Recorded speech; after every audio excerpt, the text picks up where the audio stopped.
Welcome back to another 2025 FGO Servant class tier list, and today we are finishing up the normal classes with none other than the angry or sometimes not so angry Berserkers, the big class that a lot of people have been waiting for. Now, before I yap the rest of my show, let's have my co-hosts introduce themselves once again. Hello, it's me. I'm Otto. Otto Bean on YouTube, Otto Beano on Twitch. I'm working on a cool video that's going to be pretty funny about Quick. It's been almost a year, but yeah, I'm glad to be here. Hello, it's Rio Emerald, who has the same username across Twitch and YouTube of Rio Emerald. And I always come bearing the gift of correct opinions, unlike Otto. Oh, hi, I'm Plushy, and I always come. Alright, so again, because not everyone is going to watch all of these lists, I'm going to mention the two main differences, or three I guess, that are different from last year. So, because the lists were taking so long, because we're doing this in one single session, we needed some kind of a relief for the fatigue. We decided to get rid of all the low stars, so it's only going to be 4 and 5 star servants talked about, but do not worry, we will be covering the low stars still in their own tier lists. So you will still see them, just not on these lists. That means more lists though, I guess, but they obviously won't be insanely long. Still very long though, so rejoice, I suppose. Also, another thing that we're kind of changing it up is in the previous years, we always kind of hard assumed MP1 for non-welfare gold servants, which while it might be semi-realistic, it's not really a fun way to do it.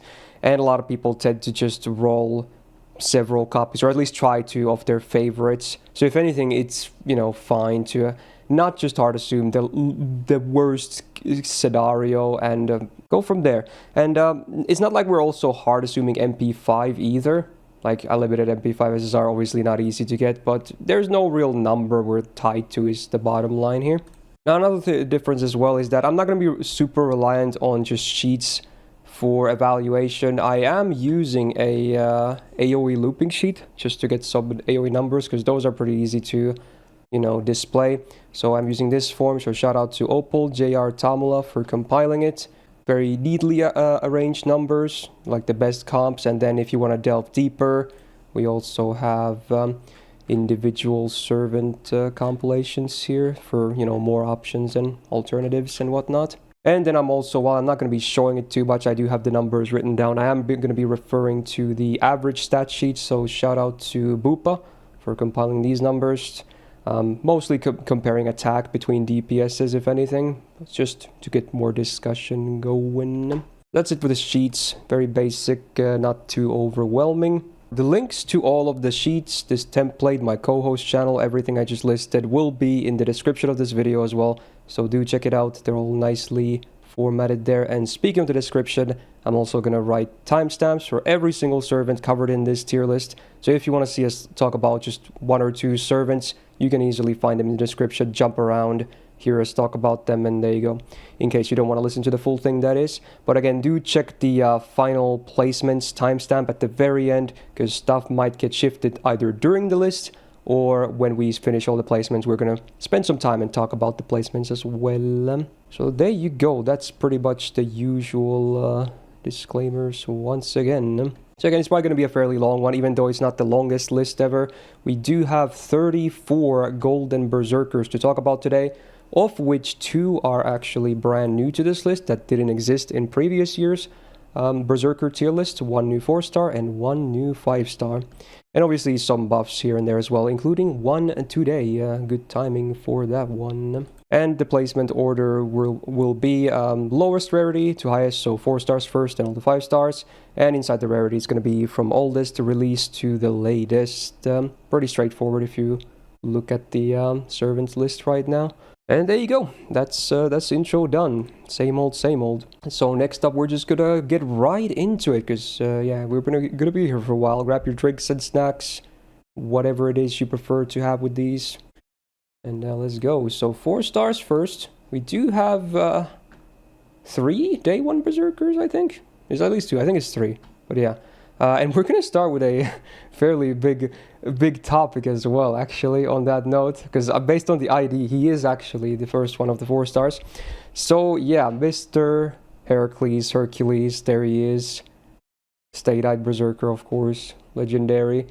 Very interesting guy. So, what is he? He's a single-target buster DPS, but I would prefer to call him an anchor, if anything. But certainly an interesting case to be talked about. 10.6k attack is very high, even among Berserkers who tend to have a higher attack stat. Not sure if it's the highest among 4 stars, but it's certainly up there as one of the highest.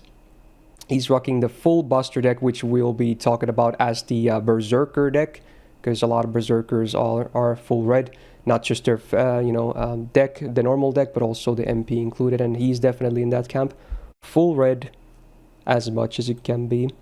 Now his gains obviously are not great. Even his 2 gains cards, you would think they would be like very good, because usually when you have triple Buster, the 2 cards tend to be very good. But in his case, the arts is okay, but the quick is like whatever. So not the best gains for MP or stars. Now, the first skill on a 5-turn cooldown, he gets a 31% attack buff for 3 turns, 42% mental debuff resistance for 3 turns.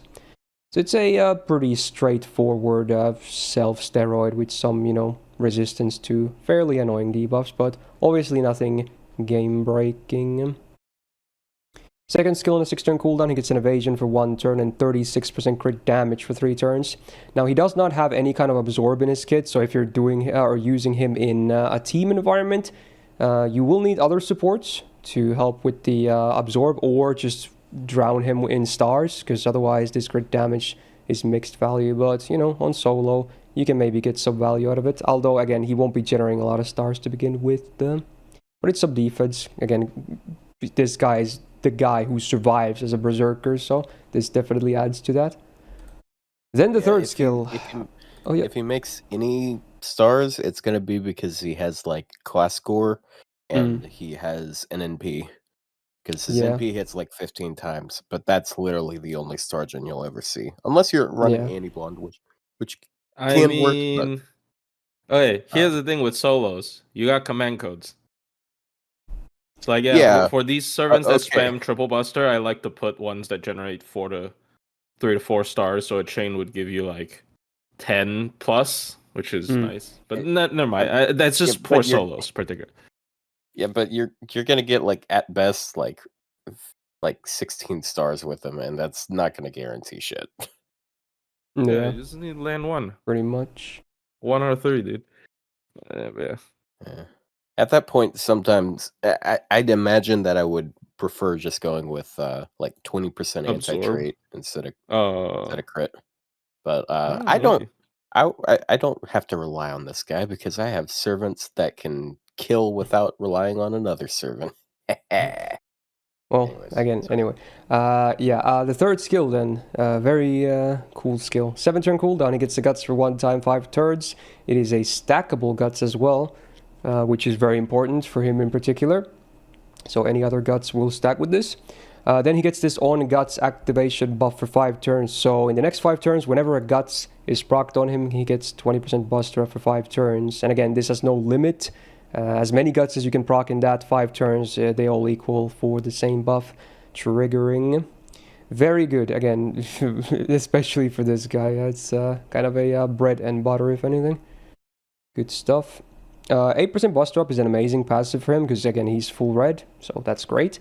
Also, the Berserker passive we'll be referring to is like that, basically. Obviously, for most of them, it's going to be pretty good. Divinity A, not very good, though. On the flip side, it's just flat damage, doesn't really affect anything. And then Berserkers have the fun third append, which is not attack up against the class, it is crit resistance against the class, which is a bit mixed value. Maybe some can benefit more from it, but yeah, it's you kind of don't want Berserkers to be taking hits to begin with, because even normal hits can kind of chunk their HP pool pretty fast. So yeah. And then the MP, it has never been buffed, it only does damage, and then after damage, it does minus 10% defense down for 3 turns on overcharge, scaling up to 30%, but it is a 15 hitter like Otto said, so while it obviously doesn't refund any MP, it does generate sub-stars at least. So it's a fairly basic MP, again, he just presses red, that's it. That's all he does, he just presses red and he survives. And obviously, the elephant in the room in this case, very important to mention, is the Bond CE. So while the stats are terrible on a Bond CEs, of course, his in particular does give him a 3-time Guts with a 500 HP revive. And obviously, with the third skill, is now a 4-time Guts on his own kit alone.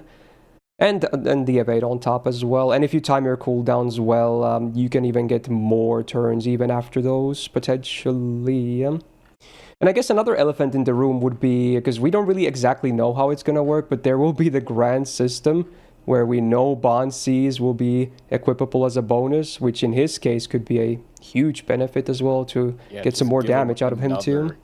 Give him another Gut CE, or you could give him that Andromeda CE that gives him 20% charge every time he. So he's going to be very interesting for that system for sure. You could get like over 100% total. Yeah, it would allow him to spam really well, which is cool. I'll be I know there's going to be a lot of mixed opinions about this servant because he's a special case, but I still think he's really good. I just want to put that out there. I think he's really good. Oh, I was gonna say I'm gonna have my first hot take of the day. I hate this character. Yeah, I expected some comments like that. Yeah. His reliance on his bond. All you hear about him is like, oh, his Bonsi. I'm like, well, I don't want to use his Bonsi. But if you don't use his Bonsi, he does jack. He's. I still feel like it's not a bad. Some people say he's not amazing because you need his Bonsi, but so what? You have him. You have access to the Bonsi. It's not hard to get it. The funny thing was and he's not used in farming, so the C doesn't matter. It's not like you're wasting a bonus for drop or something. He's used in bosses only. Oh, so good for new players. And I'm like, do you know how hard it is for new players to get Bond 10? No, I would disagree, actually. They have so much main story to go through. It's so easy to get a Bond 10. So easy. Also, Rio, shut up. Shut up. You got Bond 10 Summer Chloe in less than 2 days. Come on. That's to prove farming point. Okay, but okay. That was to prove Reddit wrong. Don't wait. Are we done, or did he cut in? Are we done with talking about the kid? Yeah, kid is done. Okay. So we talked. Yeah. All right. So the character is interesting in the sense that it is an anchor, like how you said. It really depends because an anchor is like a contingency plan, right? Mm-hmm. And a contingency plan's value, depending on the person, can feel very good to completely useless. I think his issue again is mainly I don't necessarily think he's a strong solo. It's a difficult solo front and solo backline is a bit different, but I don't know. He is still very reliant on the Bond CE. This means that he can't equip damage CEs, for example, if there's an event where they have a damage C, and usually events with damage Cs, they will bloat the boss's HP, right? If there's a 200% damage bonus, they would make the boss 1,000,000 HP or something. But so there are issues with this guy. I think his skill 3 buff is without the Bond C, it's kind of difficult to feel impactful. But at the same time, at the end of the day, he's still a berserker that hits hard. I don't know. Should my standard be higher or lower with berserkers? Because I feel like berserkers can just brute force a lot of stuff, anyways. I think he's still strong. It's just he's not unstoppable anymore. And then I don't necessarily think you always want to. If you want to look for a solo unit, you don't always want to use him because he's locked into one CE. I think CE choices are very important. I do agree in the point that you said that in the case where a boss is on an event where you have a damage C, then yes, he's not as good. But any other case, I think he's just super valuable. You can always slot him as the 6th member of a team. How often do you even need 6 servants? It's the best insurance, if anything. Unless you need the damage from the damage C, then yeah. Well, yeah, that's the issue though, right? Insurance only, insurance only comes into play when something screws up, right? I'm not. Yeah, but why is it a bad thing? It's not a bad thing. I'm just saying he's even if he's not used every time, it's not a bad thing. He's just there to make sure you win the battle. I'm not saying it's a bad thing. I'm just saying compared to I don't mean to like spoil like for future units we're about to talk about, but like compared to let's say Kriemhild, right? Like she's a berserker that is a frontline berserker. Like you usually lead with the character, right? Like you usually build your team around the character. I think this character is a little bit more difficult to build a team around. So I don't think so. In fact, you don't build a team around him at all. You just slap him as the sixth member in any team, and he's always gonna be there. Yeah. Well, yeah. There's no that's team what I building. Mean. If you're in the first three members of the team, you'll always see play. If you're benched at the six, yes, you are the best.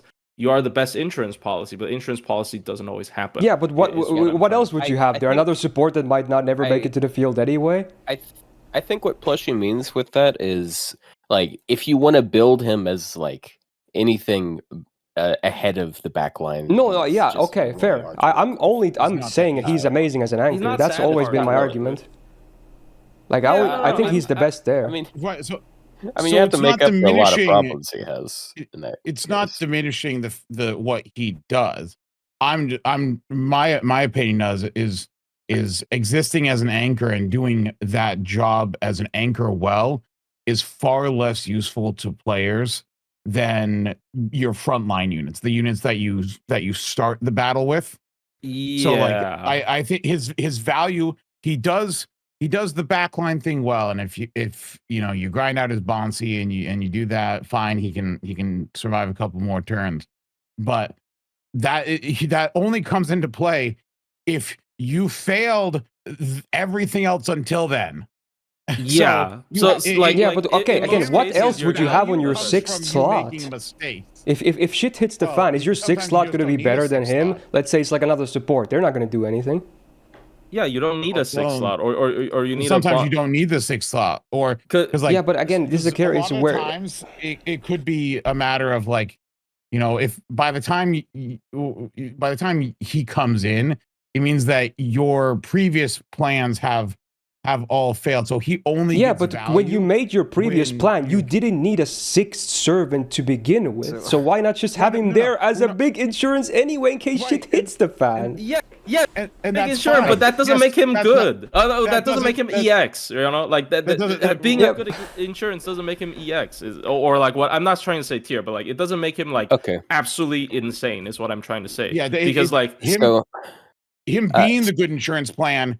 That's his role, and that's good for him. These guys don't need insurance. Dude, if you have Castoria, you don't need insurance. Period. Yeah, but then every servant sucks, so that argument is not a thing. I'm gonna do something that might shock a lot of people, and I'm actually gonna kind of take their side in this. So my reasoning why is because as an anchor, I don't think it's. I think anchors can be valuable, but I feel like a moderately durable counterclassing like 4-star is going to be more valuable, especially if they can like have a battery and the 50% C. They can immediately start doing damage. They don't have to wait for everyone else to die to start building up their damage and getting their brave chains. So like counterclass, I feel like is really strong, even and like. I feel like one of the biggest selling points, like if he didn't have a Buster deck, he would actually be like so much worse because he'd just not be as good at doing damage because he takes forever to get his NP. I don't think his NP is even needed, to be honest. You just want to press red. You just want to do brave chains. His NP doesn't even do crazy damage. Again, like I feel like I could think of a lot of just general pool servants of each class that would outperform him against their counter classes. And I feel like that's a just kind of a problem a lot of Berserkers ends up having. I made a whole video on that last year, by the way. But like again, I don't know if this is like too controversial because like an anchor means that you wouldn't see him like most of the time, like he's in the back helping your team, but like he's not seeing play, like you have a strong benched player just in case something happens. I can bring him up and then just so that my team isn't screwed, but he's not part of the main team, like he's a benched player, you know what I mean? Like it's not and Otto's point is also good because like, if you have like if you're fighting Lancers, you can put Nero at the end, and she's gonna do the thing. If you're fighting Sabers, you can put Fujino at the end, and she's gonna survive way better than that. If you're, there's like a lot of classes have these like characters that like do like the counterclassing anchor role and are gonna survive way better and do. I mean, there is still value of having a universal one, though. I'm not saying he has no value, and also him frontline isn't horrible. Like him frontlining isn't horrible because like you can force a berserker to work. It's just Buster. Like his star absorb is not a problem. Look, it's not a problem. Star absorb. You can use Koyan Light. Like he gets all the stars. Yeah, anyway. but like really he also makes no stars and he has no battery, and I don't feel like his skills are that worth looping beyond the attack buff. I mean, he's a beat stick guy. What do you want? What do you want? He's the very first berserker. I don't think he's very because of it. Also, I was totally. I don't know why you thought it was surprised. I assumed you would be on like the same stand as they are, Otto. I expected to be alone on this already. I'm usually the one talking up the server, especially when Rio's. Nah, I'm the one who. I'm the always this guy's biggest defender. This is the same every year, every single year. We're sitting here like doing this, but this is just a preemptive thing for us to say that because I think people overestimate his value. I think he's a good unit and he does his job well, but people I feel like they say, oh, he's like top tier, like he's the best. It's like, no, he's a good unit at doing what he's doing, but like, and so my whole thing was to jump on and say, I think he's fine, but I think his value is overrated because of the constraints and the limitations. Anchor's just not that valuable role. Like I'm sorry. It's just it always is there. But I mostly agree, but I still like my point of like what, because the 6th slot is always gonna be most likely not even used. So would you rather not have someone there that could actually make a big impact in case shit hits the fan? That was always my argument, Well, even when I was new to the game. Here's the thing. Even when I was new to the game and a little newbie Rio who didn't know how to do anything, I still didn't like that play style. So it's nothing to do with my. Well, that's just preference. We're not talking preference here, though. But so it's not like it's influenced by how I play now. I've just I'd rather form a plan and go at it, and if it fails, just start again than hope and pray on an anchor personally. All right, fair enough. If my plan fails, I don't mind withdrawing and changing the plan. Even not even like in a min turn capacity, but in a just like a general gameplay capacity. Like if it all falls apart and I die after 10 turns, it's like, oh well, it's a game. Just try again. All right, so let me ask you this, you guys, what is his rank? Let's just get it out there. A. I think A is fine. All right, I'm done with this. All right, Lancelot time. I don't want to talk about Herc anymore. Lancelot, let's go. All right. We won. We wore him down. Yes. All right. AoE quick DPS farmer. To be honest, I don't think he's good at either, but let's see. Okay. 10.4k attack is great though. That's very solid among 4-star berserkers. He has a full Buster deck despite having a quick MP, which is interesting.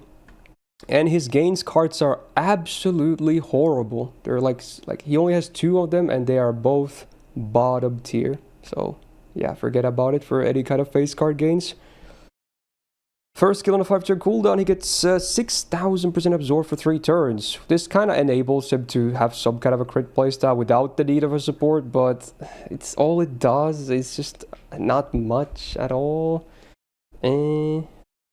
Second skill on a 5-turn cooldown, he gets 30% star gen for 3 turns. Again, why is this the only thing that it does? Like, yeah, for his MP, it's gonna generate many stars, but why? It's like, what are these nothing burger skills?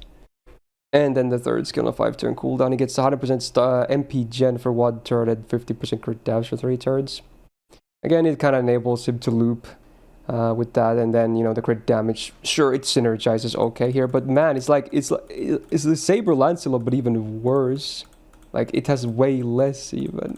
This is a full skill set of a 4-star servant. I don't know how these haven't been buffed yet. It very much confuses me.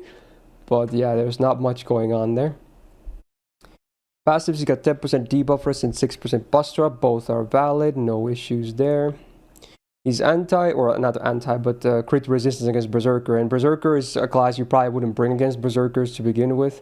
You can, but you're just wasting damage at that point. And then the MP does AoE damage, no normal effects besides that. And then before damage, he gets a 10% attack up for 3 turns on base overcharge, scaling up to 30%. So at least he has some ramp up on his overcharge. This was always one of the good ones from ye olden days. But again, that's all it does, and it doesn't even have an upgrade. So he was always like, when Scotty was introduced, maybe back then he was like, oh dude, he's the cream of the crop. Because, you know, you just do single core Scotty looping, arts looping didn't exist. It's like the cave times, you know. But nowadays, man, I don't know, dude. Like even single core on his like, and his DPS, I hate it. He has 0 defense as well. What is this guy? The only thing that Berserker Lancelot did was introduce Eternal Arms Mastery, so a melee scene could steal it and have 6,000 absorb. But that's about it. Like it's such a bad kit. The fact that it hasn't been buffed is honestly shocking, because like. Anything you could buff any part of this kit and like it'd be better.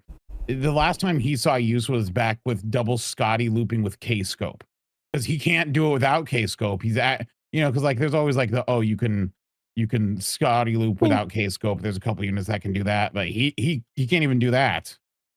I mean, I guess against some classes he can be G loop with triple Scotty. It's can triple Scotty do that? Yeah. Yeah, yeah, because because he has the big game boost. Mm-hmm. Yeah. So if he refunds 50% on one of the waves, then he can refund 100%. Yeah. So he has no other. Here's the thing, though. Really in the age where people are like, you know, even questioning just single core farming, like, is it like the end all be all as a whole? I just think no, this character doesn't really have anything to offer, unfortunately. Like Xiang Yu definitely seems like a logical evolution to his playstyle, where it's like make stars with MP and then crit with MP with your triple buster deck, right? Like that was his whole idea.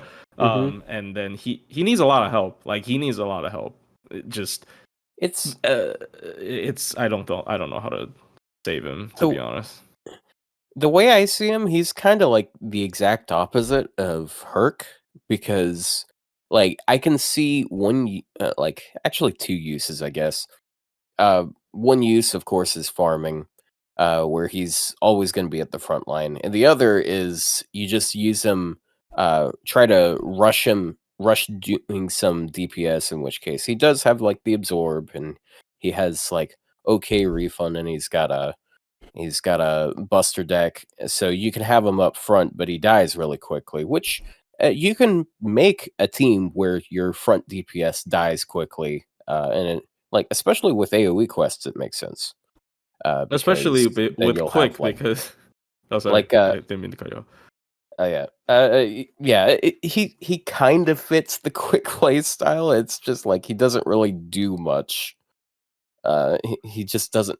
He's a beat stick ultimately. Summer Scotty is very tanky, so he's definitely. I mean, he literally beats the opponent with the stick as well. Yeah. The only time he has cool animation. At least there you go. He does. The only time you see stuff with him though is like literally in Buster teams. Like if you see like challenge quest runs with him, it's always just same as Xiang Yu. It's always just triple Buster, and relying on the Buster meme.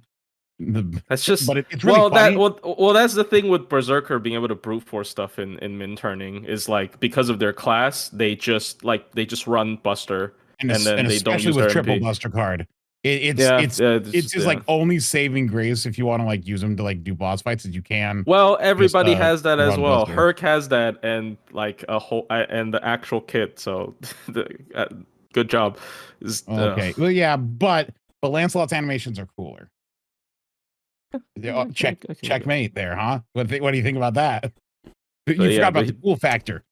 Yeah, but he's pretty bad. He is super cool in Fate Zero. He's bruh here. Where should we place? I don't think he's E tier. No. He because he had a purpose at one point. in the very least, he is a servant that can Black Grail farm, so he has some potential there. He's like middle It's line. he's carried by his class in that regard, though. Yeah. Like, it is, but like at that point, like he's among all of these other berserkers, so everyone has this bonus. Yeah. Is yeah, it I'd C? say like C. Flat C. It's like C, like Yeah, C. the middle of the line. Well, Is slightly C below middle average. of the line? If C no, is C middle is of the below line, average. then maybe D plus. B is like okay. Okay, but Yeah, here's the question: B is is he like the you're worst? good or okay at least. Anything below is like average to below average or not very impressive. Is he the worst? Yeah, is he the Four-star worst berserker? berserker? But Yeah, again, we're not that's going to fill the whole list because No, he's not E automatically if he's the worst Really? 4-star, Is for he not? instance. I have Fran. No. Oh yeah, No, Fran. look at the first. Yeah, like come on. I think Tamamo Cat's. Anyways, Anyway, we'll go with C for now. Yeah, Anyways, Tamamo Cat. yeah. So I'm pretty sure she's still day 1 as well. But yeah, the third day 1 4-star berserker, Tamamo Cat. Also AoE quick like Lancelot. Same triple buster, but attack much lower, unfortunately. It is flat 9k, which is over 1,000 less, so that's not a great start, unfortunately. Her gains cards are ever so slightly better, but again, there's only 2 of them, so don't get your hopes up. Overall, her gains are still pretty doo-doo. First skill on a 5-turn cooldown, she gets 30% attack for 2 turns. That is unfortunate. If it's only attack for self, you'd prefer it to be at least good uptime, but it doesn't even have that. And it's not like it's 40% or 50%, it's just 30, so that is underwhelming. Second skill on a 5-turn cooldown, 60% chance to drain 1 enemy by 1 tick, and then she gets an invul for 1 attack 5 turns. And this is after a buff, mind you. Like, what? It's like, I think it's because it's like a lower, because usually drains are like 6-turn cooldowns, it's like a 5-turn cooldown, but man, it's like, she's AoE and this is single target, and then it's only a 60% chance at most anyway. It's so misaligned in so many ways. I hate it so much. But hey, some defense is okay for a quick servant, especially a berserker, I guess. Not a whole lot of it, though. Third skill on a 5-turn cooldown, she gets 27% defense for 3 turns, 2k max HP for 3 turns, and then debuff immune for 1 turn. It's like the one decent skill she has, and it gets a bit better when you see the very questionable MP effect, the demerit rather. So, yeah. But sadly, the debuff immune doesn't have the best uptime. Not a great skill set either. 6% buster up is fine because again she's still triple buster. She's crit resistant on alter ego. Honestly, I'm probably not even going to talk about these too much because again they're kind of mixed value. This is crit resistance. Not saying I like crit resistance, but again, like I was saying earlier, berserkers, you prefer them to not get hit too much anyway because even non-crits can still demolish them depending on the scenario. Buffed MP though. There's value to that third append is that if you're 120 in them, that's 120 less coins. Yes. I thought you were gonna say like, okay, you made a joke, but I thought it was like, oh, but at that point they have a lot of HP, so between a crit and a non-crit it makes sense. But you were going for the joke angle instead. If that's a general pool 4-star, that's 4 less copies you have to roll. Think about it. Yeah, true. If she I have a friend on NA who has a hyper one. It's like all 3 appends and 120, and it's like I don't know how like that feels almost as painful as looking at the third append for Tamamo Caster, like anti-moon cancer. Ugh. Amazing. They're both pretty bad in that regard, but I don't think she's all that bad. He Like hasn't got an MP. I interrupted. Oh yeah, we have to talk about I was just talking about the append situation. Why are you guys interrupting? It's all good. I had to make a joke. But yeah, the MP then. So it is a buffed MP, which is cool. It does AoE damage, but then, oof, she stuns herself for 2 turns immediately after. So if you have a Brave Chain and you don't have an immunity, the Brave Chain is lost. And then the next turn, you're also stunned because it's a 2-turn stun. But also on Overcharge, she gets 3k healing per turn for 3 turns on base, getting up to 7k. So at least she has a bunch of heal. But again, she is a berserker, so while it is a lot of healing, she might just die anyway. I prefer maybe like more defense or something to stack with the third skill, but oh well. And this demerit though, it's... And if you want to loop with her, you have to run really scuffed comps as well because of this. It's so ugly. Ugh.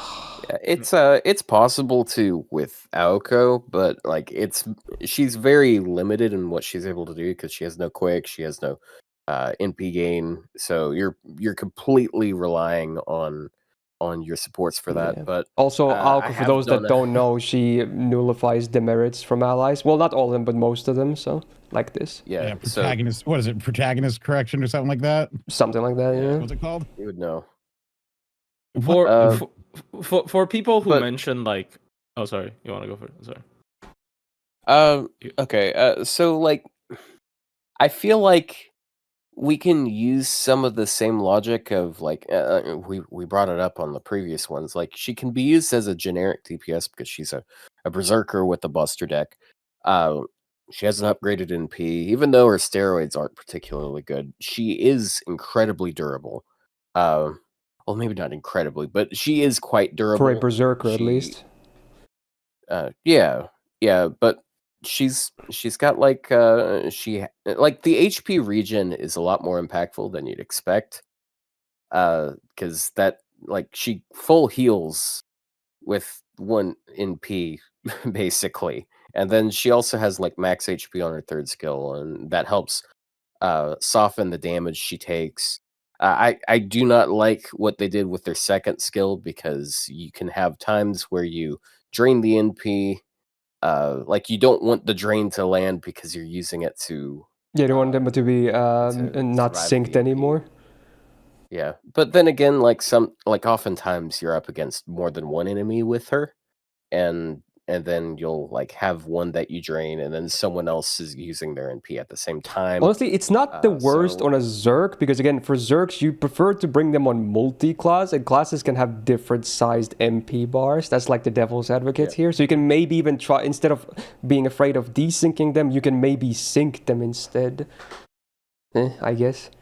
Yeah, that's another thing. I don't think her demerit on her NP is really that difficult, because you're gonna be taking her cards with buster decks. Well, it kills the farming, but at least for DPSing, maybe there's ways to play around it. Yeah. I mean, it kills farming, of course, but between the third skill and like you're gonna be picking your cards, and you got like you have 2 codes that can prevent that from happening, and each one is like 2 turns active. So also, from my experience, she doesn't NP all too often anyways, so... Yeah, her gains are trash. It is crazy that it is 1 turn. Like, if they made it debuff immunity 3 turns, or like even 3 times 3 turns, like, that would be like fine. But like, no, they do it 1 time. If any servant could use the MP buff where it changes it to 60% chance to stun the enemy, it could be her. All right. Instead of stunning herself. She's just in the bad class. Like it's proven again and again in very rare boss fights where she doesn't take double damage. Like, for example, Big Kiara, Demonic Bodhisattva, she takes neutral. Or against like Beast Koyanskaya, she takes neutral. All of these fights, she can just not die. Like, because she heals like, especially if you give her like a heal boost CE or heal boost command code, she heals like over 10,000 like per turn. Like she can be stunned even. Like, first of all, if you're doing like survival solo with her, she's not gonna get stunned like Otto said. But even if she's stunned, they can't do enough damage to her for her to care. So it really is just the Berserker class screwing her over, because like I'm not saying this playstyle is particularly good, but we have seen bosses where she can just brush off their attacks, period. Right? It is just very unfortunate that she's born in the Berserker class, and it ended up making her very awkward again, because again, like it doesn't matter how much you heal if you get 1 shot. Like, yeah, she's not gonna get 1 shot that easily. She has invul, but you can still get 1 shot. And like for this kind of servants, you never want to get 1 shot. Yeah, honestly, I think a guts would be really nice on her if she wants to be a berserker. Yeah, especially considering how she can pull. Because again, she can heal a lot, but if you get 1 shot, it means nothing. Yeah, basically. So I guess you could use her Rhaenys, but at that point I just use a more offensive the Berserker. But like it really is just I don't know. Like if she was a normal class or even a ruler, like I'm still not saying she's gonna be great. Like most people are not gonna be fun with. Yeah, that put are her not gonna, damage like, probably use tank a this. lot as well. Yeah, but like you can always you can always do like a worse version of what Jinako does, I guess, right? So you can just you can't kill me. What are you gonna do about it, right? Like I'm gonna sleep and you can't kill me, right? So it's a fun. She could have been fun if she wasn't a berserker, but like I just think it's unfortunate. I would personally put her like about the same as Lancelot. I think I think I prefer Lancelot ever so like, slightly. Personally, yeah, but even like, if he's in more terms of bare bones, usage, he's easier to use. yeah, in terms of usage, it's just like I don't know how the fuck to use her outside of like again, very certain bosses. Very certain bosses she can shine. So like you would see more content with her probably. But so content brain makes me put her higher. But realistically, I don't know. I would say D plus. Yeah, she's bad. I mean, I'd put her C. I like Tamamo, but yeah, it's the same thing. I think Lancelot's a bit better. I don't have a lot else to say. I think I said all I have to say. You don't have a cat in this race. All right. Fair enough. Wow, the fun. Good. Oh, we're not improving much with the next one though. We can talk about OG really fraud next. Servants here. Yeah, this is an interesting start. So another AoE quick Berserker. This time a bit more attack compared to Tamamo Cat, but still below average among her peers. Also full buster, because again at that point they were like Berserkers can only be triple buster. I guess not, since Vlad existed since day one. But he's Vlad, I guess. But yeah, it's full red on the normal deck. Gains once again just very ugly. Not good at all. Well, the one arts card is like, okay, sure, but it's not. It's like average for a lot of servants. Her skill on a 5-turn cooldown, she gets 45% MP Jed for 3 turns. With that, at least, a little bit better. Yeah, a bit better. Yeah, it helps. It's still not pretty, but yeah, and it's the only effect. So second skill on a 6-turn cooldown, 60% chance to stun one enemy for 1 turn and minus 30% defense for 1 turn. So again, it was like the Tamamo Cat again. Why is it 1 enemy only and why is it 60%? And why is the defense down single target and why is it 1 turn? So many questions. I don't understand. It's a buffed skill too. I don't get it, man. It was the original. I think it's just without the defense done. Oh wait, no, they increased the amount by 10%. That's wild. Yeah, it's one of the worst buffs in the game. That's not good, dude. Oh my god. Yeah, okay.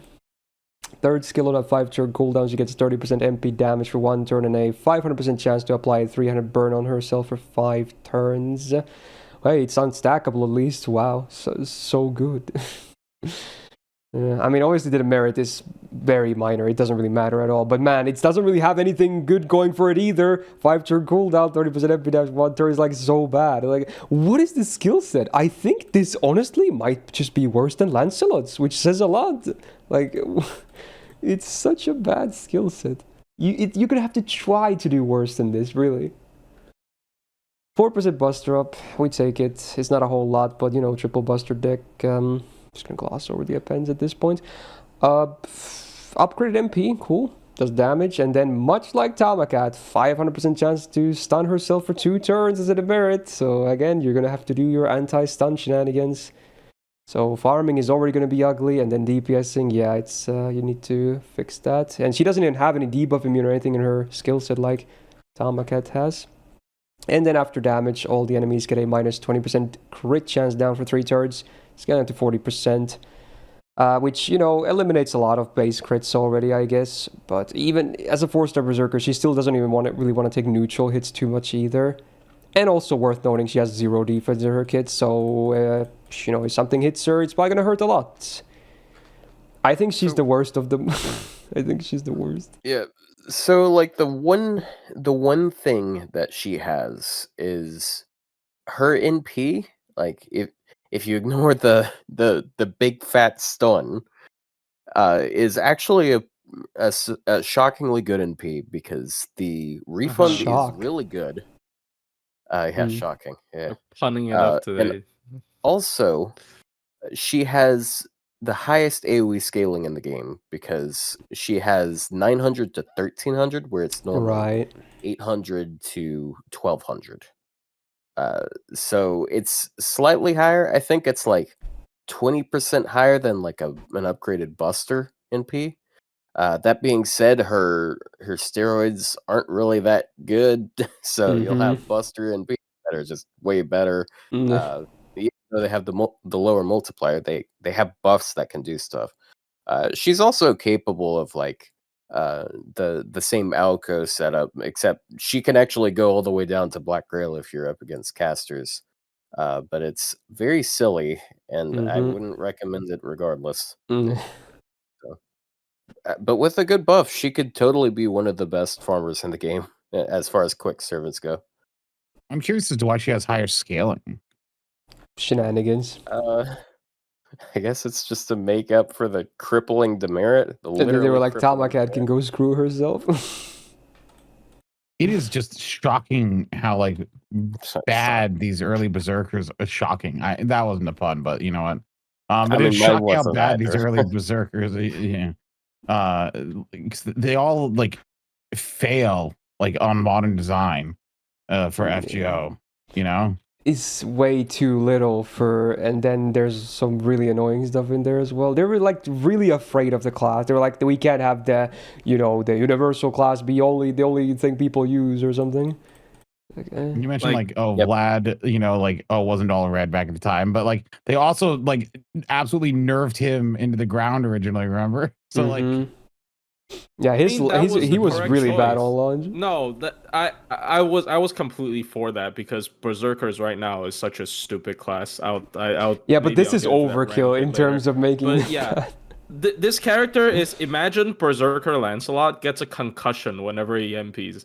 That's he crashes the jet. Yeah, I've always I've always been an advocate for like lore accuracy, where she, instead of stunning herself, just kills herself after she MPs. Maybe that could make her a bit more interesting, yeah, as of now I don't really see anything of worth of this character. The one saving grace on her skills is she has a 60% chance of stunning one of the enemies that she uses an AoE NP against for one of the 2 turns she herself is stunned. So yep, there you go. I would say D at most, considering E. Yeah, I mean, she's the floor, anyways. I don't actually think I think she is genuinely just the worst berserker on this list. I would probably agree. Period. Yeah. So she's the floor. It doesn't really matter what she is. Like. Yeah. True. I might just do it, even with the irregular scaling. I don't see a reason we would ever pick her. We literally can only go up from here. Only go up. Yeah, it's actually so bad, bro. Yeah. All right, there you go. Next, we finally get some more single target representation. Let's talk about Beowulf next. Single target Buster DPS, 10.2k attack, puts him a bit above average when it comes to 4-star Zerks. Full Buster once again. Gains cards are better than the peers before, but certainly nothing crazy either. First skill on a 5-turn cooldown, the Berserker goes Berserk. He gets 30% attack and 20% MP damage for 1 turn. So it's basically a mana burst with mixed buffs. Obviously, face carding, you prefer full attack, but for MP purposes, you know, it's nice to have the mixed buffs. There's certainly a good boost to damage, but otherwise, just a very weak skill. Lots of downtime, and doesn't do a whole lot. Second skill on a 5-turn cooldown gets 5k absorb for 1 turn, 50% crit damage for 1 turn, and 15 stars on use. At least it makes sense. Yes, it has downtime, but it has synergy. You know, it's your crit steroid, like another mana burst, but for face cards instead. Third skill on a 6-turn cooldown, he gets the guts for 1 time, 4 turns with a 2k revive, 50% crit damage for 3 turns, and then 2 separate power mods, 50% each for 3 turns against dragon and giant enemies. It's not a bad skill. The crit is obviously still not the easiest to work with, but it's nice to have. As supports make it a bit easier as well. The Guts has a decent uptime, and Dragon is not the rarest trait out there. Giant is a bit more rare, but they're still separate, and both are 50% each, so it's still a good chunk, even if you hit one. So I don't really hate it. I think it's a pretty decent skill. Good. Maybe the best skill set so far, which doesn't really say a whole lot, does it? And then his fun passive, 1% bust drop. He's the least mad of all the Berserkers, I guess. Yeah, it's a real unfortunate thing for him, though. He should get more mad. His MP is upgraded. He gets a sure hit for 1 turn before damage, cool utility, and then after damage, the target gets minus 30% crit chance down for 3 turns on base overcharge, scaling up to 50. So it basically neutralizes crits too, assuming you can debuff the target. It's a decent MP. Also has a lot of hits like Herc. Not quite as many, but still, you get some stars out of it too. I think Beowulf is just a good single target DPS. I don't think he's anything ridiculous. I think he's just a good single target DPS. He's the first one with a decent kit. Like he has like a kit that has skills that do things. Like he has, his crits. I mean, to be fair, Herc has a decent kit. But like after the last few, yeah. Agree to disagree. But like, because he has like the 3-turn crit, the anti-dragon, which is, realistically, just makes 100% crit against dragon, and it affects. Oh yeah, the buff was scuffed. I forgot about that. Like on base, the base was normal buster, right? But then the buff was scuffed. It's a half buff. It's not a full. That's unfortunate. 800%. Yeah, I forgot about that. Scuffed buff. I mean, I actually can kind of see the justification behind this because did he get this first or the skill buff first? This first. Then never mind. Well, he has 2 skill buffs. Honestly, I forgot what the order was. Because I think the third was the latest one. Nuts. Oh, okay, that makes more sense. Because the third, if you look at the third skill and you told me this was a modern servants kit, it's actually pretty good. Like no complaint. That's a very modern. It's a good skill. 2 P mods and a crit up. Like that's really and they're all good. 50% for 3 turns. Yeah, it's genuinely good, right? Like but yeah. The scuffed MP upgrade is kind of unfortunate. I think if it's not the biggest blowback, but obviously we would prefer the full upgrade. Yeah, like he would probably. I'd imagine his game plan to be like MP BB once and then just click Buster afterwards. Like you don't necessarily want you can't necessarily get the MP again very easily. But a good thing is all of his steroids are tied to his cards. Like it's a P mod, it's a crit. It doesn't need to be activated by the MP. It's I don't know. Like he is one of the really good old style berserkers where they I think like they definitely hold back on berserkers in terms of like they don't give them batteries, like they can't spam their MP easily. They also don't give them super easy access to crit damage like consistently, right? Like old berserkers, they actually did try to balance the class a little bit when it was really hard to crit with berserkers back in the old times. Oh yeah. So like this is like in terms of old style berserkers, I do think he is one of the best. He has aged fairly well, actually. Yeah, it's just okay. Yeah. He's just good at doing bursts of damage, and he can set up like 2 bursty turns. Like he gets the NP turn, and then he gets the crit turn, or you can do them both at the same time and do a lot of damage at once. I prefer the former because you'll have bars that are like 200k, and it's not too difficult to break, and then the next one's like 300k, and then I think all they need to do is buff that first skill the last 3 turns. I feel like it could be done, yeah. I feel like it would be a bit nice buff, but I feel like it wouldn't be overpowered necessarily, yeah. Like for modern servants, like I don't think 3 turns of that magnitude is the craziest thing in the world. I would say B+ to A personally. Yeah, B+. I'd say B+. Really? Because what do you want, Plushy? There's I don't think he's always. I don't think there's he's necessarily worse than Herc. Well, they're pretty I different in what someone they do, to be later- honest. Even There's if they're someone later seemingly that similar. is, in my opinion, a perfect upgrade over him. So we'll get to that later, though. Oh, well, That's a he doesn't have while later. anti-trade, but Holy fine. shit. Sure, fine. I guess I think B+. I will go with B+ for that. I mean, We'll see. Maybe an A. Okay. We Not can move bad. them up later. We do have better berserkers down the line, though, so I guess not putting them too high. Yeah, it's easy. We can discuss more when we have placed more comparisons. We've just been seeing slop, so it's hard to forget. Yeah. Anyway, next up, another similar server. We got OG Ibaraki. We covered Lancer already several weeks ago, the summer version, but here she is. Single target buster, a DPS, rocking 9.6k attack, which puts her just under average, unfortunately for her. She is full buster as well, much like Herc and Beowulf so far. And her gains cards, much like them, are pretty bad, but maybe ever so slightly better. At least the quick card is pretty cute. So it's not the worst, but still obviously not going to be amazing gains anyway. First skill on a 5-turn cooldown, the full party gets 20% attack for 3 turns, and she gets 30% MP damage for 3 turns. So it's basically Beowulf's skill, but kind of better. Although the numbers are flipped on the buffs, but yeah, it's alright. It works. I don't hate it. It's just a bit basic. Second skill, the interesting Shooted Sib skill. So the 5-turn cooldown, it's a targeted skill. The target gets all their debuffs removed. They get a 2.5k heal. They get 100% crit damage for 1 turn. And if the ally you target happens to be Shuten, she also gets 30% attack for 3 turns. And then the final condition, if there is a Shuten on the field, this is nothing to do with the target, Ibaraki herself gets a 20% battery no matter who you target. So obviously, if you target a Shuten, it's really good value. If you don't, well, it's not the worst. It's still 100% crit for yeah, and it's for still a turn, targeted cleanse, so I don't really hate it anyway. Yeah.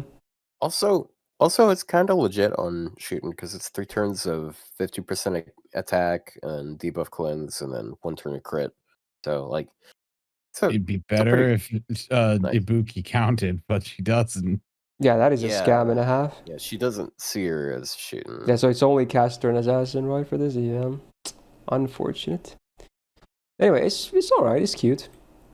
Third skill on a 5-turn cooldown, she gets 30% defense for 1 turn and a further 30% for 3 turns. So it's a very base morph, but honestly, you could still do worse when it comes to defensive skill. I still don't love it, but certainly it's not the worst thing out there, because for the turn you activate on, you have 60%. So even as a berserker, you can maybe tank a little bit at that point. You obviously still don't want to get hit, but if you do happen to get hit, then you probably won't get one-shotted at least. Again, it's an okay kit. I don't hate it. It's fine. It's just fine. 8% buster up is great as a passive. That's the only one, but it's good. Non-buffed MP then. So does damage to the enemy, removes their buffs after damage, so everything that can be removed is gone, and then does a minus 10% defense down on target for 3 turns after damage on base overcharge, scaling up to 30%. So it's a bit unfortunate on both of the order of operations. But, there's still okay effects to have. But she doesn't necessarily hit insanely hard with her MP because she is actually unupgraded. And she doesn't have a lot of steroids going on for herself besides the first skill. I think she's okay, but I would prefer Beowulf for sure. I think she's okay. Shooting is one of the characters who, when I was early to the game, used a lot. Like, she was one of those, like, the Berserker character I had. You mean Ibaraki? But yeah. Yeah, Ibaraki. Sorry. I'm I'm sorry, too busy thinking about shooting. Or did I say shooting? Mm-hmm. I'm not sure. Yeah. I just hate Ibuki so much. It's unreal. Anyway, so stay tuned for later. I used her a lot when I was newer to the yeah. Anyway, I used her a lot when I was new to the game, and I actually her gains when you do a my chain right now are still pretty good, aren't they? Yeah, her quick card's really good. Her quick card is really good. It's not the easiest to get though, at least on a team environment is the problem. Oh yeah, also I forgot her extra attack's really good because it's like a 5% extra attack. It's definitely up in the top end as far as those are concerned. So I don't think her gains are that bad. I think she's honestly just all around pretty solid. She does the pretty bursty stuff. That she's got good utility with the buff removal and the debuff removal, and then like her survival is like okay. Like you can pop that on a turn where you don't have some sort of taunt or protection up, and 60% does keep you alive usually. Also, I she does have personally- like the same numbers as like Beowulf, but it's for 3 turns. I personally do prefer Ibaraki a little bit, just because I think crit buffs wow. are so all over the place nowadays. Like Summer Scotty is 100, Merlin is 150, and that drops to 50. Koyan Light is 50. Like it's I don't necessarily treat like crit mods are bigger in general, but they also should be bigger because they are like a little bit like like inflation. They kind of are not worth them. It's a difficult argument to make, but like you have too many of the same type buffs, whatever. And I also like her utility. Like cleanse plus buff removal is really nice. Obviously, the buff removal being after damage kind of sucks, but they're close. I personally prefer her over Beowulf. Wow. But They not by should. that much. Buff her NP and move the buff removal before damage. Do the melt buff. I mean, They- that would make her. They pretty should buff good. it, make this before damage, keep the defense down after damage, but bump it to 20% on base. I feel like that would be a good buff. No, if they move Sounds it okay. before damage, it is just the melt buff because melt has 10%. No, but we can't have that every single time. And also, Worry about if she gets a buff, she probably wouldn't get the scuff scaling. Yeah, no one would get that anymore at this day and age. People throw a fit. Yeah. Yeah, they don't do that. Don't do that anymore. So, I like her more than Beowulf. Oh, I like her more. I like her more than her. She out of all the ones, she's the one I like the best, and the one whose kit I think is the best to work with. But it's not that far apart. Like I would maybe put them on the same tier then. I don't think I would put her in the A tier. Yeah, I don't think they're a tier apart. A half a tier apart. I'm probably okay with the same tier. Yeah. All right. Definitely one of the better single targets that we've seen so far. Yeah. Not that there's many of them so far, but yeah. Yeah. Fair enough. All right. Is it time for the first welfare servant then? If I can find her. There she is. It's been a while, but yeah, we finally got to one. They don't like making a lot of welfare zerks in general. You got to play her voice lines at full volume while you talk about this. I'm sure people will love that. Yeah, of course. But yeah, ChaCha time from Gouda 2. AoE Buster, Berserker. I want to say DPS. You can farm with her, but it's not very pretty, so just stick to like DPSing. 8.9k attack is unfortunately the lowest so far, so she doesn't do super well there. Triple Buster deck, or quad I should say. Once again, gains cards, again nothing special, just whatever. So unfortunately up here things could be better, but we can't all be winners. Well, she does have some wonky hit counts. Her Buster card. Oh yeah, the Buster thing. Yeah. Chain, even without a crit, like it's at least 5%. With the crit, it's 10%. Which yeah, it's gonna be the same as another Gouda 4-star Berserker we're gonna see later. Actually, yeah, very similar thing. Also 4 hit extra attack, so it's a 4%. Yeah, extra. It's not too bad. I still want to say overall the gains are not impressive, but I guess they're not completely god awful. Ultimately, it's a Berserker with the Buster deck. Yeah. Card gains are just not going to be there most of the time. Mm-hmm. Right. First skill on a 6-turn cooldown, she gets 20% gauge per turn for 3 turns, 50% increased MP gain on damage taken for 3 turns, and 30% buster up for 3 turns. This is a good skill now after this buff. Keeps her MP going, in case she happens to get hit, then a bit more gains, and then the buster up obviously. Main card type, you'll have to have some. This skill is pretty good. Second skill on a 5-turn cooldown, she gets 10 stars per turn for 3 turns, and then allies besides her get minus 50% star absorb for 3 turns. So it's sadly not enough is the problem. Assuming they're not also like Berserkers or Avengers, she will still not get stars with this up, unfortunately, because of how bad the Berserker base absorb is. So yeah, and 10 stars is like almost nothing at this point. It's pretty weak, just doesn't do a whole lot. Third skill is interesting. On a 5-turn cooldown, she does this single target defense down for 5 turns that ramps up actually. So it goes from 10% to 50% on max rank. So every turn it just gets worse for the enemy. Pretty interesting. It's a bit of a shame again that it's single target because she's AoE. So I never really got that part, but you know, it's interesting, I guess. It's a cool mechanic, even if it's, you know, a bit slow and it's the only effect it does. It's a passable kit for a welfare baby, but otherwise not super impressive. 3% buster up on the passive. Could be better, sadly. Zed, her MP, so he hasn't been buffed, so it does AoE damage. Then all enemies get a minus 20% crit chance down for 3 turns, flat, no scaling. And then overcharge 500 burn on them for 5 turns base, scaling up to 2500. The burn is just a full beam, she has no dot synergy whatsoever. But a crit chance down doesn't really hurt to have. And a free MP5 is still free. I think she's just okay.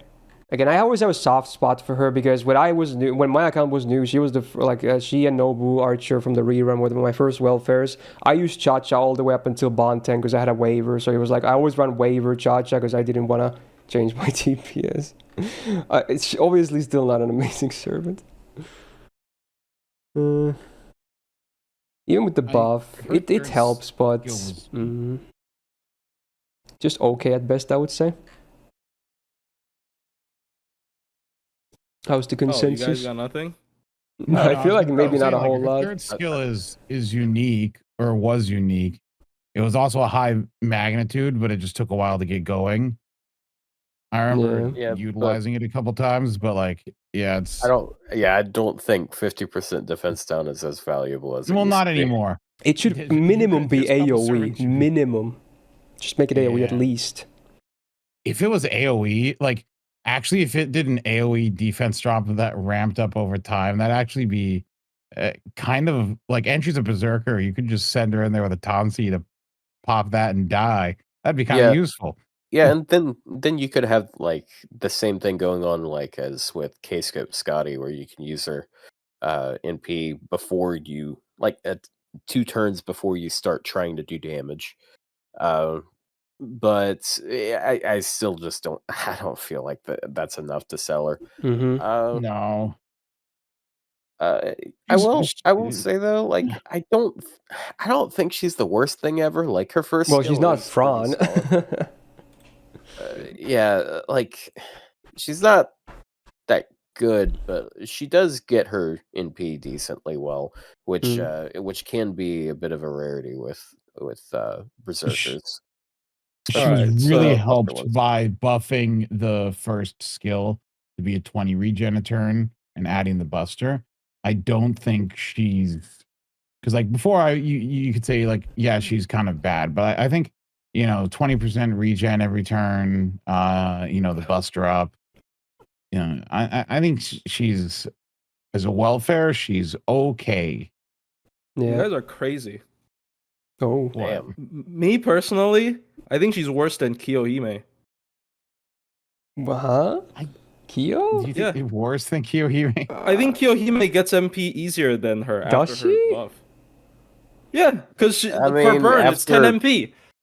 Per burn, it's 10 MP, and she stuns on MP. She keeps herself alive. Dude, and like, if you look at their damage, both at MP5, they do the same damage. She's literally worse than Kiyohime. Like, maybe she's a bit tankier than Kiyohime, I guess, but like, okay, it's 4-star Berserker. You know what? You may have a point. She's worse than Kiyohime. Look, I mean, Kiyohime has to apply burn before it does she anything MPs for her. she MPs one. Yeah, okay, but I don't think the being able... I don't think she gets her NP as easy as you might think. I feel like after the first NP, then After the first NP, you have Koyan Light. You have like starting chart CE. You don't even need double Koyan Light. You can bring like I don't know, random stuff. It's just like we're talking like, about waiver cranking. Waiver cranking Kiyohime. Like I don't dude, that's phrasing. Waiver cranking Kiyo. waiver. The depths of his soul for this one. Okay, Plushy, we're talking about. That's the punchline, by the way. Waiver cranking Kiyohime was the punchline. Anyway, okay. So he's really cranking her.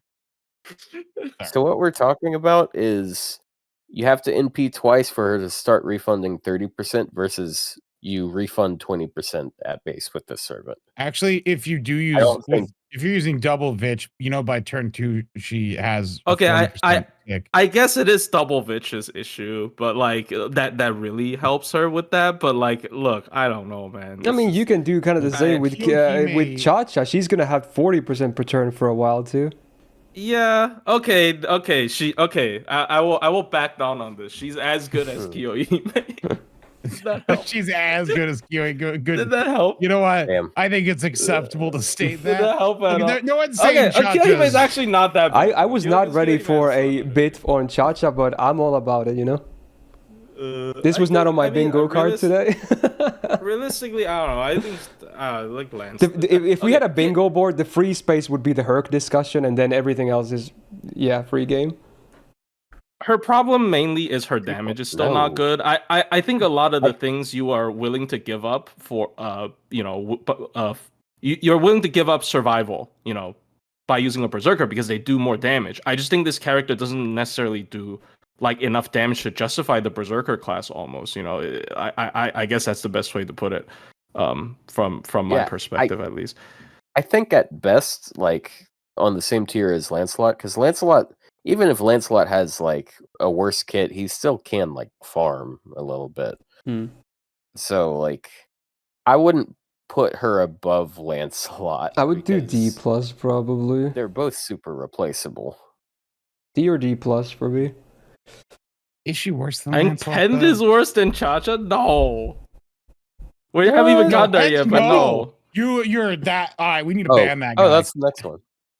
No, don't ban him. He's. I'll go D+ for now for ChaCha. Yeah, okay. I am a hard advocate for C or below, but that's just me. That I really need to play sometimes. Maybe I like Kiyohime too much, which is a bit sus. But like, I don't know, man. You are a massive furry, so.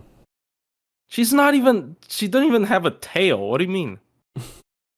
She doesn't even have she doesn't even have the snake body in the Rio art, which I kind of wanted an ascension for her to have. Anyway, that's beyond the point. Yeah. Okay. Anyway, back to single targets again. We got Penth next. So single target Buster DPS is back on the menu. Didn't have to wait for too long, unsurprisingly. 10.5k attack is a good start. Definitely above average among 4-star Zerks. Full red once again on the deck.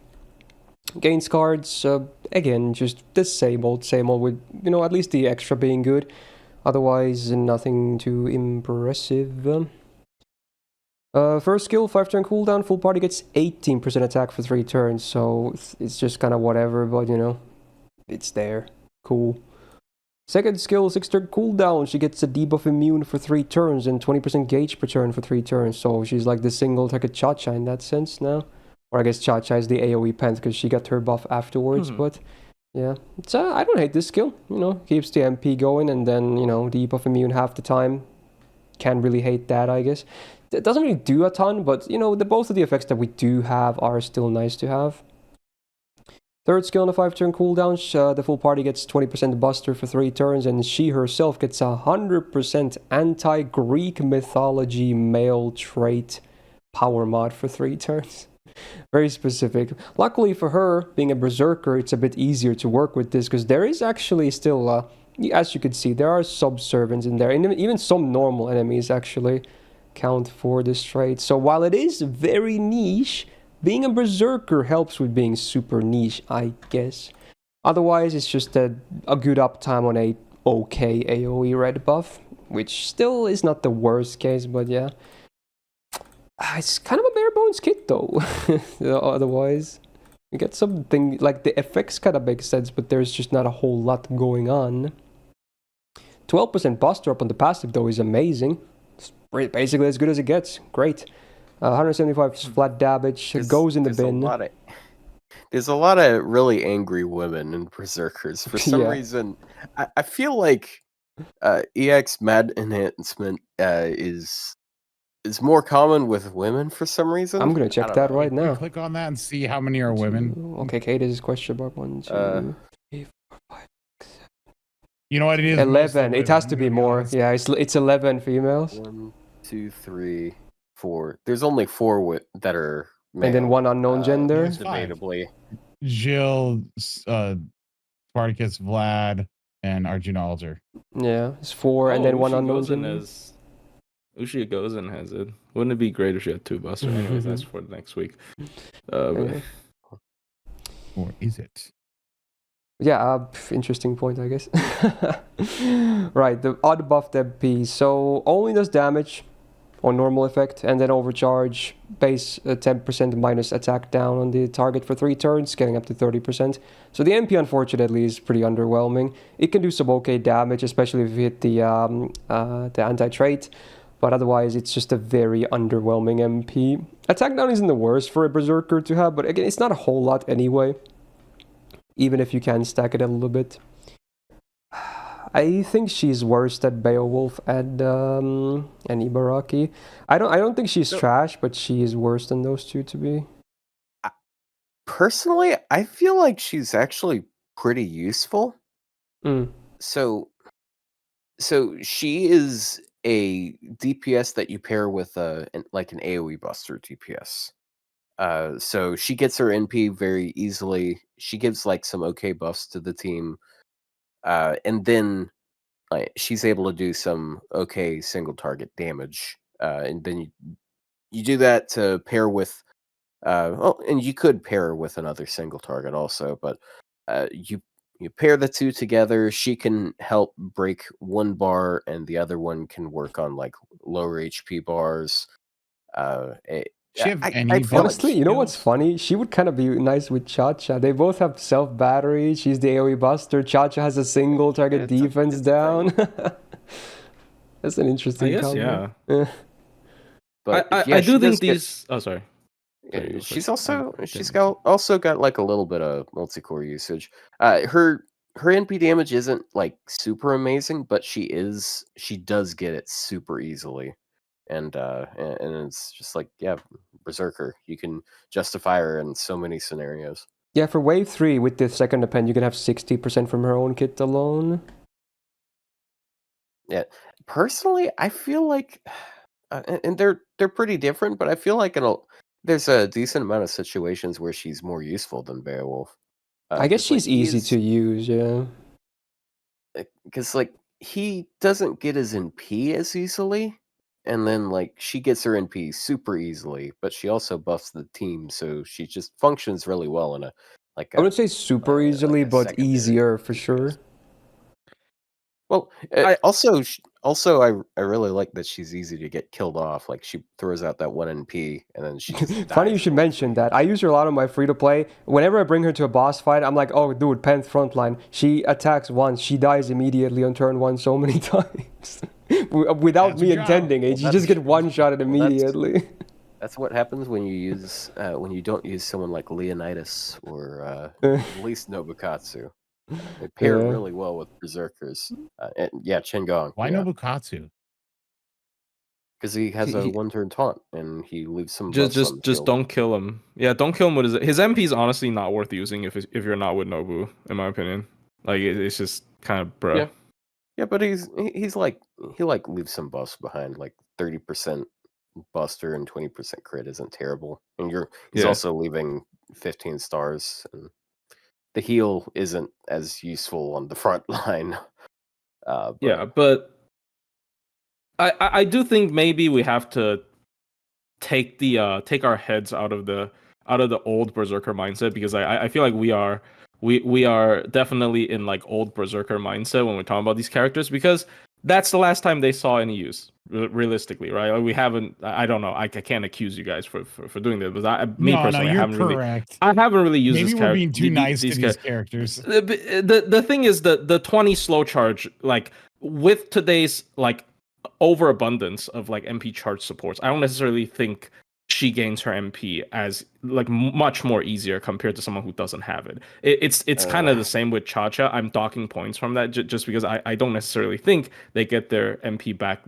Like it doesn't matter. Like you're gonna instantly charge them. They're gonna die after like 1 MP. It doesn't really matter in a lot of the cases. So I am personally slightly, not valuing this as much. I think back in the day for Berserkers is a really rare effect. But it doesn't feel that much anymore. But I really like the debuff immunity though. I'm actually mainly for her because of debuff immunity and the party charge. The way I look at her is she's kind of like a shittier Kintoki, like easy NP to get. Like there's a lot. That is a lot shittier, dude. That is quite a lot slower. No instant battery. Like, what do you mean? It's a lot. And the funniest thing is Kintoki actually has better survival than her because he stuns people at least. Like what if if he stuns a person, he can at least buy a turn. So like it's just I don't know. And she doesn't have it. If she has an upgrade MP, maybe. If she has an upgrade MP, I can see it, but it's just shittier than a man. What you want me to compliment her?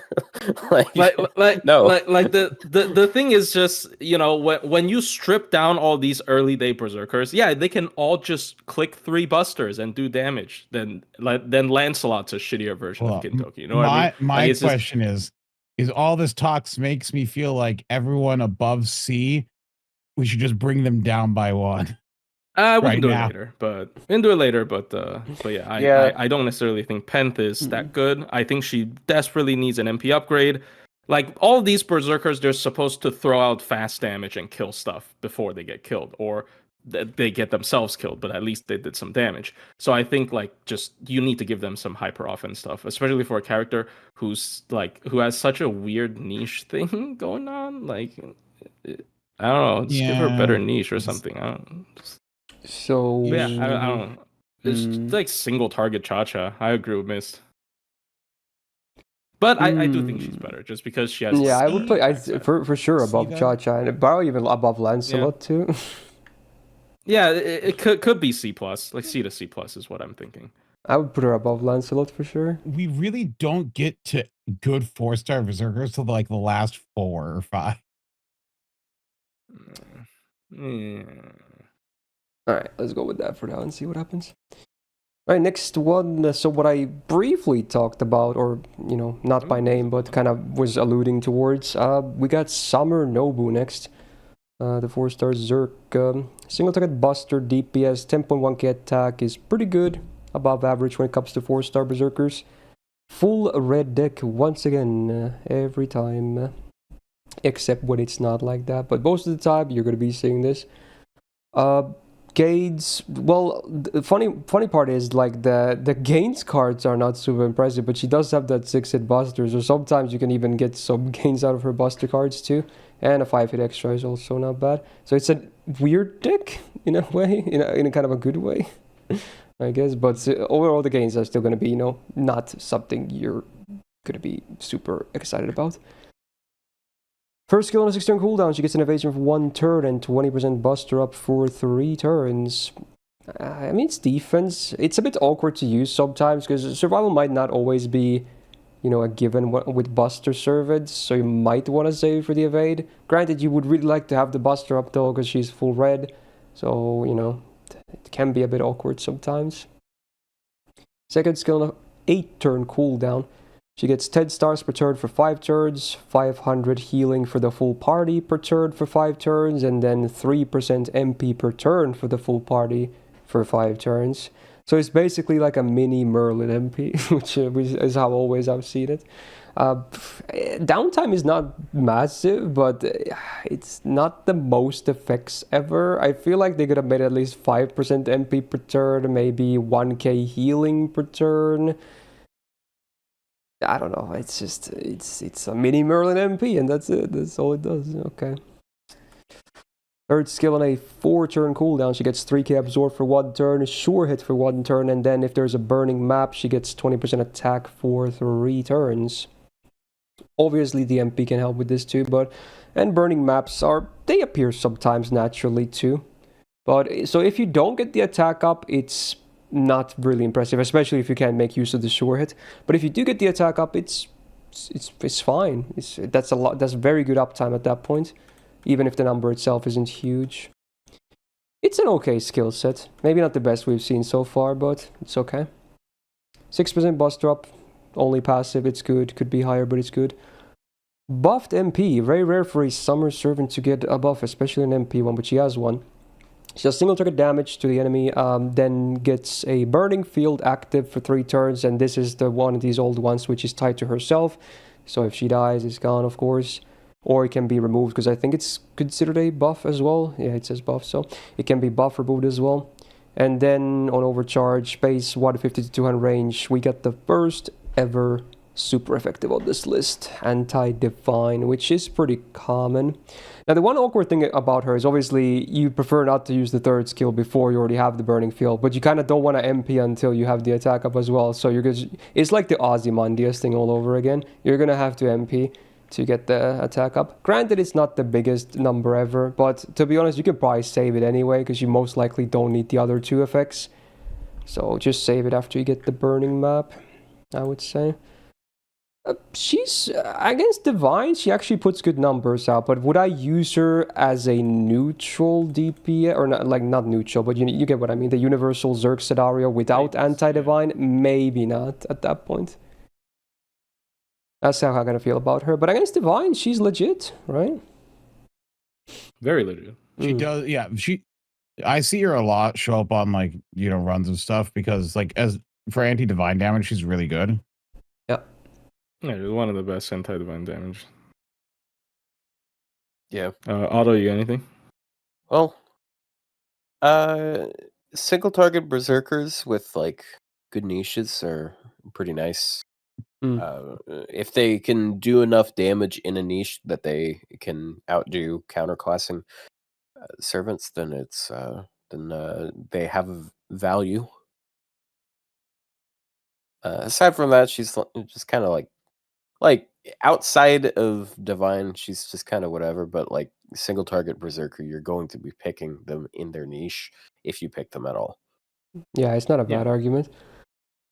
Yeah, it's just really big divine damage. Her skills can honestly say whatever, and I probably still use her against divine. And it's and her skills has a base amount of damage steroids, right? It's a 20% buster. You can technically use the attack up after 1 MP, right? So it's and she has absorb. I do think having absorb on a Zerk is still nice, even though you have Coin Light already. You don't necessarily need this. But having it's 3,000, right? It's not they don't cop out with the number. I think she's really good. She's actually one of the best aged older berserker, mainly because of that MP upgrade. Honestly, it's just because of the MP upgrade. But it's all the MP upgrade, because I see her a lot actually. Anytime a divine boss shows up, someone's running her. Because I mean, that's just anti-trait. You have anti-trait and a half decent skill set, you can probably do stuff. Yeah, and berserker triple buster that's just how because if you are talking about min turning in particular, berserkers get away with a lot of bullshit because they can just use buster cards and don't not care, and then you have something on top of that. So but I want to even go beyond that. If you need a raid against a divine thing, you might bring her, because you don't necessarily need a big battery giver nowadays, because you have Oberon, right? Just Oberon plus whoever gives 30 charged, and she can MP, right? It's very easy to activate your MP. So I know raids are super rare nowadays, but I don't know, just the MP. She's the big damn divine damage. That's all. A tier? I put her in A, yeah, just because of the MP for sure. Sure. Good case for her. The least interesting servant so far, apparently. What do you mean? Happens Kind to of be sad.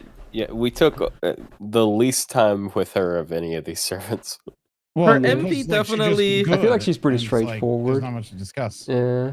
Yeah. And we're kind of unanimous on her definitely anyway. Trying to do not her MP. Sorry, her skill set actually has a lot of like weird stuff that she's trying to do and trying to be interesting, and unfortunately, all that end up not being relevant at all compared to her MP. It's just like, oh, her skills can actually be whatever, and I don't care. I do think they should buff that the little Merlin skill. Though, Yes, buff her again. She doesn't need it. She's fine. True. But it's a nice little skill, but it feels. Just remove the skill. I don't care. This skill doesn't have to. Just remove it. Yeah, let's Throw do the that. whole thing away. It doesn't matter. Anyways, all unneeded skills are being removed. Anyway, next up, more single target, but hey, we're gonna mix it up a little bit because it's no longer full red. In fact, it's not even the majority of the cards. We have Atalanta Alter, single target quick Berserker, attack at 9.8k. Is this the first Berserker without a Berserker deck? I think. Yeah. Yes, because we started with 4 stars. Holy. Yeah, actually, yes. Took a while, but we got there. Anyway, her attack is just under average when it comes to 4-star Berserkers, but not trash. She's got a double buster, double quick deck, first of her kind in this list. Gains are better than most because of that, you know. And the 3 gains cards are all fine. They're not trash, and she has a big extra as well. So doing better than most of the ones so far. Probably the best actually, in terms of gains. First skill on 5-turn cooldown, she gets 6k absorb for 1 turn, 20 stars on use, and 50% buster crit damage for 1 turn. So you like make your own Summer Scotty adventure over here. I mean, it works. It has downtime, but you know, I don't hate it necessarily. Just like, okay. It's okay. And then we get the Nyanta skill. So second skill on a 5-turn cooldown, the full party gets a 50% quick up for 1 turn. So it's the good old green mana burst AoE, which, yeah, that's it. That's it. Chances are your supports or other allies might not even get a lot out of this. They might, if you specifically build around it, but otherwise I would say it's a very underwhelming skill. Third skill on a 6-turn cooldown, she gets a dodge for 1 turn and 50% crit damage for 3 turns. It's a good chunk. But again, her being quick means you might not be able to afford to just spend this just for the crit damage, because it would be a nice combo with the first skill, of course, to get even more crit damage, especially if you don't have buster cards on that turn. So yeah, you might have to still save it for the dodge, unfortunately. If she was some other class than Berserker, there might be better arguments, but I don't know. Otherwise, she might just die too easily. First passive, 8% buster up, and also 8% star gen, so she gets a better version of the skill, I guess, which is cool for her. Bonus star gen, it never hurts. And then 10% crit damage, also pretty cool. She actually has some crit potential, so I don't hate it. Good passives. MP hasn't been buffed. It does single target damage. MP seals the target for 1 turn, 100% base chance, and then does a 500 curse on them for 5 turns on base overcharge, getting up to 2500 damage per turn. The curse is a meme, but the MP seal I quite like, especially because it's not RNG. Well, it still can be resisted, of course, but not being RNG on base is cool. Looking at you, Jalter. What was that? Looking at you, Jalter. Yeah, very true. I think she's alright. She looks even better with Summer Scotty, obviously, because the deck kind of agrees with her. Honestly, I feel like I've been underrating the NP seal. NP seal is just a really nice effect on an NP, even if it's only single target. Yeah, and on a quick servant, too. Yeah, so she doesn't really have issues spamming because she has pretty decent stats. She's like buster quick. She meshes fairly well with Summer Scotty. She feels like a more quick-oriented Beowulf in that regard.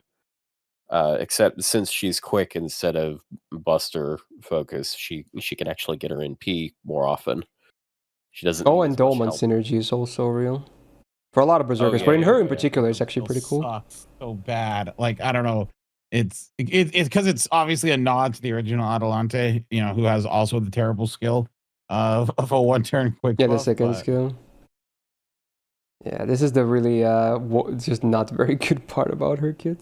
Is it the same skill? It is. Crossing Arcadia, it's the same skill. They buffed the Archer one, but this is basically the buffed version, so now it's the same. So they hold the exact same skill.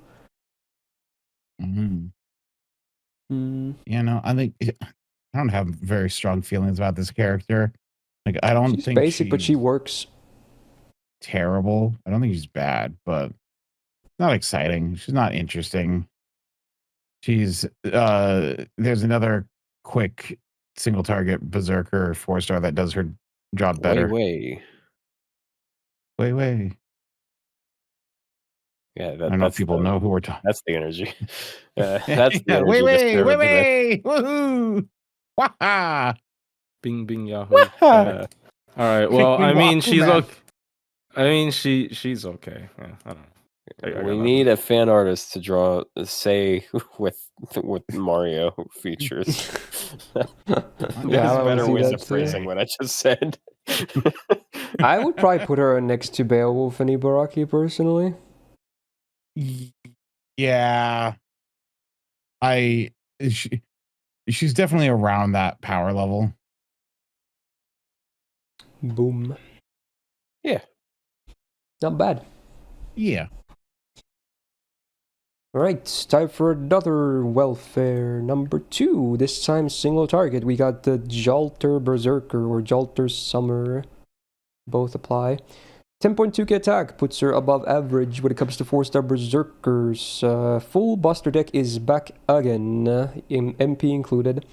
Gains are actually good for, you know, the gains cards, but otherwise, actually, nah.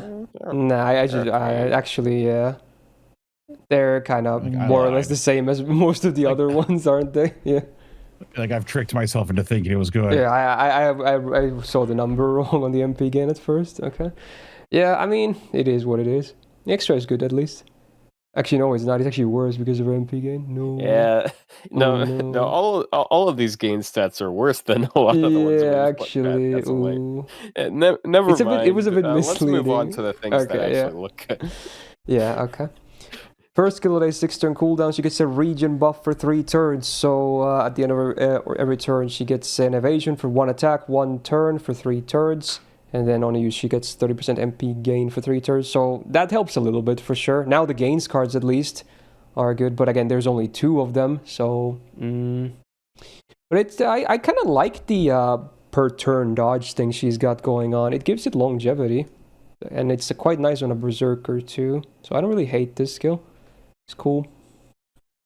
Second skill on 5-turn cooldown, she gets 20% attack for 3 turns, and then this on attack debuff for 3 turns. So whenever she normal attacks, the target gets a 500 burn for 3 turns. So not even the MP applies this.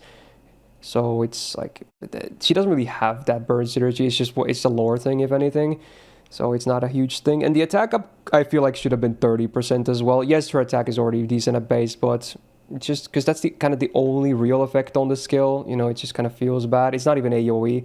Either make it 20% AoE or 30% self, I think would have been much more nicer. Third skill on a 6-turn cooldown, she gets 20% buster for 1 turn, 20% of battery, and then 1k damage to self, which cannot be lethal. Just very underwhelming. Like, this on a 6-turn cooldown, like, even without the demerit, it would still be very underwhelming. Not that the demerit is a huge thing anyway. Even for Berserker, I don't think 1k is the end-all be-all, but man, 20% battery and buster for 1 turn? That is just like, I don't know, they were holding back for sure on that one. Just an okay skill set at best. Definitely not very good. 12% buster up on the passive is amazing though. She's got the max rank there. Very good. MP hasn't been buffed, but it is a free MP5. It only does damage on normal effect, and overcharge is another burn, this time for 3k on base for 3 turns, scaling up to 5k. So again, she doesn't have any amplifiers, so not really legit. And her MP is not spammable enough anyway for burn shenanigans, so it's a pretty bad effect on her. She just kind of hits decently hard with her MP because, you know, she has some steroids, but man, it's, I don't know, she's okay, I guess. Free MP5 is still free MP5, I guess. And her attack is high. I like the evade first thing. skill. Yeah, cool. Her first skill, I think, is my favorite part about her kit because, like, when you're in like a team of 3 and an enemy attacks 3 times, you got a 1 in 3 chance of getting hit, which means statistically, she's likely to not take damage for 3 turns. I mean, there's a chance of it, not not guaranteed, but like it can happen. Yeah. And it does increase your NP gain. Like it's like an alternative version of 3x3 turn evade, right? It's like yeah. I can almost prefer it like this, if anything. I think it does guarantee her to always dodge an NP. That's a thing that for 3 turns she will dodge NPs for a turn unless they have sure hit. Yeah, there's like positives and negatives to it over PFA. I'd still generally prefer PFA, especially since it has a lower cooldown. But I kind of feel like the NP generation, like the biggest effect it has is on defensive NP gain as opposed to offensive. Yeah, I don't think she's bad. I think she's like, man, I feel like just really held back with her. They were afraid. I don't think they're bad. I just think they're okay. Aggressively okay. By the free NP5. Yeah. Good attack, free MP5, press red. Back when I was a newer player, I would look over at Game Press way more than I should have. But they had like these spreadsheets with like all of the top NP damage against certain classes, and she was at all of them because everything was NP1 except her. And then they assume with her annoying. 1-turn buster up as well active and whatnot. It was like the best case scenario. Ignores her biggest problems. Yeah. Look, if I cover my eyes and cover my mouth and cover my ears, she's the best servant in the game. Is she the first B? It's just like you think? She has nothing outside of the MP. She has like that good 1-turn NP, but like we're not considering NP1s this time. It's like NP1 to 3-ish. And she just has a worse kit than most of the ones we've seen. Yeah. At least single targets. If I take into consideration my 120 Summer Castoria, then I think she could still probably be in B. Higher standards than most of us. I think B is because like she's free, she's okay. Yeah. She's like I think that like she has like a good survival skill, and if you're like new to the game, she's definitely a useful thing to have. Yeah. Yeah, I'm okay with that. Okay. Hey, one of the first, I think it's the first one of these that I've grailed. I have an opinion on this next one that Otto's not going to like. All right, next up is Koyo Kijo, aka the Dino Mommy. Single target buster DPS once again, and a full buster one at that. Attack at 9.1k is unfortunately pretty low among 4-star Berserkers, so that's not the best start. Her gains cards, I mean, the two good. The arts one is good, and the 2.55, like the quick is okay. She has a quick buff for some reason, but true. But the arts, at least the arts card is good, yeah. She's got that going. Yoi. Right, skills. First skill on a 5-turn cooldown, she gets her unique morph, so she gets 30% defense for 3 turns, but instead of the further 30% for 1 turn, she gets 5k absorb for 1 turn. So it's a bit more of an offensive version of the skill, I guess. I mean, it's okay. I don't hate it. It's not super awkward to use. So yeah, sure, why not? It's just a bit underwhelming because it doesn't do a ton. Second skill on 6-turn cooldown, she gets 20% or 30% buster at quick for 3 turns, and then it's a targeted skill. One ally gets overcharge boost by 1 step, 1 time, 3 turns. Overcharge is not the worst on herself either, luckily, so your chances are you're just going to use it on herself if you're using her. But, you know, I don't hate the flexibility of being able to target the OC. The card buffs are always on herself, though. It's okay. Don't hate it.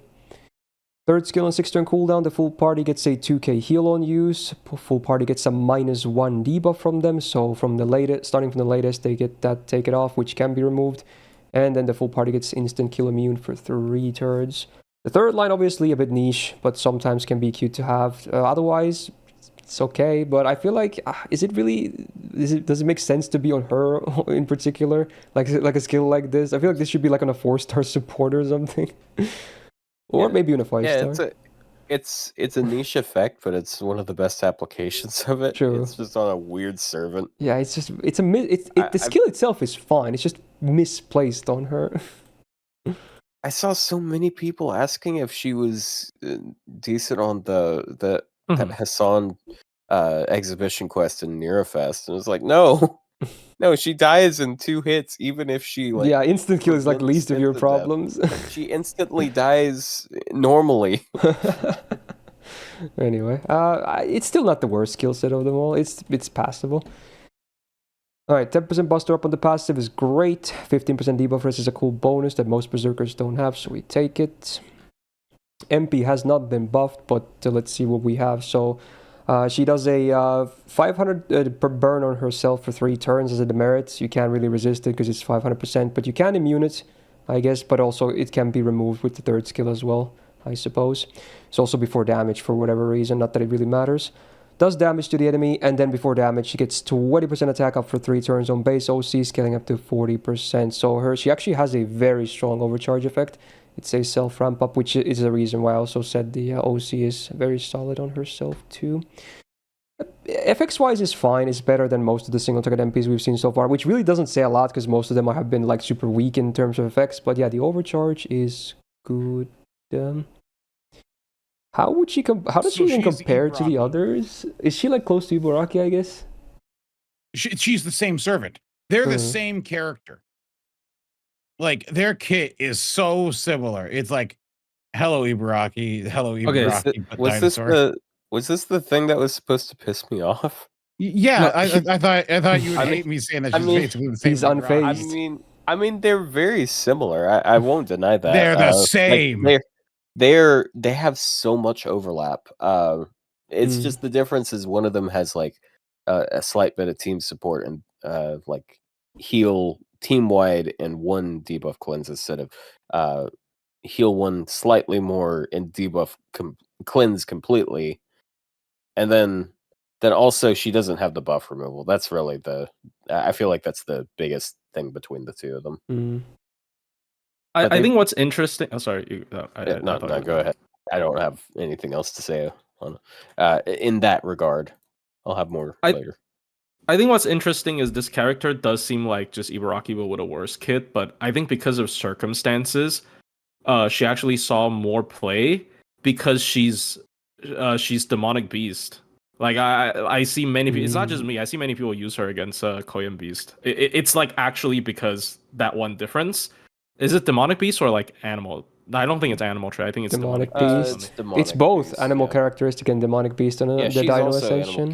Yeah, it's both. So she has some Koyan dark synergy. Yeah, she has Koyan synergy. So I think because of that, she actually has some potential that could outdo Ibaraki, but like in a vacuum, her kit is just worse than Ibaraki. I think removing 1 debuff is significantly worse than removing all debuffs.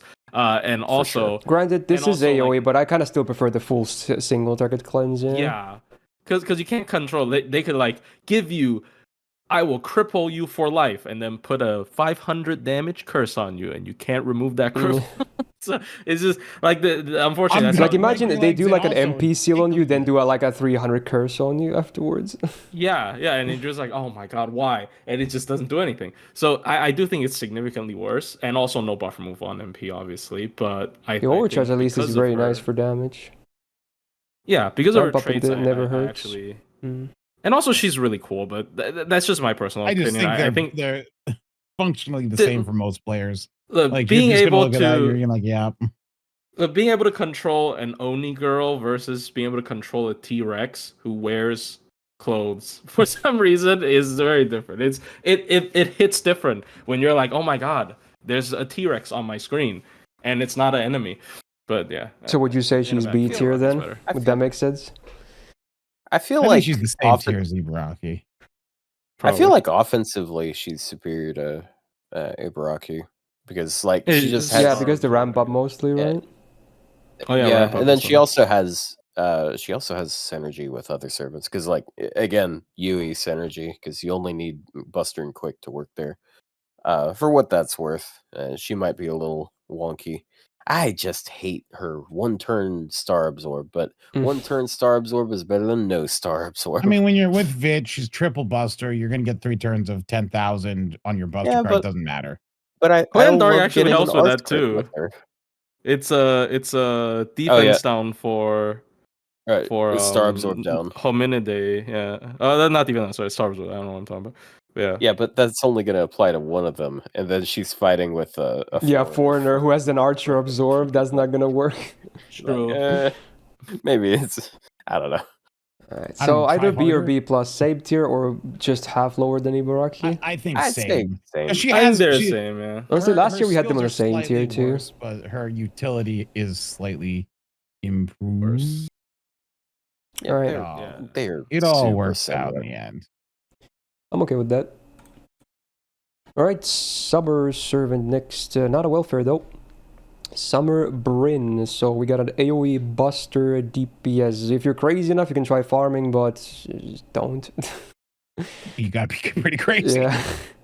Alright, 10.1k Doable attack now. or basically 10.2k. She's ChaCha, but better. Anyways. Yeah, let's I go. get that is true actually. But yeah, before Also- that. Also, I pointed out last time she has Colgate hair. Well, thanks for Brush your ruining it. teeth Okay, today. thank you. Now I see toothpaste. Okay, great. I did last night. All right. Anyway, attack is good. 10.2k. It's higher than average when it comes to 4-star berserkers. Full buster once again. Gains on the arts at least are good. Otherwise, maybe can do a little bit of gains with buster and extra as well. So could be worse, but very similar to a lot of the other ones too. At the end of the day. First skill 5-turn cooldown, she gets an evasion for 2 hits, 3 turns, and a 1k damage cut for 3 attacks, 3 turns. That's just a very solid defensive skill for a berserker. Yeah, I like it. It's great. Flexibility, good uptime. Yeah, it's basic but good. Second skill 6-turn cooldown, she gets 20% gauge per turn for 3 turns and 10 stars per turn for 3 turns. The stars don't really matter much for her at all, but you know, I mean, stars are still nice to have, don't get me wrong, but for herself, they don't really do a ton. But, you know, being able to get that gauge per turn is certainly nice at least. It's just okay. Third skill, on a 5-turn cooldown, she gets 30% Buster Darts for 3 turns, then allies besides herself who have the Loved One trait get also 30% Buster and Arts for 3 turns, and this is the list. So, again, it's like Brynhild's Beloved, basically. It's a good amount of servants, both DPSs and supports, so yeah, it's not bad. It's not super niche. There's some combos you could come up with that. And it has a good uptime as well, actually, on a 5-turn cooldown. I'm surprised on a 4-star that this was on a 5-turn cooldown, then being 30% all. Because if you get 30% team-wide arts and buster, that's actually very nice value. Okay, pretty decent skill set, actually. I quite like it. 3.5% buster up on the passive is sadly pretty low, but, you know, still nice to have. Sub 100 Divinity doesn't do anything, it's just flat damage, it's a tickle. Unbuffed MP then. So before damage, gets an Invul Pierce for 1 turn, very cool utility. First of the berserkers that we see to have Invul Pierce, I believe. Then also before damage on overcharge, gets a 20% buster up for 1 turn on base, scaling up to 60%. So while it's not ramp up, you know, it's still more damage. It could have been a burn or something, that would have been just really bad. It's decent, very decent. I don't think her damage is all that crazy high, but she just works, right? She's just a decent to good AoE Berserker DPS, right? Don't farm with her, though. This is very ugly. I've never really found much of a use for her. I thought she would like be like a AoE Berserker that also I can use like buffing, but Brynhild's Beloved is just such an inconvenient trait to work with that I've never it never came up. Like I never had the like, this is the moment where this will be useful. Pull it up. Pull up. There's actually a pretty decent wealth of these servants here. Okay, so like for example, there's Arash, there's but you pair AoEs with single targets. You don't pair AoEs with AoEs. So like Aussie, there's I think I'm be real. Kintoki I just don't here. like it because I don't know what the fuck. Sorry, but pardon my language. I don't know. I can't remember any of this. Like what's the judgment here? I like buff men, and then there's Habertrot. Like what are you? And why is Liz there? Why are there like? I think the There's, like- Kintoki one is actually a good one to bring up, though, because 30 Buster for him is pretty True. impactful. True, but like it's just annoying. Like okay, I get like heroes, I guess. You know, like they got a couple of very heroic women. She has a type, and for some reason, like I don't think she's bi. I don't remember that part of like she was married to I think it's just a guy or something. It's supposed to be heroes, right? Because Valkyries are supposed to carry heroes to Valhalla. I don't know why that toddler. Yes, my favorite hero, King Hassan. I don't know. I mean, I don't know why that toddler is in there. I just. My second favorite hero. Hold on. Tyra. So, when you say toddler, you're referring to Liz. Look, it's a parental kind of love, like Liz. Taking care of a child. I assume it's for the Chinese figure who is linked, who's like merged with her. The dragon head she brings around, but I don't know, it's just weird logic and it's annoying to remember. This would be a whole video of itself. Yeah, why is this Brynhild's beloved? We need a new segment called "I Can't Believe It's Not Brynhild's Beloved." Hold on. Wait, do I actually see only male Hakuno and not female Hakuno? No, they're both there. They're both. It was behind Otto's shell. Okay, never mind. I'm blind. I was like, wow, we can. There's more difference between the. But two apparently, servants. some servants have like some of their variants are here, but some are not. If the same servant has multiple variants, which is also weird. Yeah, like she buffs both Buster and Arts. Like, sorry, Proto Crew, you're not included in the Cool Kids Club. All the other crews are here, including Satanta. He's the only one that's not here. Yeah. Again, it's so weird. I mean, she's like a way better version of ChaCha because they both have the slow charge, the stars per turn. Yep. A little bit of team support. I feel like her team support's more valuable though. The main thing is her defensive utility is just better. Like the damage. Her first skill is a very solid defensive skill. And then I also really like her Invul Pierce. Like, there's a lot to like about the character. But unfortunately, in this day and age, you got no battery, you got no rights. So I mean, she's got 20 per turn. No, like okay, whatever. I don't know. I still think she's fine as a DPS. She gets her NP more often than Kiyohime. I think realistically, she's probably B+ at the very least. But probably also incredible arts card. She has a ridiculous arts card. That's what I have to say. It's like thank you for the information. Say about that. It's good for that information. Do we start with B+ for now? You're welcome. Yeah. All right. I don't have any opinions on these. Maybe I shouldn't be. I feel like that she might be the best AoE that we've.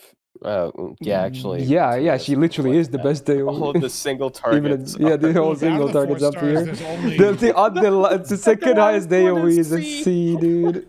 All right. We'll see. She could have maybe even be A in the future, but let's start with the B+ for now.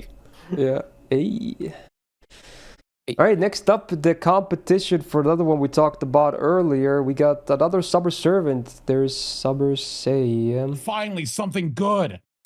Yeah, so we got a single target the quick DPS with a full red deck. 9.9k attack is basically around average when it comes to 4-star Zerks.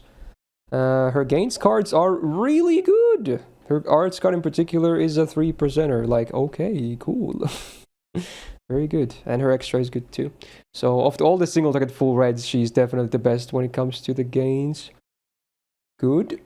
Obviously still, there's not a ton of gains cards, but the ones that exist are good. Very good even. First skill on a 6-turn cooldown, she gets 30% attack, 30% crit damage for 3 turns, and then 20% battery. It's just good. It's just a nice steroid skill, Gets you going. Good. It works. Second skill on a 6-turn cooldown, she gets an evasion for 2 attacks, 3 turns, 100% crit damage for 1 turn, and 5k absorb for 1 turn. I'm so happy this is not a 1-turn evade, otherwise this would be so much more awkward to use. Now you can kind of pop it whenever you have like a fat hand of hers, like cards and some stars incoming. Then you can definitely just pop this. And speaking of stars, third skill, 5-turn cooldown. It's a targeted skill. Heals the target for 3k, gives them a burn immunity for 3 turns, and you get 25 stars. The burn immunity is like whatever, it's very niche, but targeted heal is okay, and then getting stars is good because she really wants to crit, so the more stars, the merrier. It's probably the best single target kit we've seen so far, I want to say, overall. Yeah. Definitely. Yeah. 4% buster up on the passive could be better, unfortunately, but it's there. 4% bust or quick absorb. Cool, I guess. How much is that really in the grand scheme of things? How does this even work, actually? How does the scaling work on this one? Does that actually do anything significant? The absorb? Yeah, it's No, 4%, it so it's does like nothing, It's right? 4% increase on her one quick card. It is a 0.4% increase in the Okay, so absorb. yeah, definitely. Just Actually, is there a chance to 0.4. screw her over? No, I don't think so. well, it is Like, what it the is. you only want it way on the you buster. ever do something is if she's in a solo and only her cards are showing up, Hold and then It's such and a then weird also passive. like you use her second skill, it evaporates. It is diluted completely. I have to ask, if her star absorb is 10 and it's a 4% increase, does it round up so that her quick card has 11 star absorb? Or is I would it assume really it rounds up to the 10 nearest points? one it digit. has to round up. You think? No, it it would has to round round down down. because So it's it stays 10? 0.4. Oh god. Like you know, So it doesn't change. Usually, So it Oh, does so it nothing. literally does nothing. Anyway, yeah, so this passive, you just forget about it. But yeah, hey, this other passive though, the third one. Game. Yeah. It actually does something on the other save because she actually has absorb worth it. Yeah, she has some base absorb, true. You're starting from a number instead of no number. But yeah, 100% charm resistance is great. It's not immune per se, but basically immune when you think about it, so it's nice to have. MP hasn't been buffed, but let's see what it does. What did you know? It's Sei, but single target. But yeah, not all of these are bad. So for 1 turn, she gets 50% lawful alignment power mod before damage. Also before damage, 50% shadow servant power mod for 1 turn. And also before damage, 50% man attribute power mod for 1 turn. 50% base overcharge, scaling up to 100%. I'm glad that's the one that scales, because that's probably the easiest one to hit of all the 3. That or the lawful. So while the Shadow Servant one is kind of doo-doo, that's almost never useful for her, especially because she's not a farmer. Lawful and Man, they can not only coexist, but both are common, and her being a Berserker gives her even more coverage. So honestly, while it is full power mods only, it's actually not bad at all. That's the funny part. So she's definitely the best single target Berserker so far that we've seen, right? For sure. It's really funny because when she first came out, I think the general opinion was she's not that good because just simply there wasn't the supports to enable her type of gameplay. Like, because her MT is quick. Yeah, this was before Summer Scotty. Single target. Yeah. Summer Scotty took her from being kind of like middle of the road to like actually one of the best single targets, like Berserkers. Like, I think she's really good. I think she's she's very good. Yeah, for a 4-star, yeah. But yeah, she's really good. I think she's better than some 5 stars, I would say. It's just She's very better than some 5 stars. I think honestly, if you look at this kit, this is like a very good example of how they stopped like holding back when designing Berserkers, and they start giving them actual kits, and then you start to realize, wow, the characters with actual kits are kind of stupid, right? Like because this class is stupid. So I think she's really good. You know, she has like kind of everything you want in the DPS, anti-trade, you know, Buster, Sarbzor, not just crit damage, Sarbzor. I don't know, just everything. Also love how her skills are designed. I mentioned it last year, but I love how you have like the 3-turn buffs with the battery on the first skill, so you can pop that immediately. Yeah, it just feels good to pop this no matter what. Yeah, then you have like the heal and the stars on the 3rd skill. There's nothing conflicting. Like the heal is generally wasted, but you can target it on someone else, and you're still getting the main effect, which is the stars. And then the 2nd skill, you can pop a 1 or 2 turns ahead of the NP, and it's fine because it's a 2-hit evade. Yeah, it's not 1 turn. Also, if she was released 2 years ago, it would be a 1-turn evade. Also, it's 25 stars, so like even with just 1 Summer Scotty, you're sitting at 40 stars, which means you're likely to get some stars. even if you're not popping the second skill.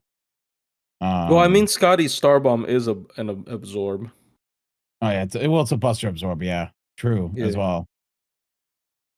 It's kind of annoying sometimes when I want to do damage. Yeah. No, I'm not talking about this character. I'm talking about what I'm doing right now with Xiang Yu, but that's unrelated. Yeah. but yeah, it gets a little bit on my nerves. But yeah, there you go. But yeah, even the power mods are good, minus the Shadow Servant. They get both man and lawful can coexist. So in that case, that's 100% power mod and it's also for face cuts because they're power mods for one turn. It's not 100% power mod because man is extra damage. Lawful is power. Oh right, yeah, this is not power mod. Yeah, true. It's actually better because it's multiplied, so it's like more than more than 100. So against a lawful man, it's 1.5 by 1.5. So it's actually 1.25. 2.2, sorry, plus 1. Yeah, so it's 2.25 and it applies to face cards, which is great. 200. Yeah. Well, the lawful does, yeah. Man doesn't. So the MP is 2.25. The cards are 1.5. But yeah, it's the lawful servants only. Well, that does. Servants are I mean servants only like have alignments. I don't think normal enemies really have them at all. Yeah, normal enemies don't have lawful like me. So it's fine to be a servant. Oh yeah, there's a few enemies, but like. But there's are very, very few and far between. The orb. Yeah, if it's like man, earth, sky servant only, then sometimes it's annoying because like everything has man, earth, sky usually. Well, not even usually. They do. Well, unless it's a weird trait like star or beast. But like like you guys said, alignment is usually. I would say A plus. Yeah, easy. I do think she is by far the better of these characters. Yeah. Wow. Very good. Damn. All right. Then we got even better. Yeah, we get this is an interesting back-to-back. We're gonna talk about Kriemhild next. Here we go. Single target Arts Berserker. We have an Arts MP. Wow, the luxury. Anyway, 10.4k attack is a very good start. Definitely quite above average when it comes to 4-star Berserkers. She's also double Buster, double Arts deck. Also the first of these decks that we're seeing on this list. Her gains cards, the arts, the quick is like whatever. Arts are okay, but there's 2 of them, so that's cool. And the extra is also okay. But yeah, they're fine. Overall, just fine. First skill on a 6-turn cooldown. All enemies get a -1 tick down.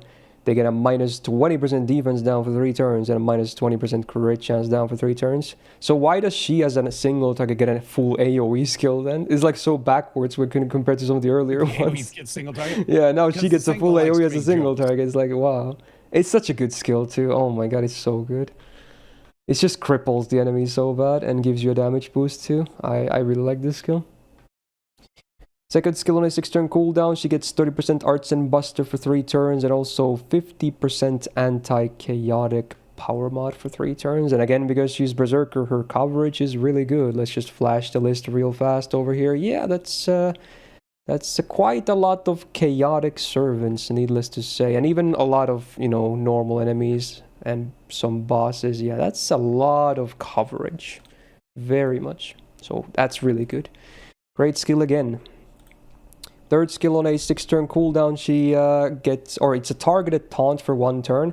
Then she herself gets a 50% battery and a 3k heal. So those 2 are always for herself, but you can target the taunt, which is cool that it's very flexible. You can target it on herself if you use like a Castoria invul on herself, or you can, if she doesn't have any protection up, hey, just throw it on a support or something. Maybe even rotate a support on purpose. It's so nice and flexible. Very strong. And a 50% battery is such a luxury to have. And a 4-star Berserker, just crazy. Yeah, it's a really good skill set. Super, super good. 12% Buster up on the only passive. Her Buster cards are, unlike the other Berserkers, they're not the most relevant thing ever, but it's nice to have for sure, I guess. They were not, I'm surprised they didn't give her like a territory creation somehow. That would be so messed up. Anyway, no buff on the MP, but let's see. Before damage, defensive buffs on the target, gone. Then does anti-dragon damage, the base or flat WAD 50% super effective. And again, let's flash that list real fast too. That's quite a bit of coverage too. Not as much as chaotic, but certainly a good amount as well. Then the target gets say minus 20% arts rest down for 3 turns after damage, scaling up to 40% on max OC, so it's a form of ramp up against a single boss as well. I mean, she's just an insane package, right? How is a 4-star serving this good of a kit? Like, come on, dude. Yeah.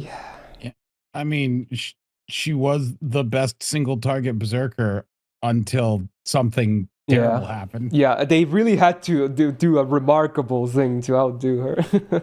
Like, how do we make a 5-star version of this? Yeah. Bad idea. That probably was the meeting, honestly, in the design process. They're like, it has to be better than Kriemhild. But yeah, Kriemhild already, obviously, before we get ahead of ourselves, she's just amazing. Amazing. Super easy to use, covers so much. Almost a brain dead servant, even. I don't want that to sound too toxic, but yeah. And like, the heal is actually like useful. Like she can do some like sustain for a while. You know. No, it's just because you have a 120 and you did like one fucking prison tower run. I know you're talking about prison tower. No, also, I'm not talking about just prison. I'm talking about like the heal. You can target someone else. It heals you for that's a turn. True. That is true. So that you take damage away for a turn. If you're using heal up codes, if you use both of them, what is it like? Almost like 5,000 heal if you use both, or like 6,000 heal if you use both codes. I feel like that's a kind of a silly thing to focus on. Okay. Yeah. I know. It's all. I'm just saying, like, it's only 3,000, and we kind of. I'm not sure if I think some people might have been downplaying Tamcat's heal and how that matters. Well, honestly, in my case, both. I would say in both cases the heal is not really relevant, so I'll just say that much. Yeah, I could be imagining.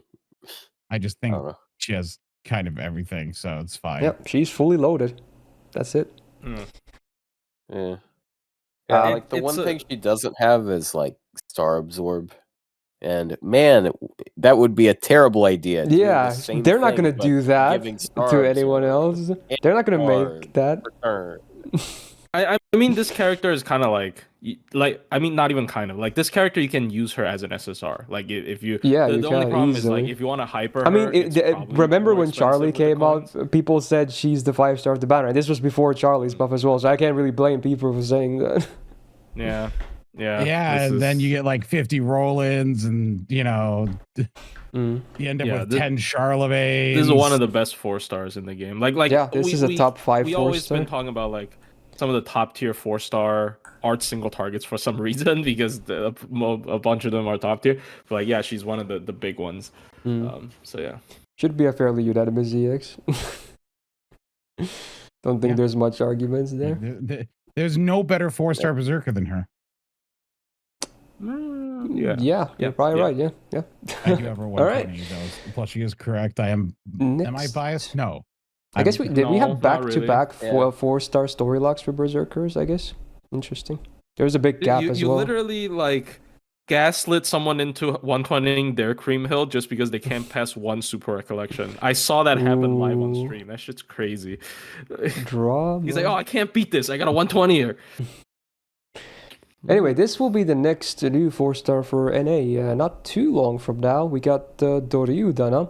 So he's the first AoE arts berserker that we're seeing today, unless I already forgot about someone. Pretty sure he is the first one. Okay.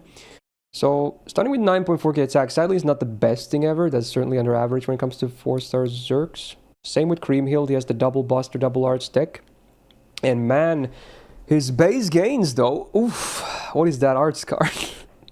That is ugly. Doesn't even start to describe that gain, unfortunately. It's actually worse than Durga. I was like, they're from the same chapter. No, it's actually worse than They love doing themes, I guess. I don't know. Anyway, first skill on a 5-turn cooldown. The full party gets 20% attack for 3 turns, 20% crit damage for 3 turns, and then the funny part, a random ally gets 5k absorb for 1 turn. I hate that so much. Just give it to him. Why is it random? It's so stupid. Why? Why is it a random 5k absorb? Otherwise, it's okay. Funny. Yeah, I don't hate the skill otherwise. This isn't even the worst random effect on the title. True. It's so weird though. It gets worse. Gets worse. Alright, second skill on a 6-turn cooldown. He gets 30% arts for 3 turns, 30% crit damage again for 3 turns, and then 15 stars on use. So now you kind of really would like to have some absorb, huh? Wouldn't be nice. But you know, arts up is still great, so helps with the MP. Third skill, 6-turn cooldown. Targeted skill, ally gets 5k absorb for 3 turns. Hey, we got it. Then 20 stars per turn for 3 turns. He himself gets 10% gauge per turn for 3 turns, and all enemies get a minus 40% debuff rest for 3 turns. That's a great skill. That is just a great skill. So while the absorb is random, at least he has this, which you can target. Granted, both are 5k, so assuming you have like a support as like a caster, if the caster gets the 5k, you give him the 5k, the caster is still gonna take your stars. Because they still get way more absorb overall. So the first skill can still kind of screw you over, unfortunately. But this is 3 turns and that's 1 turn, so great skill regardless, this one. Pretty good skill set. You can tell we're starting to be a bit more modern on these servants at this point. Like Plushy was saying, at some point they kind of just like, do we really have to cripple all these berserkers? You know, we can maybe give them some Turns stuff. out you do. Yeah, you do true. though. Otherwise they become. But at least they're experimenting, yeah. Yeah, hey, oh yeah, he had slippery the same slope, passive as Bill. I forgot there was another one. Yeah, E minus madness enhancement. He gets 1% bust drop, which in his case is honestly not that big of a deal compared to Beowulf. So, but Yeah, sadly, no Beowulf other is very passives. buster-heavy. Yeah.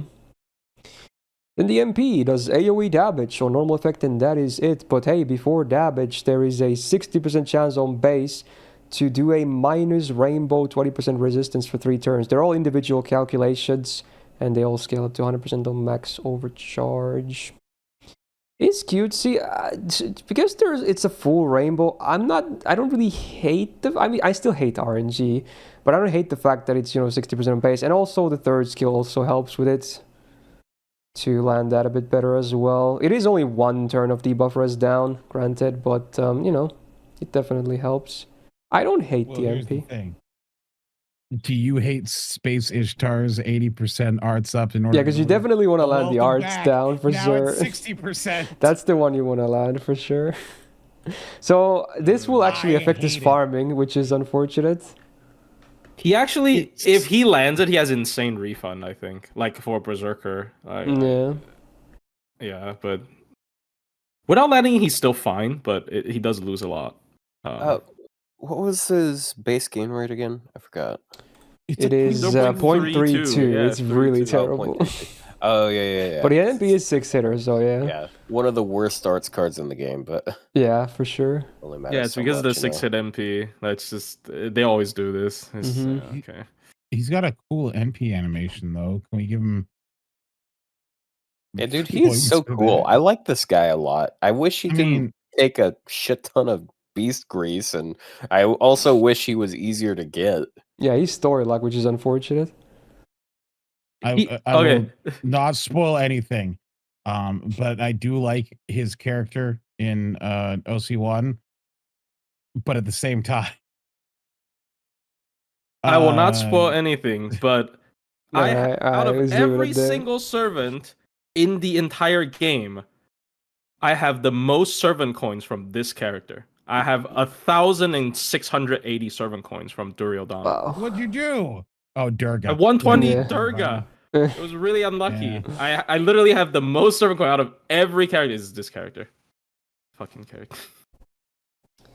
Yeah, like he's a cool character, but he's also the one I want the least out of the OC1 characters. Really? I like him more than fucking. Wait, no, he's not from OC1. I forgot. I was gonna say Tattoo Hassan, but like he was. Oh, Shining Star. Yeah, okay. Yeah, that's OC too. Yeah, he's from id. My bad. Why did you decide 120 Durga? She's cool. Have you seen her design? Like, what do you mean? But yeah, I don't know. We got arms. It's like I wanted that blue Kama costume from Summer. I'm still mad that didn't exist. Yeah, for so long I'm like, oh my god, blue Sakura. Maybe more. Anyway, Duryodhana I think is legit. He's legit. Yeah, he is honestly pretty good. It's just like people's standards has become so high when he came He's like, out. At that point. he's not as good as Summer Ibuki. He must suck. Yeah, well, everyone and their mother rolled Summer Ibuki. Yeah, that's the main problem, if anything. But he's still good. The question of like, yeah, that's another reason why I'm never gonna grail this guy. 120. Yeah. I got a hyper Sabuki. What does this guy do that she doesn't? Yeah, it's just unfortunate. he summons men. Imagine if he came out like bro, a year earlier or something. Bro, like 2 she years summoned earlier? me. What are you talking about? Yeah, honestly, if anything, I feel like Summer Ibuki summons more men. Yeah, bro. Well, no, I'm referring to as MPA. Yeah. Karna and whatnot can show up, which I think is nice. It's RNG though. Whoever shows up, but Does who Karna show not up? Shotama. No, it doesn't. Whoever shows up doesn't coincide with the No. debuff, right? No, that would have been cool. That would have been cool. Yeah. B plus A tier? Hey, I think he's A. A, yeah. I think A. Yeah, good. he's just a victim of coming out too late. Yeah, a lot of servants that fall in the same thing. Hold on. Wait, he's gay? I thought it was better to come out later on. Like, hold on. I guess it depends. Oh man, yeah, he's good. All right, next up, finally some food for me as well. Let's frickin' go. One of my biggest targets of this year. We got the Nagakura Shinpachi, Shinsengumi Simp, and an Old Man Simp. What's there not to love? 2 in 1. How frickin' amazing is that? I love this man. Right, single target Buster DPS, 10k attack, more or less flat. Puts him just a bit above average when it comes to 4-star Zerks. Full red, back on the bed, you love to see it. He's actually more red than Hijikata. A lot of people don't remember that Hijikata actually is only 2 Buster cards on normal deck. So he's full red. Gains cards are fine, they're good. But again, there's just not a ton of them is the thing. But the ones that he has, they're good. First skill on a 6-turn cooldown, he gets 30% Buster up for 3 turns, then this on defense buff for 3 turns. So whatever he gets hit, he gets 10 stars, and then also Guts for 1 time, 3 turns with a 3k revive. It just works. Goes with that reckless playstyle as well. Literally, this skill is called Recklessness. So, yeah, I quite like it. It's good. Second skill on a 6-turn cooldown. He gets an evasion for 1 turn and 18% defense up for 3 turns. So we're back to Mind's Eye skills again. But it's okay. If anything, maybe Mind's Eye Falls would have been cooler for more crit damage. But, you know, alright. Because 18% defense probably would not make the biggest difference for a Berserker, all things considered. But it's nice to have a hard defensive skill anyway. Even if it's basic. Third skill on a 4-turn cooldown, he gets 5k Buster Absorb for 1 turn. 100% crit damage for 1 turn and 10 stars on use. So yeah, he presses red and it hurts. And luckily this is not a 5-turn cooldown like a lot of these are. It's still downtime heavy, yes, but with sub supports in there, you can actually get some really crazy burst going on as well. It's not the best skill set we've seen so far, but it still makes sense to me. So I still quite like it. It's the old school Berserker skill set, but modernized to actually be functional. That's a good way of putting it, yeah, actually, yeah. They didn't really hold back too much, and he still has some nice newer tools as well in there, while still feeling old school. Sadly, his only passive is Madness. Oh, what was that? Oh, sorry. No, I was just gonna. He's really fun, like seeing all those crit buffs go up. Oh yeah. Yeah, his only passive is Madness Enhancement D+, which is only 5% Buster. Would have been nicer to have more, but, you know, still nice to have some. Then the MP, so before damage, he gets 100% crit damage for 1 turn. He also removes enemies' evasion buffs before damage, so it's like a pseudo sure hit. Arguably, sure hit is better unless you're buff blocked, because some evasions cannot be removed, but, you know, still cool to have that utility. Then before damage, he also gets 20% Buster up for 1 turn on base overcharge, scaling up to 40%. So the 100% crit damage is pretty funny, because again, it can only affect maximum of 2 of your cards, because 1, the MP cannot crit, and 2, your extra cannot crit. So it's only for the 2 follow-up cards. And man, this guy actually can stack a lot of crit damage. Sometimes maybe even a bit too much. That's the funny part. But yeah, he can actually crit very hard. I think he's just very solid. He's very fun, he's solid, full red, baby. He's got low cooldown on the crit skill. He's got crit on. How much MP? How much crit can you have on a single turn? Like if you do the MP and press the skill. 200% from his own stuff. You can, if you use him, Double Corian, and Merlin on turn 1, you can hit. Crit yeah, you can actually hit 500%. Yeah, with that. But from himself, it's minimum 200% with an MP with the third skill. Oh yeah, Merlin's buff make him go. And then you can also get the append if you want, but again, it's pretty overkill. I feel like Merlin's kind of overkill at that point. Yeah. But yeah, this is the guy I was talking about when I was talking about Beowulf, but better. Because he's better survival, he makes stars better, he's got more available burst. I think he gets his NP better. Yeah, he does. He's like something half in between Herc and Beowulf. He's nowhere near as durable as Herc, but like if you took Herc's Bond CE away, they're very comparable. I would say his kit is way better than Herc's, though. Yeah, if you take away the Bond CE. I mean, yeah, he's just straight upgrade from Herc without the Bond CE, because like he doesn't even have less survival than Herc. It's like but yeah, obviously he doesn't have access to that amazing tool. But he's so fun too. He's just a really good, really solid. I actually think he's not a bad anchor. My only gripe is that because both Hijikata and him are fun and they're both red and whatnot, so I'm gonna grail both. It's gonna be hard to choose between which one I want to use. Well, Hijikata is low HP meme. To me, Hijikata's even more fun because I love the playstyle, the super risky playstyle. But Shinpachi is also really fun too. Yeah. I think it's just 4-star. They can't give managed it too much, risk. Like I would go as far as to say Hijikata is the most fun single target DPS in the whole game. I will die on that hill. He's the most fun you can have. At least every time I bring him, I just have so much fun. Yes, sometimes you just end the run prematurely. He fucking dies and you want to cry. But man, when things go well, you're just loving life. It's so freaking fun. Have you seen the level 3 Hijikata videos? I think I have some. Yeah. Have you ever seen those? It's so funny. There's a lot of challenge quests that are like cleared by a level 3 Hijikata. It's really funny. But also makes you feel bad when you're like level, you're level 100 or 120 for some reason just fails to do the damage check. But you're like, well, it's Hijikata.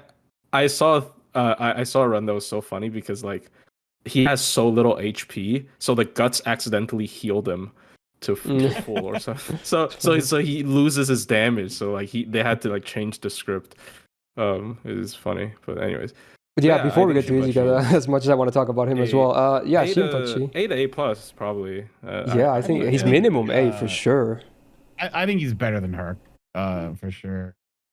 So I'm never gonna say no to A+. I'm gonna say no to that. A+. Excuse me. All right, time for the last 4-star, which is also a new entry in this year's list because he barely missed last year's cut. We're gonna talk about my boy. We got Soujuurou from Mahoyoru. Hell yeah, the Giga Chad himself. So he's a very unique case, not just among 4-star berserkers, but in servants in general. He didn't really reinvent the wheel, but certainly put a lot of interesting twists into it. So he's a single target berserker in a very untraditional sense. He's Buster MP. He has a double Buster, double Arts deck. Basically, 10k attack puts him around average for 4-star Zerks as well. His gains cards they're just okay. But luckily, his skills also help with that regard. So then, the skills. We have a lot of, like, not just interesting stuff, a lot of new stuff introduced. So, first skill is 6-turn cooldown. He gets 20% Buster and Arts for 3 turns. And then he gets this this really weird dodge, which is dodge against lethal damage for 5 times 3 turns. So in the case that something would kill him, he basically dodges it.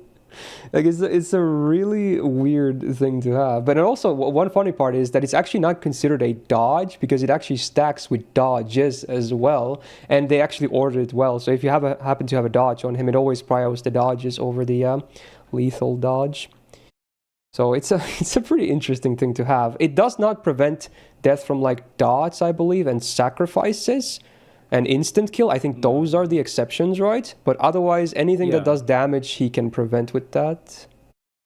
Yeah, if it's a hit from an enemy. Yeah, it has to be a hit. That's a good simplification for it. Yeah. So Not it's even interesting. Can prevent his, so it's kind of funny in a way. If you have a cracked copy, it arguably becomes a bit worse. That's the funny part. Because it has to be lethal damage in particular. So if you have more HP, it's hard to get lethal damage.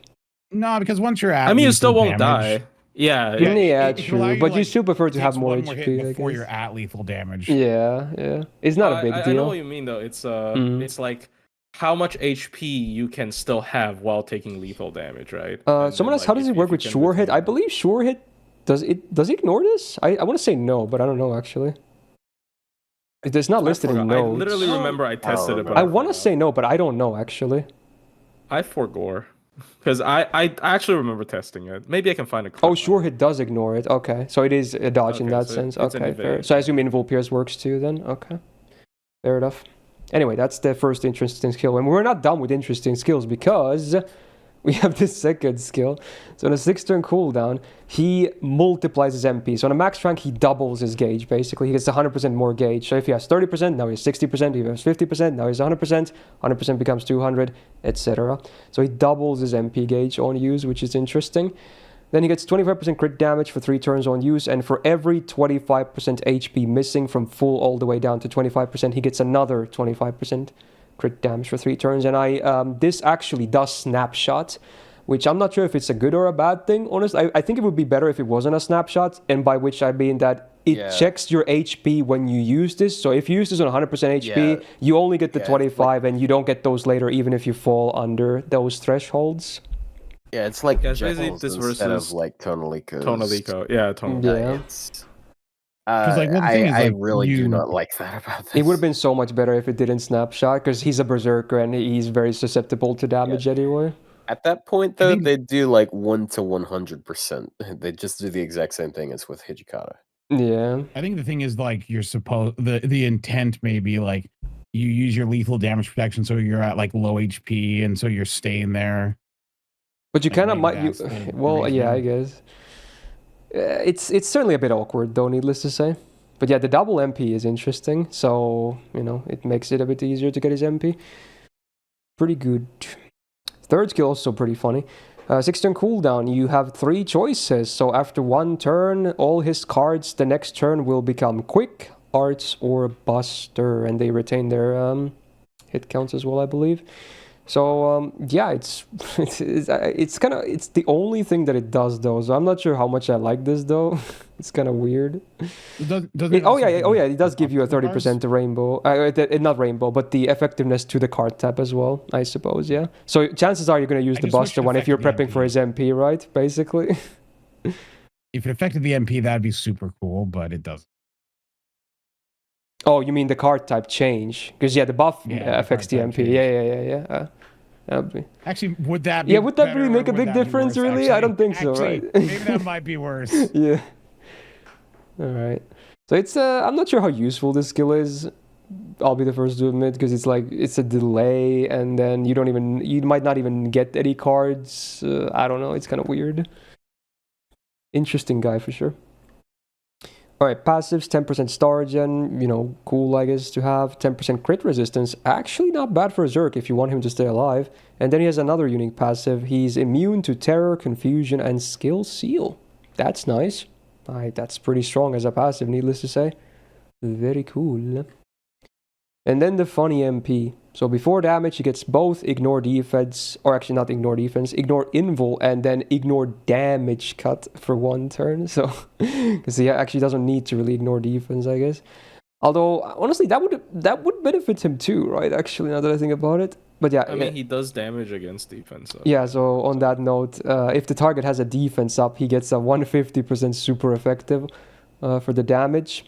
Also, before damage, he gets a 10% attack up for 1 turn on base overcharge, scaling up to 50, so a bit more boost. And then he gets the sacrifice happen, so he's gone. Guts can obviously prevent that, but not instant kill immune. I think Guts is the only thing that works, right, as always. So yes. Yeah, so even though he gets the super effective, the damage is still obviously a bit mitigated if he doesn't have ignore defense as well, because defense up still works, but obviously he's still gonna do probably more damage to defense up targets than not, because chances are they don't have a crazy amount of defense up to begin with. And he's the only one to have ignore damage cut as well, right? As an effect. Yes, they had to change a advanced quest because of that. Oh, it's like an older one because he was cheesing it, yeah. Yeah, he was cheesing it. Yeah. Because it had like a 5 million damage cut. No, I remember that one. There was exactly one servant that did it, which was ironically Hijikata. It was Hijikata. And then it was like, oh wait, hold on, we can't have him just like instantly win it. That would be bullshit. Why not though? Come on, it's just one advance. It's so much more fun than sitting around for like 20 turns killing the zombie instead of the gem. But guess what? Hijikata can still do it because don't yeah. But yeah, on the topic of Soujuurou, he's really interesting because I would like to see him as a DPS, but it's really hard to DPS with this guy because of the way the MP works, right? So he's mostly used in farming, right? Because he has quite a bit of battery, and the MP is a free swap because he was of the sack. It's like Tutankhamun, very similar case again. He's actually the biggest reason people are like, okay, Tutankhamun's garbage. Because you have a 4-star option that's free MP5 and it's a cheaper party and a Berserker. Yeah, like if you're looking at damage when Tutankhamun hits neutral, I think he needs to be at like MP2. Yeah, a lot of people call him like the single target Arash. Soujuurou. Yeah, I don't think it's fair. He does more for sure. The scaling of Arash.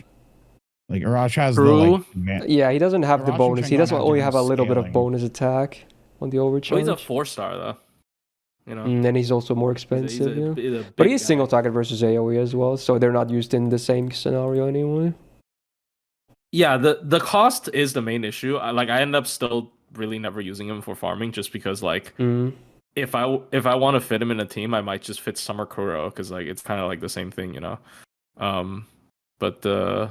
But yeah, it's honestly, I have so much difficulty trying to rank this guy. I don't know where we should place this guy at. He's like really useful. Yeah, but he's like I don't know. It's like they had like this little hat that they threw random ideas into, and they at the end of the day they were like, okay, what do we give this guy? And they just threw the hat at him. Like every really single thing is a unique idea, but a lot of them just don't have any synergy.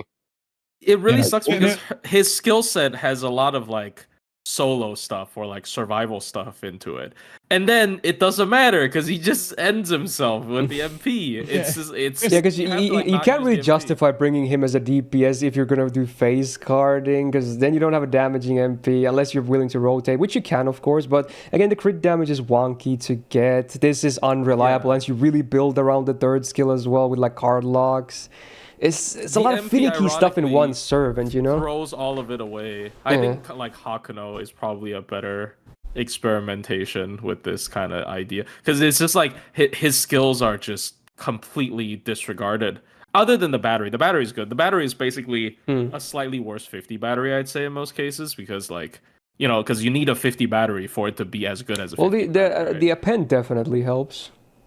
Oh, yeah, Penth and like Oberon in a Buster team. You can probably just make do with AoE batteries in the append. You don't have to target him with anything. Yeah, I do like Otto's thing of like them just drawing stuff out of the hat. Like they just got a dartboard and they're just like throwing it out and like all right, Berserker, they throw a dart in the land. It's like multiplies NP. Goes in the dart. It's like can't be killed. Goes in the dart, kills himself.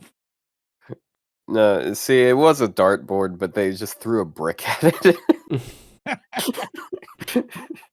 We're gonna like laugh at him, and then there's gonna be a raid boss that has 10,000 damage cut, and then like nobody else can do it. I mean, pretty much. I mean, 10,000 needs to be more than that. You mean like 100,000? Oh, not 10,000. Like sorry, 150,000. Yeah. I mean, he was pretty useful in that the Hijikata event because there was like a pretty fat wave 1 enemy. It was like over 200k. Is it not a Berserker? No, it was a Rider. Oh, it was a Rider. Oh, yeah, that was what it is. So it was awkward for people to deal with because you also had to deal with wave 3, which was like 900k. A foreigner. foreigner Voyager. that had no traits that you could abuse. Yeah, Voyager is really bad. I don't know. Yeah. You could single slot that with MP5 Hibiki Chikagi. Yeah, just roll NP5 with a new servant. Yeah, simple as. Feed the machine. Anyways, I do think the character is fairly good. I don't actually. I think he's a bit overrated in farming because, like, me Yeah, the cost is personally, again maybe the main issue. Yeah, I like multi-core a lot, but I still don't really use him that much. And it's just but I Where do we still- rank him? I don't know, man. I don't. Where do we rank him? He's still probably fairly I still high-ish. put in A. Yeah, I still think he's pretty valuable. It's yeah, yeah, he's A. nice to have for sure. it's Yeah. just the 4-star cost. That's all it is. But worth A it's tier? worth it if he can kill him. Yeah, he's think A. fine. I think he's fun. Yeah, But it is a very different A from everyone else. yeah, it's certainly a unique case. Yeah, for sure. It's in a completely different sense. You Yeah, know? like It's the just- first one doesn't die and that one dies, and those are their respective best traits. All right. Well, that concludes the initial placement of the 4-star Berserkers. But man, we have 16 5-star Berserkers to cover next. So buckle up. We're still not Only done. some of them are bad. Yeah, it's still a Berserker class. All right, we go. Actually, I guess ID wise, Kintoki was first, even though he's not a day 1 Berserker. So frick it, we'll just go with the ID system. So Kintoki will be the first 5-star. We'll cover it. What was that? Kintoki internally has a lower ID than Vlad. Yeah, they probably planned him on But came launch out as later. well. Yeah, he was out like 3-4 months into the game anyway. So yeah, I think Gilgamesh was a similar case. Anyway, Kintoki, the golden bad himself. So single target Buster DPS farmer if anything, because DPSing man, he's there's a lot of stuff that's lacking. But hey, because the way he's built, he's actually relevant. 12.7k attack is still also very high, even for a 5-star Berserker, so that's also great. Triple Buster gains on base are not good whatsoever. Only the art card is like passable, otherwise yikers.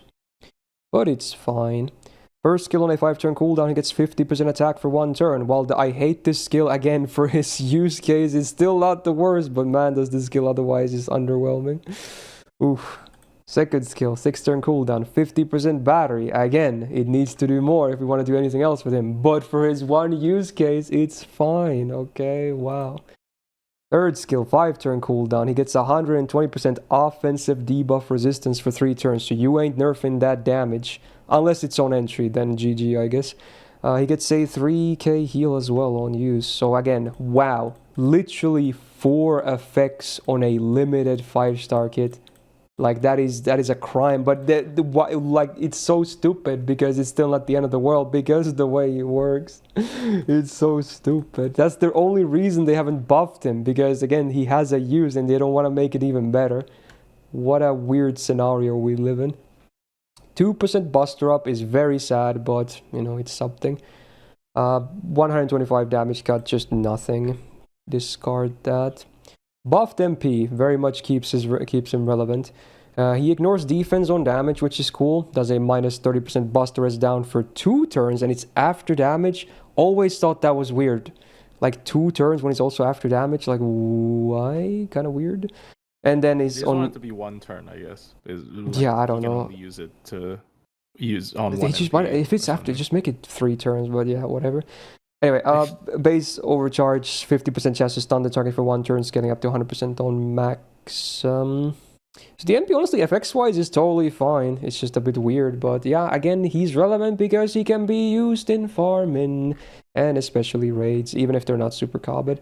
So yeah, it's so freaking basic, but he has a use case and he's universal. So yeah, it's Kintoki. He's actually proof that if you do enough damage, you'll always be relevant. Yeah. He actually does nothing outside of damage. Yeah. I mean, I guess the stun, and he's still top tier. Like that's the thing, is like for what he does, which is killing raids and actually even like boss killing with like multi-core single target. He's good for that. Like if you're doing boss fights, you're using Vitch, so you can double cast his battery and you can spam his NP a little bit. I mean, at least 2 NPs really easily. Like it hit damage. That's all you need. And he stuns. Because he's stunned. I would still. I don't think I would really bring him for bosses anyway, even if he has a stun. I hate him on bosses. He is not single target Arjuna Alter. Arjuna Alter has way stronger cards and stuff, so I wouldn't make that comparison there. Like he is held up extremely well for the fact that he has like big ass numbers and accessibility and terrible skills. If he doesn't have that 50 battery, it would have been over. We're gonna have some 5 stars here that have more in one skill than his in his tier 3 skills. Yeah. I mean, one turn duration skills don't matter if he's only used for 1 turn. That's just how it is, unfortunately. But man, what a I don't want to place him in EX, but I would be okay maybe with A+. I just don't want to place him in EX. I think A+ is fine. I think because there are single targets that are there are single targets that are arguably, I mean, not damage-wise, but arguably more viable or equally viable as him in multi-core farming, and they can do other stuff. Well, but he has one job. He's a single job man, but he does it well. All these years later. Kintoki. There you go. Alright, so now for the actual day 1 Berserker, one of the 5 day 1 SSRs in the game. It's Vlad time. There he is. We already covered Lancer quite a while ago, and now it's time for the Berserker vampire guy. So single target arts DPS attack at 11.5k is a bit below average when it comes to 5 star Zerks. Double buster, double arts tech, and on base his gains are as bad as they get. Well, more or less, at least. So not very pretty at all. First skill on a 6-turn cooldown, he wins over all the assassins from last week. He gets a 100% chance to drain 1 tick from the enemy and gets a 30% battery. Imagine being the big daddy vampire. He gets privileges, I guess. Surely someday they will buff those 4-star assassins. Yeah, right. It's still not an amazing skill though, to be honest. But now at least the numbers make sense, so that's great. Cool.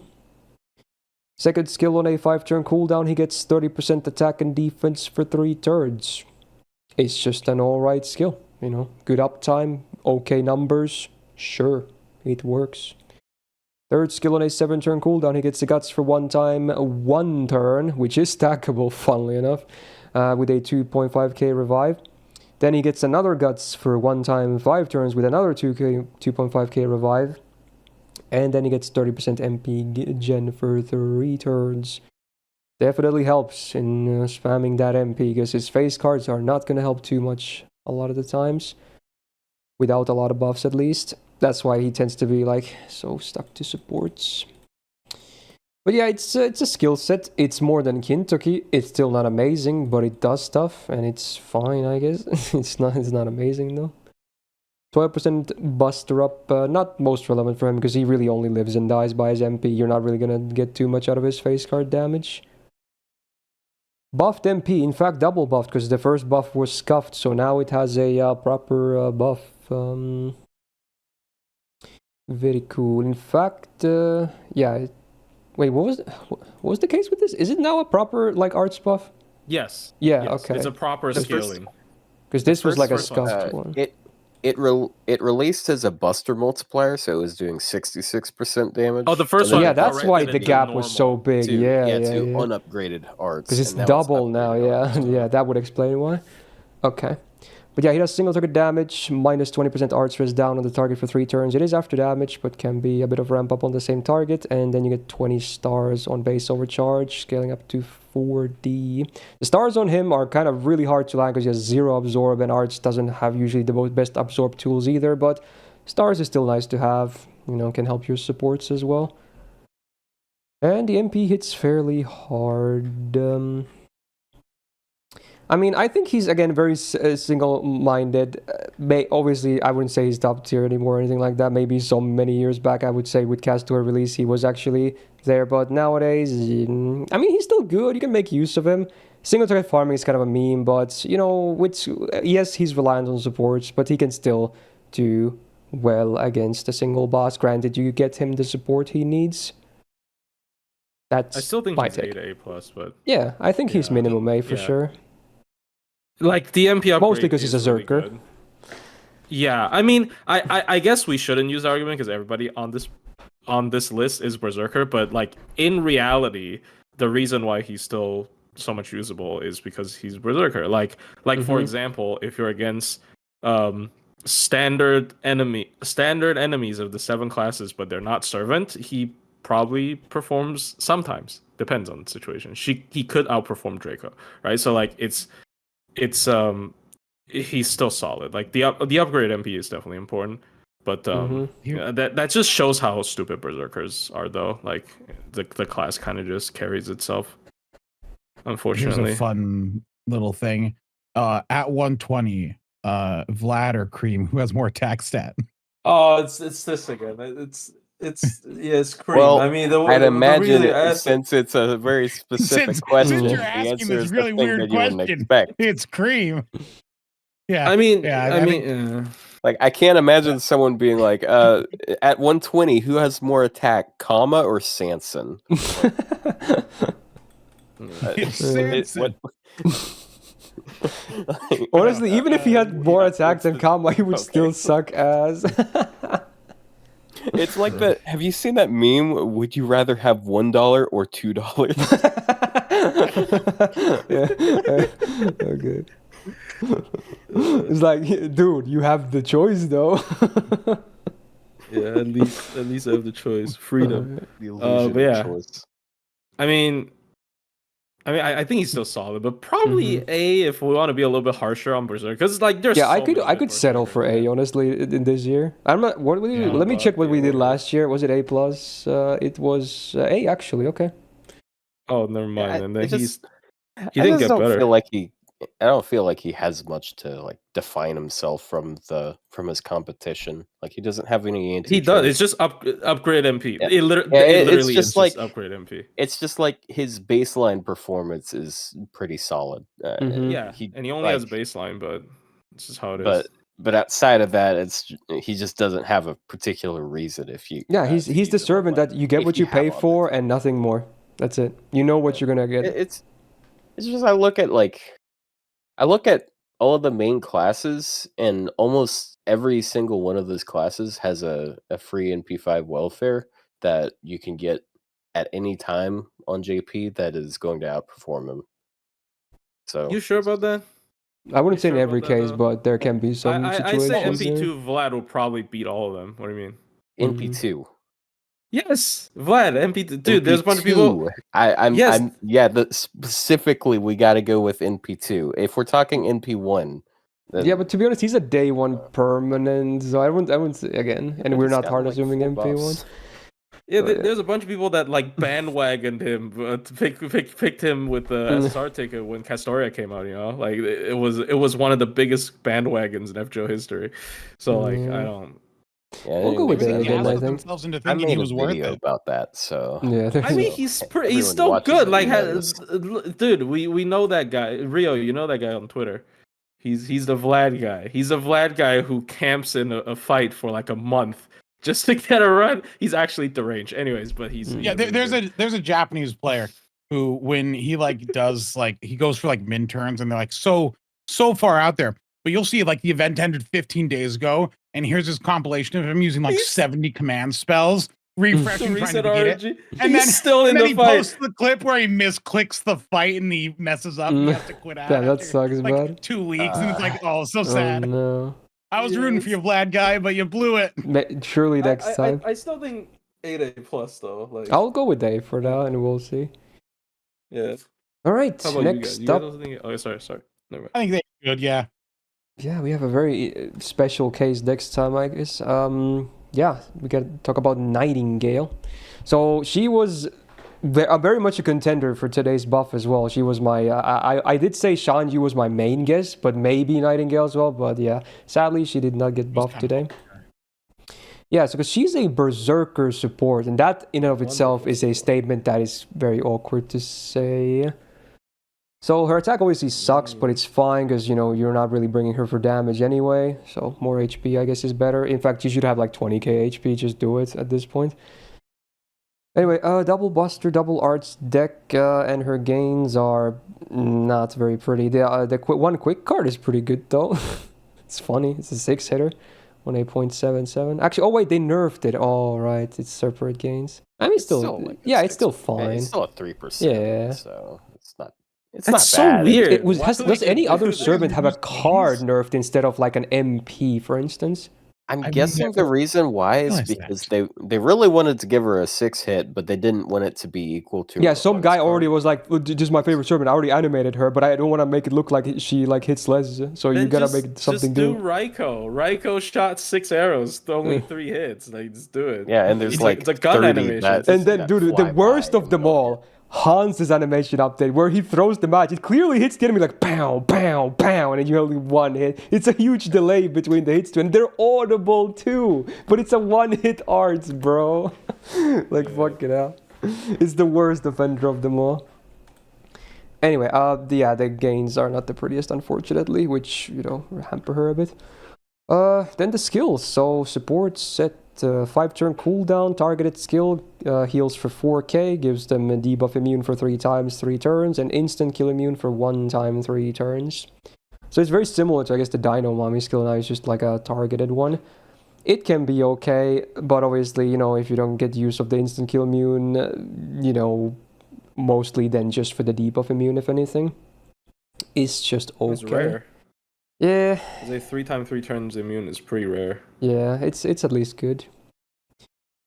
Second skill on a 6-turn cooldown, she herself gets 50% anti-humanoid damage for 3 turns and 25% humanoid defense for 3 turns. The defense part is great because 99% of servants are considered humanoid, and she really needs that as a berserker. But man, this should be targeted. The humanoid damage is completely wasted on her. It's such a good buff that would too. be pretty nuts though. Like that would be a universal servant damage boost. It's like Summer Eris again, basically the same thing minus a few servants. So Yeah. like it's wasted on her. She's not gonna do any damage anyway. You're not gonna bring her for damage. So That would make her pretty insane. I think it would be I think that would be fair. Honestly. I would love to see it be targeted. Anyway, unfortunate as is. Third skill on a 5-turn cooldown. Target gets 50% buster up for 3 turns, 30% buster crit damage for 3 turns, and 20 stars on use. I mean, this skill at least makes sense. It's like a alternate version of hero creation, I guess. With stars on it and less crit damage. But it is a 3-turn buster card, or a crit boost as well. Like Korean Light, a little bit ish. Buster It's card. like it's a little bit of everything, but it's still a good skill. Like this is at least objectively a good skill. It's a lot of buster up too. Good uptime. If she happens to live, that is, you can maybe use it again. But who knows if she does. Man, it's such a weird skill set though. The defensive utility is literally just utility. The defense is for herself only. The attack is wasted on her. This is great, but this is really it for the offense side. 12% buster up because they really want her to do damage, but she's not going to do damage. Buffed MP. All enemies get a minus 50% attack down for 1 turn. Full party debuff cleanse. On base MP1, everyone gets a 3k heal, up to 5k on max MP level. And then base overcharge, 50% MP damage down for 1 turn, going up to 100%.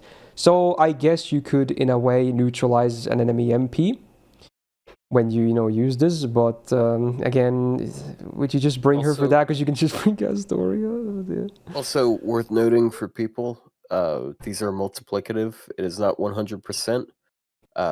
Defensive multiplicative means you cut it in half, then you cut it in half again. So if you toss so it's in not like a minus minus 100%. Yeah. If you so you toss in still her second die. skill, it's. I mean, you could still die. It makes it at least so you can survive, basically. Yeah. Well, with her second skill added on top of that, she takes a quarter, then half of that, so it's actually an eighth. So it's like 88% damage. So even a berserker at that point can tank. Yeah. Yeah. Yeah, it does reduce damage by quite a bit. And it'll delete like defense debuffs if you have any. It's just like, I like the third skill, but again, you have other options for this stuff. So the question remains: when do you bring Nightingale? And I can't think of many situations where you I've bring actually her. been forced to bring Nightingale multiple times, which is just because she's the best buffer that has debuff immune targetable. I guess in that case, that would be the one case. Or if you need instant kill immune. Thing, though. Yeah. I will say that is a very min-turn thing. And also her Berserker class is actually a good thing because I want her to die. But like that is that is a very min-turn thing. Yeah, I get that. I'm not 100% sure this is a particularly good thing if you want her to stay on the field. The short cooldowns are definitely helpful though, because I think 5-turn cooldowns on these skills are very short. Like for that third skill effect, 5 is a oh no. Yeah, this is just a legit really strong skill. Yeah. It's really strong. On a 5-turn cooldown is kind of insane, right? Like it is. I never bring Nightingale myself, and I like using a lot of non-meta supports too. I just never bring Nightingale. It's so funny. I remember my sorry. No, because you literally just, if you need debuff immune, you stick her with a Tauncy. She gives Buster up. She gives stars. She gives crit. And then she dies. It's super easy. I don't know. I like her. It's so funny. Use her all the time. I think one of my runs for Oberon, the Oberon boss fight, I had to do. It was Nightingale, Santa Nightingale, and Van Gogh. And I had to use. I guess it's kind of fun to combo her first skill with Santa's second skill. that's a lot of defensive utility there. Yeah, there's some synergy for sure, but again, that is utility tools are just like that. When I need it, I need it, but when I don't need it, I would never bring her. I don't think she's bad by any means. She's not used very often, even if she might have uses. She's a B tier support. I might agree with that. Yeah, she's okay. 3-turn Buster. I like to put her a little bit better. Just because, the third skill is like mini Koya and skill 2+3, right? It's a star bomb, 20 star plus crit. I guess no absorb, but I was kind of disappointed by that buff, but to be fair, it is lower cooldown than most. It's really good. It's hard. I am complete. Me really liking her performance is a complete bias for min-turn, so I don't know how to rank her. I would probably do B flat, but I don't know. Is that too low? Excuse me. I don't know. I have no idea. I'm not gonna even comment. I'd put her at least probably B plus, but I don't know. Yeah, I would too, but B is for Otto. Your job. Your job. Yeah. It was. Oh wait. Which is it? Between what and what again? The BBs. B and B plus. I'm fine with B plus, I guess.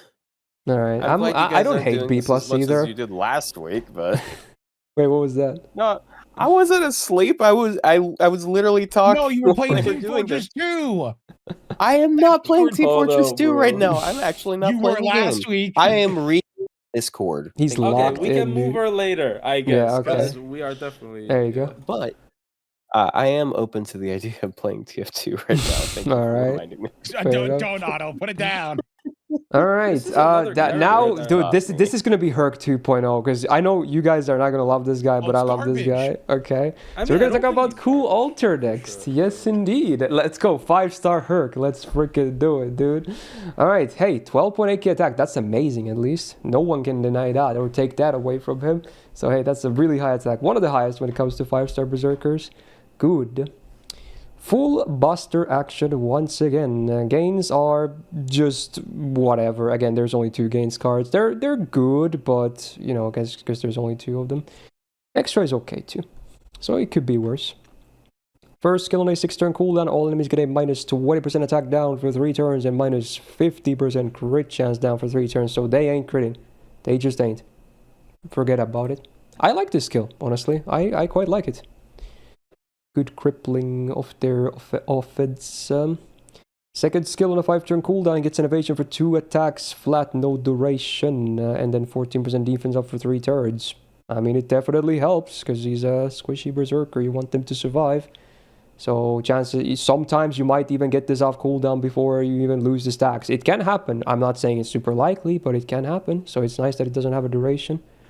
Obviously, it's not as good as the high rank PFAs because they're 3 attacks, but you know, still cool. Third skill is the one thing I'm not a huge fan of. It's a 7-turn cooldown on a Guts for 1 time 5 turns with a 2.5k revive. So there's still some base Gutses in the game, and this is one of them. The only good thing about it is the uptime is actually not bad, but only being a Guts at this point is a bit unfortunate. So yeah, it's not the craziest skill set ever. It doesn't have a ton of effects, but you know, it certainly could. I still like this more than Kintoki. And not for like, I'm not saying Kintoki obviously, he has a use for his skills. I'm talking about FX in general, okay? Anyway, sadly he doesn't have Mana Enhancement EX. It's in fact C rank, so it's 6% buster up, but it's still something. 150% flat damage is nothing. And then the buffed MP, which is the reason why I still think he's relevant.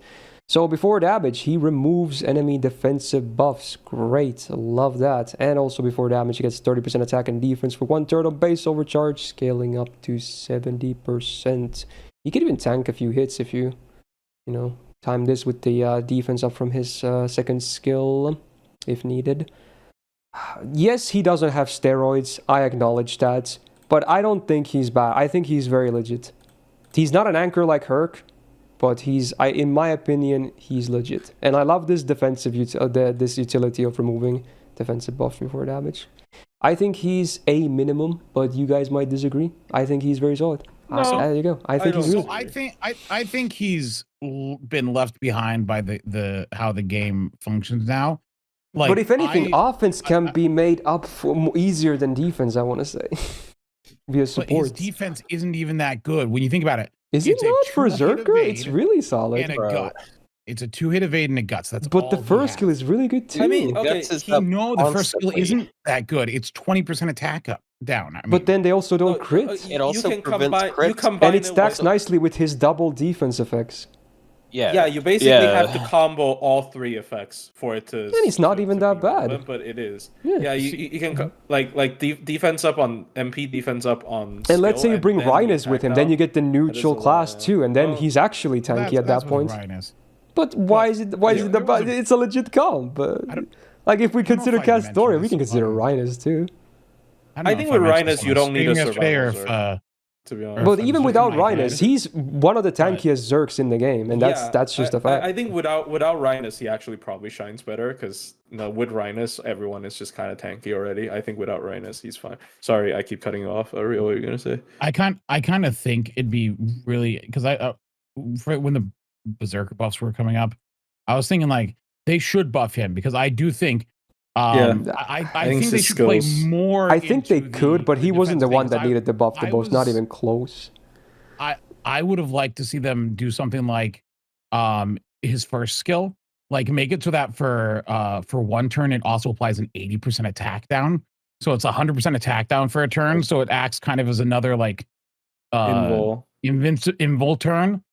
Or I was like, give him like on his buff his third skill and give it like stage 4 overcharge, so he gets like 70% attack and 70%. They should buff the guts instead. The first skill is already fine.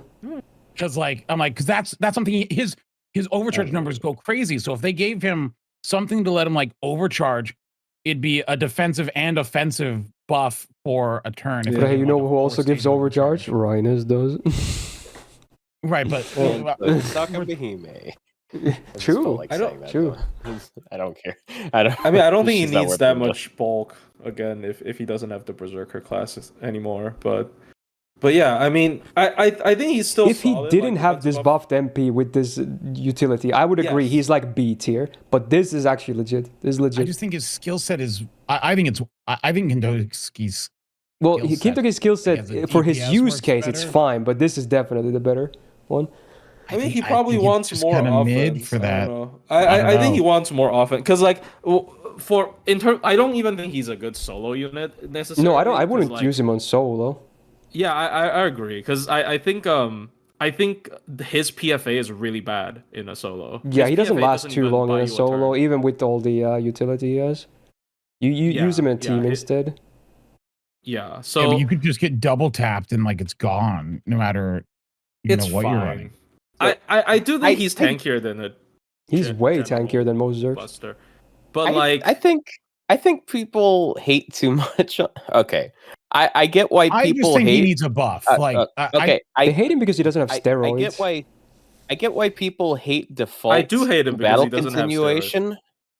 But 5-turn guts, I feel like you guys kind of just like underrate that just because it's a common effect. Like 5-turn guts is a lot of uptime for a hard survival. Yeah, this can be always used twice if you know what you're doing. It can always be used twice. Yeah, and like you add a coin and it's literally up all of the time, until it gets used. But then he has 5-star HP and he has a lot of ways of like he lives a long time. No, we're not defending a day 1 guts. We're defending the guts effect in and of itself. The skill sucks. Yes, it only does this. It needs more, but the guts is still good. That's the point. Okay, here's the thing though. Battle continuation doesn't guarantee you to live for a turn. I mean, unless you're soloing. It's yeah. I mean, it's very likely you get attacked 3 times, and yes, it's like one procs that, and then like they have to target switch. So if they attack you second, it's unlikely. Then you're fine. Because the way the proc works, it's unlikely. Like a slight chance. But then you also have to be really low. 1 out of 3. Okay, but then you also have a 2-hit evade all the time. Battle continuation, you are low. With bad RNG, he can die in 2 turns. With bad RNG, any berserker will die in 2 turns. If you die in 2 turns, you either got fucked in the ass or you just did something really badly wrong. Also, you're saying it like the reason why you'll die in 2 turns is because you get crit. You don't get crit with this guy. Yeah, you don't. He neutralizes crits. It doesn't exist. Maybe we're all arguing our own opinions, but we're coming at this from different scales. What do you think he should be? Otto, I would say A+ myself, at least. Maybe A, but A+. I would do A+. I'm saying like I think A+ I think too. A. Because he's so easy to use. You can make up for offense with so many. We have billion supports who can work really well with him. Also, so are we actually? Is that actually a criticism of him? His like offense not being? Yeah, that's what people hate him. He doesn't have any steroids. That's why they hate him. Not fast. Then he has really good MP damage. I know he has. Why do you have to Minturn? Why can't you go slower? Not Minturn. It's not Minturn. But you. He's a defensive unit that I feel his defensive utility is lacking. I have talked the least about Alter. Okay, hey, so. Riddle me this, Batman. Vlad, 30% attack for 3 turns. Good. Alter, 30% attack per NP. Bad. Make it make sense. It's easier to use Vlad's NP multiple times in a row. You can buster crit with Yeah, he has a good deck for face carding as well. Just bring supports. Well, Vlad has nothing for face cards. He lives and dies by his MP. I don't think he's bad. I mean, I don't know. I just think his skill needs a little bit of a rework. He is. I mean, I agree that he could use a buff, but he's already very solid. I think that his first and third skill really need a buff. I think they should play more into the defensive utility, but. These people are acting like 2 buster cards are not going to do at least the same amount of damage as his NP. Come on, you're getting 3 buster cards in 3 turns. One of those turns, you're probably going to NP at least twice in those 3 turns, and then you're going to get 3 buster cards. You can just choose to take the buster cards when instead of the NP on that 1 turn. Like, think, Mark, think. Yeah, someone watched it. Just because you bring up memes doesn't mean you're right. By the way, look, here's the thing. Watched it recently. It's a good show. Okay, here's the thing. I never referenced it before I watched it. Here's the thing. I just think like he is a good DPS. He's a good baseline. He has good MP good MP damage. Removes defensive up. It's just like.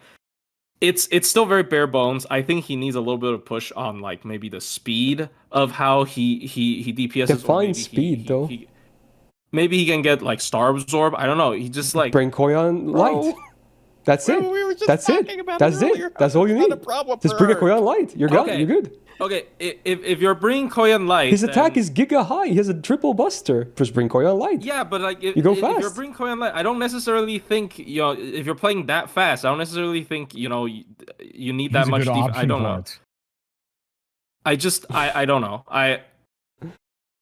I feel like the one things you want to see for him already are very available. I feel like this is honestly better than him being fully loaded on offense. I actually like him being defensive as a berserker. I mean, I guess yeah, because it's harder to make up for it in Buster. It is. right? It Like, is. but I don't think it's A plus. I just don't think it's A plus. I would never do I under A at say least. A+. Under A would be a can do A. crime. Hey, I agree. Hey, I agree with We A. can do A. I think he's like Okay, I it's guess we can two A abandon pluses. morals and say A.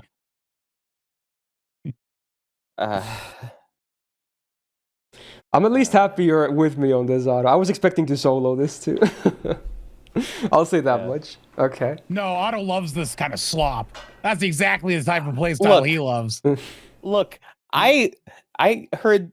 Look, he's better No, than Herc. no, Well, this is- yeah, I this is like some him a bum lot shit. better than Herc, but I would not compare them. They're both Okay, a bit like, defensive. yeah, I One is wouldn't an compare anchor them. solo, or one is a DPS. I have heard arguments that favor him more than other servants here used on those other servants. Okay, so Yeah. like, okay, fine. Put him A plus. I don't care. We'll go with A for now. We'll There we revisit go. at the Let's end. go. We'll revisit. No, okay. sure. No, I really, Plushy, stop I working really against me don't here. care. I I really need don't you to care. stop talking. Plushy, you're in a Look. spiral. I need you to stop. I'm not an Aspire. I don't give Stop. a shit about this character. His animation sucks balls. That's why I hate him. Okay, like I don't. That is true. I like Right. I Kind of I stuff. okay, I but- don't know. but- Like his but MP guys, still does he- good damage. He does Maybe twirl, and then he twirls again, and then His- he And smacks. he back, dunks on the throw. enemy with his range buster, though. his MP probably does. I think his MP damage probably justifies the A plus. That's the only thing. His MP damage maybe Anyway, justifies. well, the A+. again, we'll talk about that sure. at the end again. Yeah, that was a segment though. That was good. Anyway, next Yeah, up, there let's. it is. There's the heated segment. We haven't had enough of those, honestly. Yeah, it probably won't be the last one either. Let's be real. Anyway, Raikou is else next to the controversials chopping left? block. How is he So- worse than Herc? He Right. has defensive buffer for damage. The chat, stop. He's not worse than Herc, dude. Get out of here. All right. I genuinely did dislike. So I'm sorry. Okay. Anyway, Raikou. There's one character I'm so- dragging down is Herc, not him. Interesting. AoE Buster, DPS, and I guess nowadays you can even farm with her. It's not the prettiest thing ever, but you can do it now. In fact, was that buffed already? Did that exist last year? I'm not sure if it did. I think so. Maybe it did, yeah. She's just a 30 charging, but I don't think Yeah. her looping is particularly by either. It's like it's a 30 charger. Yeah, it's a looper. standard 50. See. Anyway, 11.5k attack like is Arjuna Alter. a bit below average when it comes to 5-star Zergs. She's double Buster, double Arts, and her gains cards on base are not particularly impressive, unfortunately. So you're gonna have to make do. First skill on a 5-turn cooldown, she gets 6k absorb for 3 turns and 60% crit damage for 3 attacks, 3 turns. I don't necessarily hate this one. I love that the absorb is good and on a good uptime. The crit damage, at least it's on a crit damage instead of being like, oh, buster up for something based on hits. Because, it only gets good soon when you actually crit. And 60% is a good chunk. So I honestly don't hate this. I think this is fine. Is okay. Second skill on a 6-turn cooldown, she gets 30% buster up for 3 turns, evasion for 1 turn, and a 30% battery. So there it is. With this, she can now buster loop. Rejoice, Raikou fans. Outside of farming, it's a bit tricky to use sometimes because it's her hard survival on it. And again, especially for Zergs, you can't necessarily throw it away. But, at least on farming, you just pop it and, pop it once, pop it twice, and you're good. But it's a decent skill. The awkwardness aside. Yeah. Third skill on a 6-turn cooldown. This, I saw some copium about people wanting to see a buff for this as well today because, they did their crazy Shisho buff, but yeah. Why would this get buffed again? Yeah, I don't know, but I did see a lot of comments I saying guess that. add a, I don't know, MP damage of, like... Yeah, I don't know. I guess bring it's up, like, because Komachi. it's the only thing that hasn't been buffed. Yeah, pretty much. I mean, That like seems- if you look at a modern servant like Komachi, it's like 3 P mods and MP damage up, so I guess you could justify an MP damage up. But this is a Berserker with an MP upgrade, so I don't actually agree with that. But sure. But yeah, on that note, on Yeah. a 6-turn cooldown, she gets 50% anti-demonic damage for 3 turns and 50% anti-servant damage that are either earth or sky attributes for 3 turns. Obviously, it covers both, and they cannot coexist anyway because you can only have one attribute. So there are I'm not sure how many servants are there that could have both. Probably not that many, right? So there are some demonic earth, I'm guessing. Not sure if there's demonic sky. Yeah. But some exist where you can get actually 100%. Ibuki. Yeah, I guess. Ibuki. Yeah, you know what? That makes Yeah. sense because of lore, right? Yeah, of course. Yeah, she's supposed to kill Yeah, Onis. she took the head. They want to. People want it buffed, so they add man and man. Why? And, Oh god. Why? No, just buff it so it doesn't have a servant restriction. No, that's anymore. the joke. It's just Yeah, that would help with that farming was actually quite a bit. True. That would be pretty man and big. star Yeah, and just- beast. And then But I don't think they would do that. It's like Tesla. They limit it to only servant for a reason. I think it's just they don't want to give you too much coverage with that kind of stuff. I guess. I don't know. Anyways, But yeah, it's I don't hate the skill. Demonic is fairly, out there, and then of course Earth and Earth attribute especially is a common one. Sky a bit more rare, of course, but what's her own attribute? She's Sky. So wait, how was that on Earth? That's would Mystic Killer do extra damage to man? Then just change the skill name to Killer. she's just generic killer. Yeah, just actual psychopath. So wait, she does Which good kinda damage, is. right, on Earth, as is. Yeah. Yeah, so that's Killer nice of for her. various things. It does help her. Wait, yeah, no, she actually is just absolutely screwed against man. She has no power mod and she does less damage to them. Good Yeah, job. Except Koi and Sky, checkmate. true. Oh, true. That is true, That's that what kinda people makes like up to for talk it. about, though.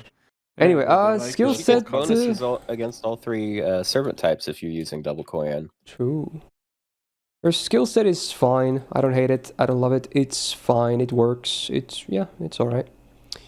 Passives, 12.5% debuff rest is okay. 12% buster up is amazing. 11% quick up doesn't really do a whole lot with her one quick card that is terrible. 150 flat damage is nothing. Buffed MP then. So that's AoE damage minus 20% crit chance down on enemies for 3 turns. And then before damage, she gets 100% star gen on base overcharge. It's getting up to 300%. So it is a 7-hit buster. So with that, even on base overcharge, she's actually going to dish out some good chunk of stars from it. If you're DPSing, that is. Obviously farming, it might not be super relevant. Sometimes might be if you're face carding, but yeah, it's an alright MP. I don't hate it. Both effects they're fine. They just work. If anything, yes, you can farm with her, but I don't know, maybe she's still nicer as a DPS because she has this crit synergy too going on. Granted, she doesn't have triple buster, which would maybe be ideal though. She's just like a standard buster looper, no? Mm-hmm. So the misleading thing here is you look at her like a buster servant, but no, she is actually a quick servant with a buster NP. Because the stars, you mean? She NPs, she makes stars, she uses the stars to crit and get her NP back, and it just goes back and forth. It's basically exactly like a quick servant, except you don't have the base refund. Yeah. So worse than a quick servant. Well, I mean, you double up on her buffs, and she does a lot of damage. Yeah. Unfortunately, this is the unfortunate thing I found out about, which is very stupid, completely unrelated. But she does less Earth than some neutral DPSs, which I don't know why. Maybe the neutral DPS are too broken, but I think she's it's still good anyways. I think it's because it's because they have PMod versus their own SC? special. Yeah. Are we talking about Mellow We're here when you say neutral? No, I'm talking about Cuckoo, but I think Chad's gonna fucking hang me if I say her name. Well, no, I saw her. I mean, she anyway. has like 60% NP damage, so like 30%, but you double it, and yeah. She has Some solid 100 PMod against Earth Sky Servants. Pretty nice. I mean, I think she's pretty decent now with the buff to the second skill. Yeah. She has just good damage, like upgrade MP. It's kind of rare. She's the only AoE Buster Berserker that has upgrade MP. So the raw MP damage should be, well, compared to Arjuna Alter, not anymore, but but the raw MP damage should be pretty high. It's not bad on this character, just because of the upgrade MP. I don't know. She's nice. She's nice. I think she's just like living under the shadow of two other top tiers, but I think the MP upgrade and the numerous skill buffs, honestly, the battery and whatnot, kind of puts her. I still would say she's like worse than the other two AoE Buster Berserkers because the other two have like very. I would say so too.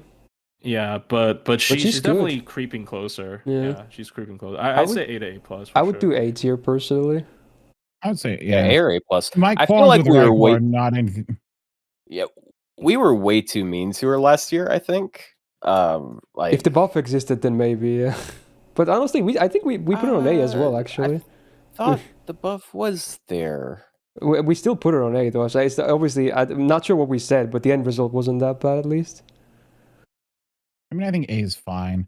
Like I think like I don't think she's like a full tier below like Morgan and Gajuna personally, but I think she is. I think she is. Unfortunately, maybe. I'll explain why. Hold on a second. So maybe she should be in B plus.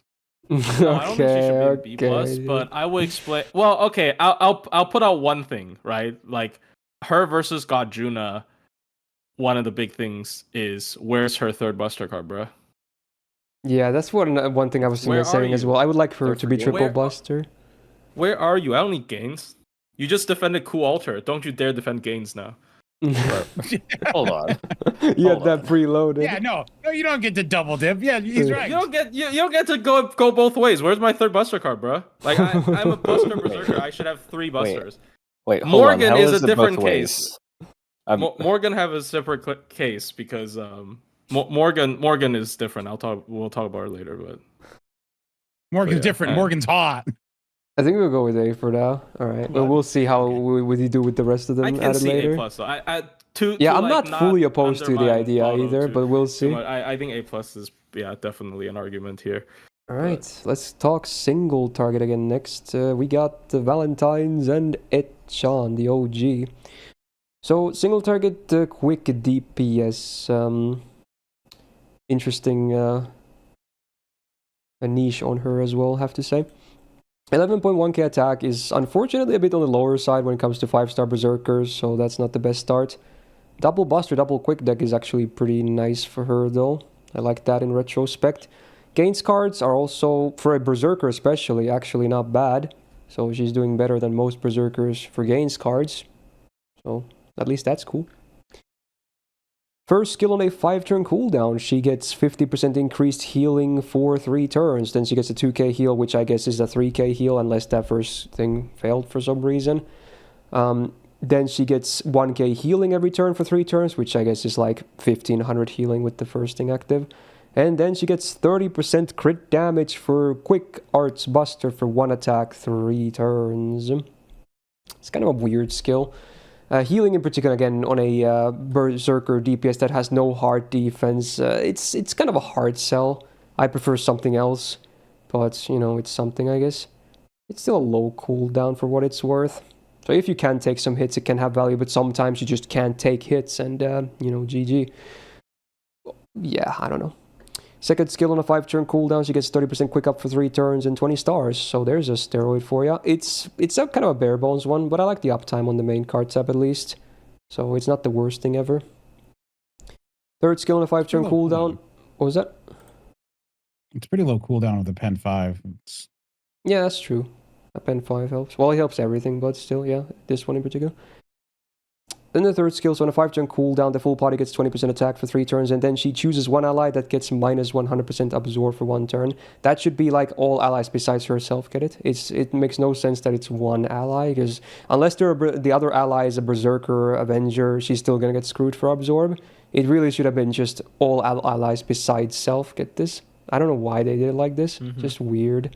It's a charisma that gives her a slightly better chance of getting stars, which doesn't really say all that much, does it?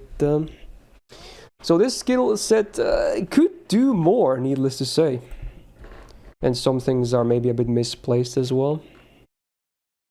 6% Buster Up is fine. She actually can do some Buster crits too if you bring Sub or Scotty. 20% debuff rest is cool, even if it's under a different name, still a good effect. Buffed MP, so before damage she gets 50% good alignment power mod for 1 turn. Does damage, which is also super effective against Saber class servants. So they have to be servants, but it's the base 150 to 200 range. And with this, she actually competes with archers for some real good anti-saber damage, especially if they're good alignment. At that point, she's going to hit really, really hard. And her MP honestly isn't the hardest thing to spam, because even as a Berserker, her gains cards are fine. And crits can be a nice thing up top if you bring some Scotty action with this. I think she's fine. I just don't love the skills, if anything.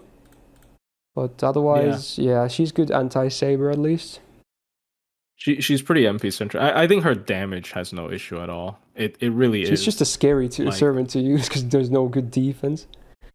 As much as I don't care about defense, when I use her, she just dies. Like, my god. Her skills are pretty, like, booty cheeks, honestly, but her NP is really good. Mm-hmm. Yeah, it's just the MP, Her MP being really... extremely strong, but yeah. I see where people have issues. Yeah, she dies. She dies even in a min turn. I think I had a like a 4-turn run where... I mean, obviously you don't kill the boss, and like she almost died. Like that was like crazy. I had 1 turn where I don't have a taunt fodder, and then she just almost died. It's I don't know. It's a very scary servant to use, like you said. Especially in quick. Like if she was arts, this would be a different. Yeah, this would be not a non-issue pretty much. Yeah. Scotty MP maybe. Yeah, it helps. So one of the strongest single target options for if you're hitting, good enemies or sabers, or good sabers, heaven forbid. Yeah, saber. It's yeah, just you can another, even just bring her against good alignment, which is again as a Zerker is such a big coverage. There's like so many, like hundreds or something. It's crazy. Yeah. And like she's the one thing that people keep bringing up with like how Archer are screwed. I definitely think. Yeah, she and another one later. Issue, God, they're buffing them these days. But yeah, this character is kind of B. I don't think he's B. No, if Ku Alter can be where he is, then she can be in the same tier. Yeah, B would be low. I was thinking like at least He's A. better than Ku Alter. Is she better than Ku Alter? Yes. I mean, I can place her fairly high, but I wouldn't. I still think Ku Alter is better personally. No, I'm gonna die on this. Well, okay. Hey. Here's my argument. Let's not get drastic here. Here's my argument. How about, because I think, and this is honest opinion, every SSR above A should be shifted down by 1. Oh my god. I think Are that you really going to do that to A's Kriemhild? You said high. that we're going to treat her like an every SSR. SSR. Man. SSR above A, because I think Kintoki belongs up there, but I think the upper rankings are too crowded currently, because there's some really good ones coming, and I don't think that I think you're going to end up with like the certain things being crowded. Because we'll cross that bridge when we get there, I think. Okay. All right, we'll see. Anyway, time for someone really freaking awesome. Let's talk Hijikata. Let's go. We briefly mentioned it already during Shinpachi, but here we go. Oh. My man, a big fan of this guy. I was using the other day, and I was like, damn, I have no reason to level his skills at all. Fair enough. Anyway, 12k attack is ever so slightly above average when it comes to 5-star Zerks, but still solid. Double Buster, double Quick deck. Again, a lot of people don't realize he's not Triple Buster, he's Double Buster, double Quick, which I think I would prefer Triple Buster, but it is what it is. But at least his Quicks are decent for gains, so it's not all that terrible. The arts is just okay as well for gains, so yeah, again for a Berserker, they're better than most. Which is cool, I guess. Skills. First skill on a 5-turn cooldown, the full party gets 20% Buster Up and Star Gen for 3 turns. I would prefer this to be single target. Or actually, well, I guess in multi-core, it can have some application. But otherwise, I mostly use him as DPS anyway. But I don't hate it. It's basic, but yeah. The Star Gen is like, whatever, it's not a whole lot anyway. It's like Penth skill, but a bit more team focus. Second skill on a 5-turn cooldown, he cleanses his debuffs, heals himself for 1500 and gets a guts for 1 time 3 turns with a 1 HP revive that can stack with other guts. I love this buff so much. This makes him so much more fun to use, because now you can take a bit of a beating as well. I love it. Great. Really plays into his playstyle. Third skill on a 5-turn cooldown, he gets 4k absorb for 3 turns. He gets 30% MP gauge on use, and then he gets anywhere between 20 to 100% crit damage for 3 turns. And this is not a snapshot, which is cool. So it's always like, depending on what your HP is, the more you get out of it. So that's why you can use it easily on full HP if needed, and then maybe benefit more from the crit damage later down the line.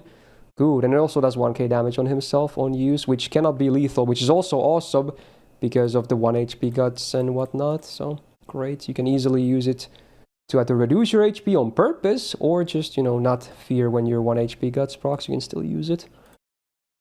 It's not the craziest skill set, but I still like it. It's cool, it has synergy, especially when the MP is talked about next.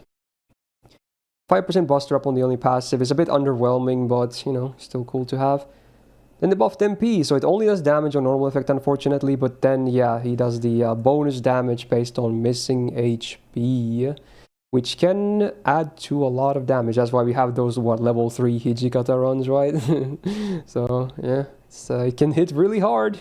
Honestly, with the MP upgrade, when they did this, even on max HP, like full HP, he can still actually hit fairly okay. It doesn't do amazing damage, but it still does decent damage. Because before the buff, you definitely need his HP to be lower. But now it's not all that bad.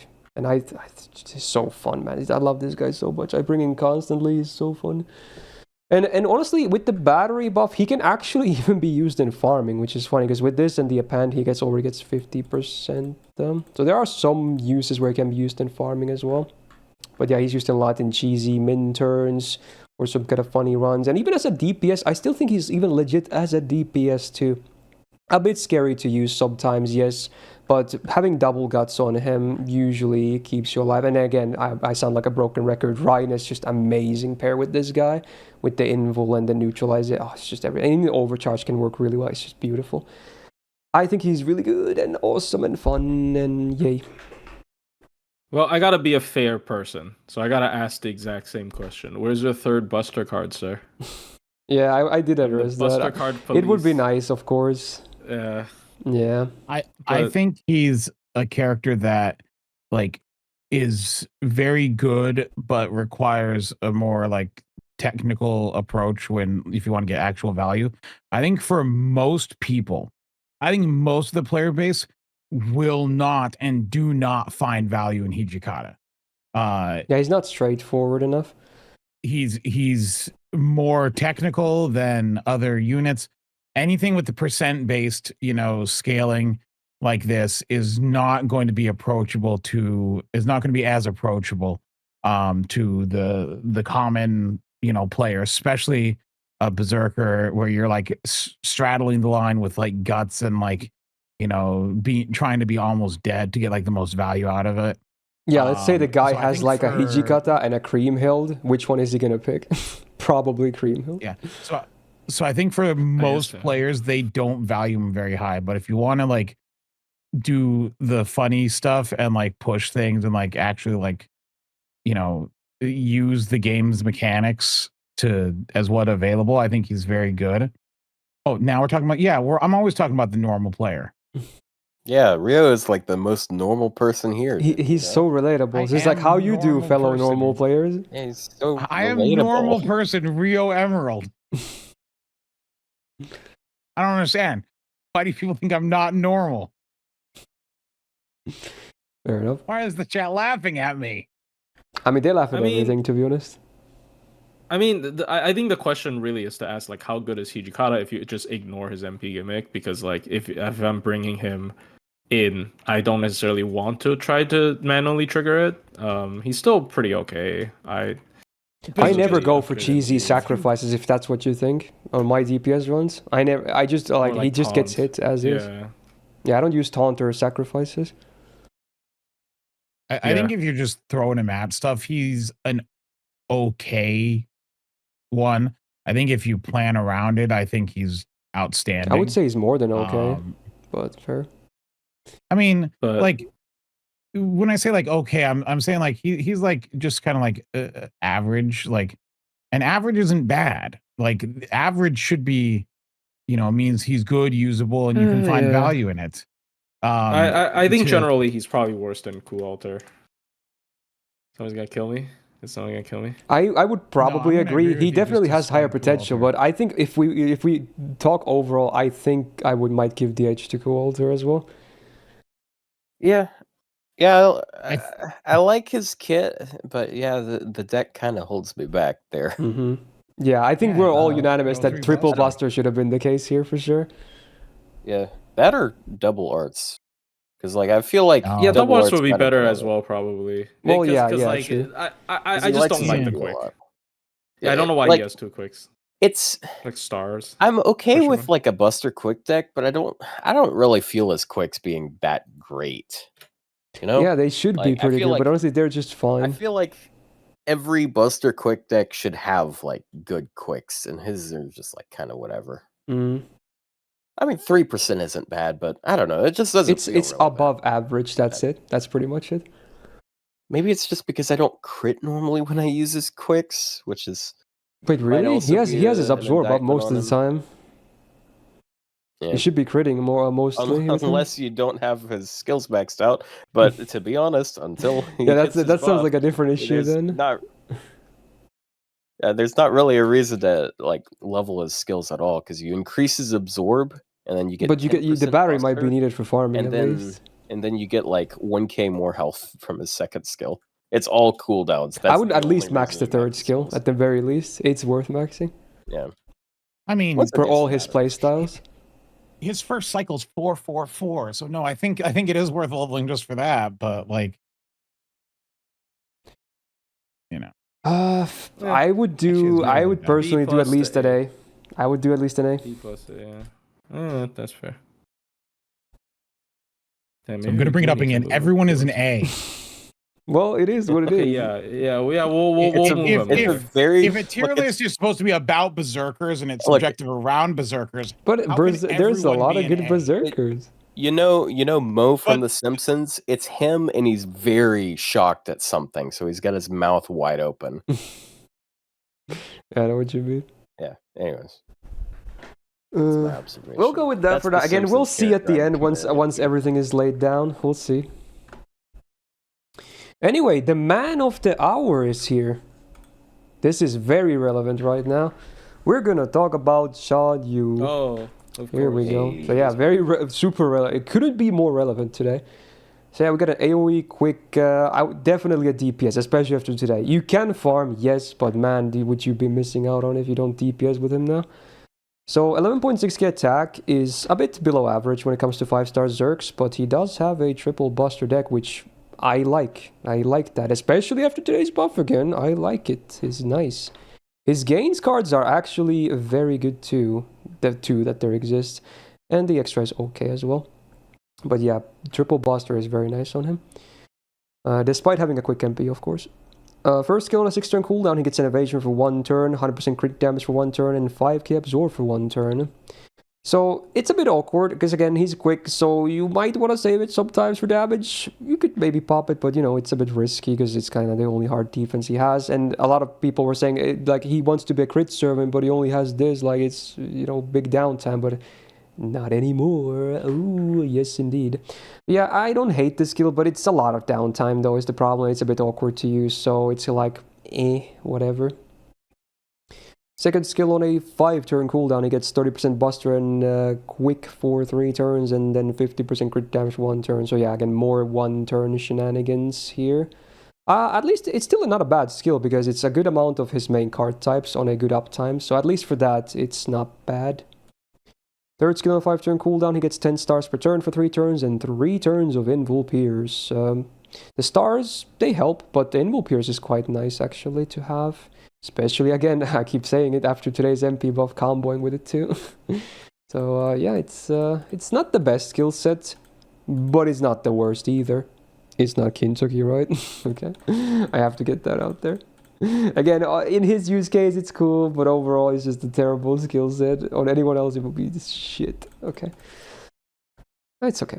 Anyway, only passive he has is his unique version of Madness Enhancement, so he also gets 8% crit damage in addition to the 8% buster, which is cool, because again, he's definitely a crit DPS. And then today's buff, we have the MP buff. Man, it is a buff as well. His MP was like a nothing burger before. Look at that. That's a nothing burger of an MP. And now we have a big burger. We have like a double patty situation going on. Massive burger, dude. Yeah. This is like it's a tower. Whatever the biggest thing at Five Guys. You can't even fit this in your mouth. Which is a burger joint, by the way. I had to explain this last time I said it. Right, of course. Yeah, only Five Guys though. Like, yeah, all of the other guys are just overrated. But yeah, now what do we have for before damage? He ignores defense for 1 turn. Great. Also gets 50% crit damage for 3 turns. Great. 20% defense down on enemies for 3 turns. It is after damage, but hey, great. And then the overcharge remains unaffected, so it's 20% MP damage for 1 turn before damage scaling up to 60. Now that's an MP right there. Beautiful. Absolutely beautiful. For farming, it doesn't really do much besides the damage upgrade. Fine, but for DPSing, oh, that's beautiful. Oh, so good. Yeah, so he's good. still ass at farming, but oh my god, it is such a ridiculous upgrade. Because now he has never like a farming unit though. Yeah, so like, not really. and I do not give a fuck. This is so much better. And this just feeds into it. Both Invul Pierce and Invul Pierce and Ignore Defense on good uptime as well. Yeah, those two combo together so well, and then like he ramps up 2 effects at the same time. Like 20%, dude. I already said this. Like 20 or 30% attack and 50% crit is a pretty decent baseline for crit, and he's getting basically that every time he NPs. Yeah, and then he has like a bunch of other stuff. So he has like he can ramp up his defense down. He's got his own card buffs. He's got 4 different sources of crit, and he can repeat one over and over. His MP can actually do damage now. Before as a DPS, even then you only relied on face cards, but now he also does damage. Yeah, he does damage with his MP now too, not just face cards. It's all his better. MP does, I think the sheet did get updated. They did update it actually. Yeah. So the MP does really good damage, and like crit ramp up. He actually has crazy numbers for his case scope round. If his refund was any better, he would be absolutely borked at farming as well. But it's still fine because he's an amazing DPS now. How are his face card gain? Insane. The quick card is really good. I'm currently doing a run where his quick card refunds. I think 60% on crit or something. Yeah. That's more than 60%. I have. Yeah, the gains cards are both fine. Yeah, it's about 4% with it. Okay. Yeah, it's 4%. I was about to say because it's insane. It's the same as like Hijikata's. He has like 30% quick. Okay. This is a lot of gain, right? Like this is. I mean, his main game plan is still gonna be like MP a couple of times and then just kill you with his Buster card. Has always been the case, but it's just so much better now. Ramp up definitely helps. Yeah. Oh my god, this buff though. Like, look at the MPs side to side. That's insane. It's an entirely different MP. 3 effects? Yeah, they added 3 new lines with the damage up. 3 new, and they're all good lines too. They're not like instant kill immune for 1 time 3 turns. They're all really good effects. Yeah. And 2 of them are applicable always. Like, ignore defense is not always applicable, but there's nothing wrong with it being there. Yeah. But two of them are always applicable. Like for his gameplay, it's always applicable. Like some units, you're like, oh, well, they get crit on the MP, but are they really going to be critting with their cards? The answer for him is yes, because his focus is his cards. And again, now he can actually have uptime on crit damage too. He only had 1 turn crit buffs before, so this is so good. All right. Yeah. So let Actually, me when you speak think about in. it, he has Oh, sorry. he has 3 turn on his NP, and all his skills are 5 turn cooldown, or he has 5 turn. So like you can just you make the sure first you is 6, cycle. but yeah. So the first cycle is 5. But, like you can make sure that you always have crit. Like you can hold on to something, but you're probably gonna just blow. You'll probably blow the Dicks. first skill right away, but definitely you'll hang on to the first one. But the second one you're gonna blow right away anyway. Just for the Yeah, you can honestly crit just buff save up. the first skill for defense now. It is a lot of crit, yes, Yeah, but true. you now get a lot of crit anyway. Does he work with Merlin? I mean, he has always worked with Merlin, but like he has so much crit right now, it's actually a bit. I'll be honest. I don't think I'd prefer Merlin anyways, because I don't feel like Merlin makes enough stars for him, because he only has 1 turn of absorb. I feel like that's one of his weaknesses. Yeah, you need a lot of stars with But this guy. Summer Scotty makes Summer many, Scotty's and perfect then with her. Koyan also helps. Like Koyan is honestly really solid with him too, just because skill up time and absorb. She still fixes some of his problems. He is awesome.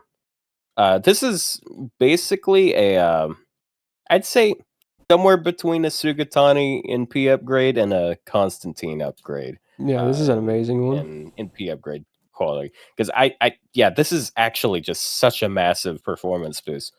I wouldn't say a Constantine tier 1, because he's not going from like bottom tier to top tier. He's going from this is still a mid-low tier significant to top boost. tier. I would honestly say A+. Is that too much? I mean, I'd say I'm depends fine with on A+.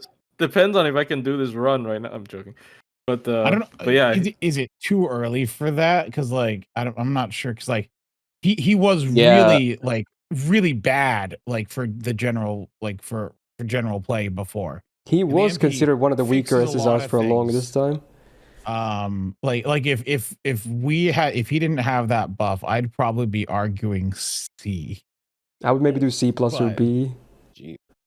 I mean, the So- MP. Okay, but here's the thing: the MP kind of fixes all the problem. It does. Like when you're talking about his problem, is like, oh, the MP sucks, doesn't do anything. Doesn't Well, do he doesn't really damage either. I farm would just still, use but a again, Buster we don't card. care about that anyway. In this case, And like the second problem is, he doesn't have long lingering crit buffs. So like the MP kind of does solve both issues, but I do understand the sentiment. I will speak you understand. He can frontline only Super Hakuno. Okay, fine. But I don't know if that is warranted. I'm just saying. I want to play some A+ so bad. If we're power scaling here, it's called the Yeah, you can feats A+. of the character.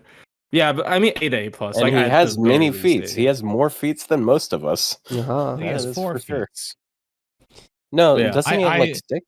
I thought he had like. Does he have? No, let he me has 4 check. feet. But don't worry. Yeah, he has 4 arms and 4 legs. Unless he didn't. No, yeah, because he has 4 arms. Right, that's what I was thinking. Oh no, it's 6 arms actually. 6 arms and 4 legs. Chat, do not be fooled. This is not a centaur. This is a spider.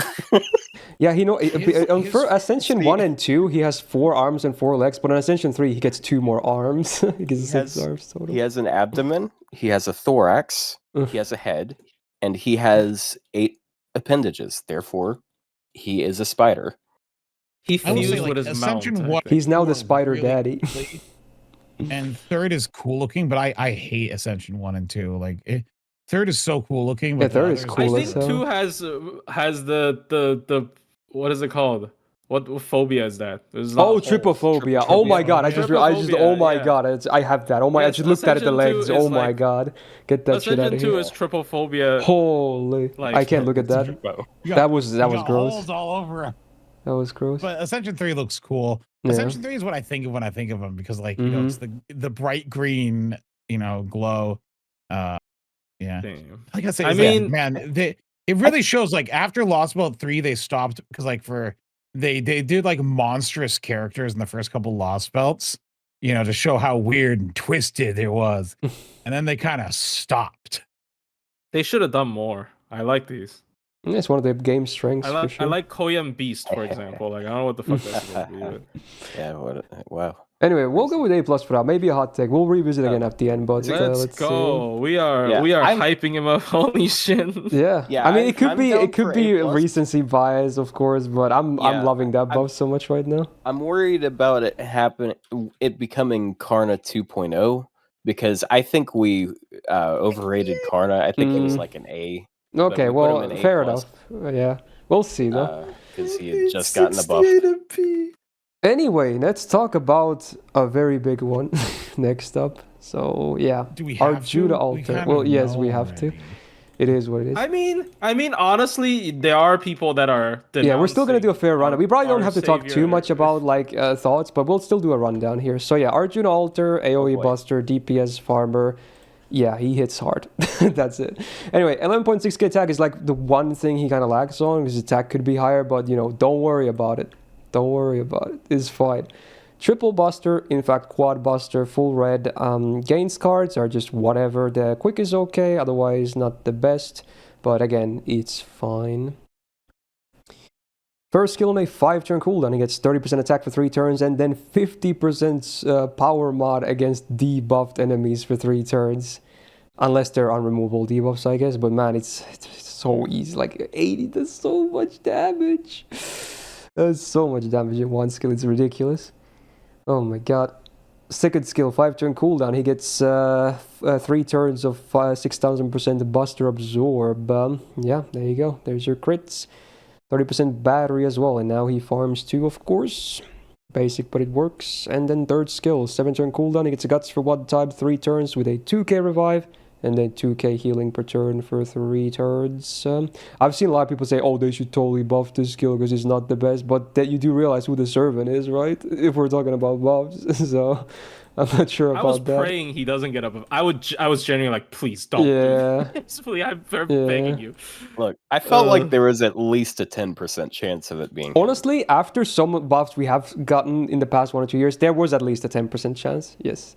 No, it was more likely to be Morgan than this dude. It was, but 10% is still 10%, okay? Yeah, because she has her rate up starting today. Yeah, that's why a lot of people thought it was gonna be her.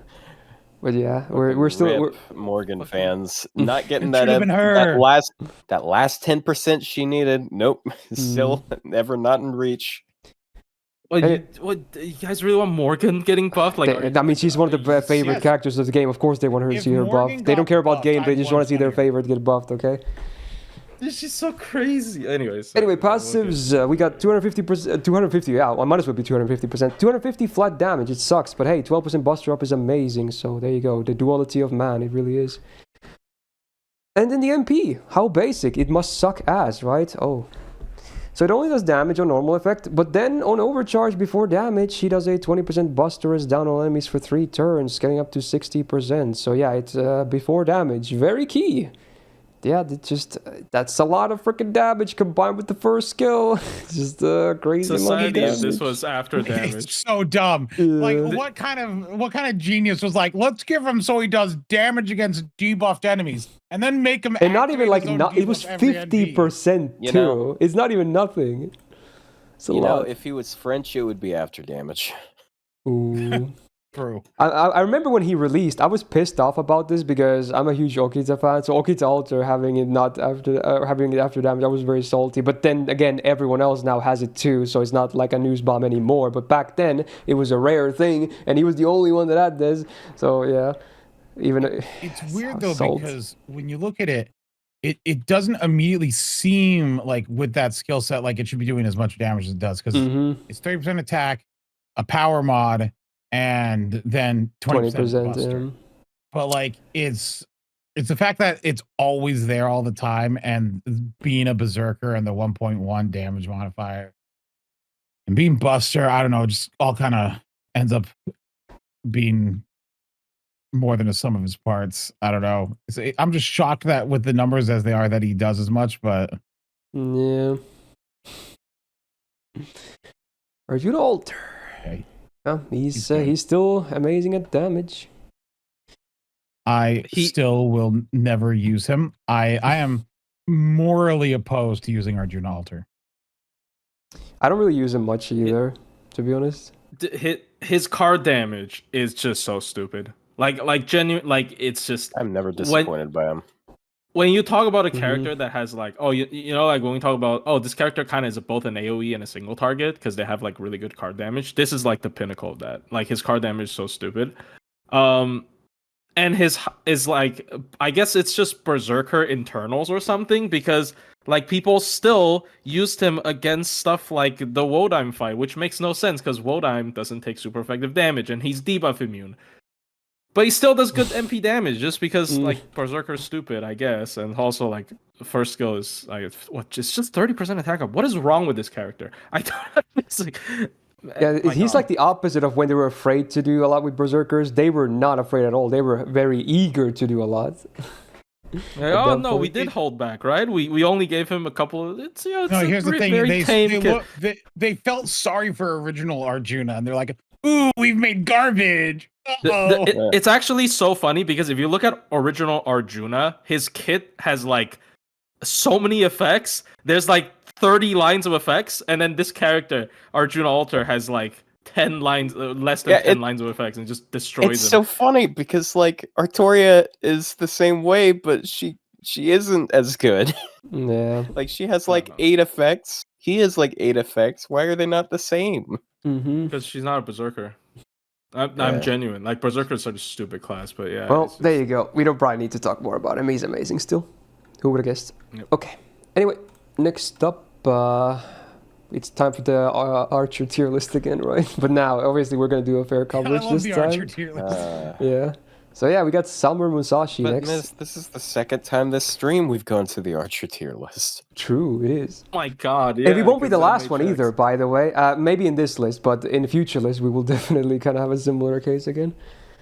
Anyway, AoE arts DPS farmer thingy, but honestly, I prefer her more as a DPS now, especially anti-saber. But yeah, 12.7k attack is a really good start. That's a lot of frickin' attack. Good. Double Buster, Double Arts deck suits her just fine. Gains are okay. Honestly, for a Berserker, they're even better than okay, but in the grand scheme of things, they're nothing amazing. First skill on a 4-turn cooldown, she gets an evasion for 1 attack flat, no duration, and then 50% crit damage for 1 turn.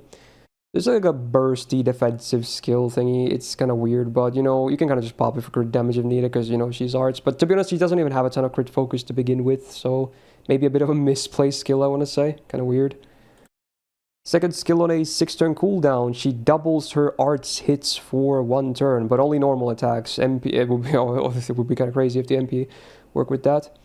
But then she also gets bonus damage with normal attacking with arts, again, excluding the MP. So she can do 30% more damage with arts cards on that turn. And then she gets 50% MP gain for 3 turns. So if you use like one of her arts cards at this point, you're just instantly getting her MP. Granted, the MP didn't already refund enough, which probably will refund a lot anyway. So but yeah, this makes her cards just do decent damage, but especially refund you really easily. The 2 arts cards, that is.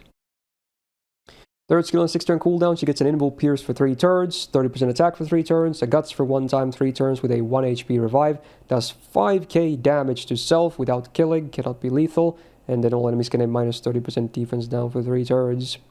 I remember people always like, oh dude, this is just a big demerit. It's like, oh, it's horrible, 5k, you're just dead. I mean, you're gonna die anyway if you take damage. You just get a lot of this. There's a lot of stuff you get from this skill though, otherwise. That's so much offense. So I like it, it's great. Especially for DPSing. For farming, you know, mixed value because the debuff only works on 1 wave. But otherwise, not bad. Good uptime, or decent uptime on Invul Pierce as well. Not a huge problem when it comes to the HP demerit for an Arch Servant, especially because it cannot be lethal. Okay. 12% Buster Up is okay. Not super relevant for her in particular though. 50% debuff rest is good. 4% quick up. Again, not super relevant. She dodged all the cards that, you know, really mattered, I guess. And then a bit of flat damage means nothing. Buffed MP. So does damage to all enemies. They get a minus 30% crit chance down for 3 turns flat. So basically eliminates most base crits. In fact, all of them, I guess. Yeah, cool. And then, hello, 100% chance to skill seal saber enemies. For 1 turn on base overcharge with a 200% chance on max. Again, this works on all saber enemies.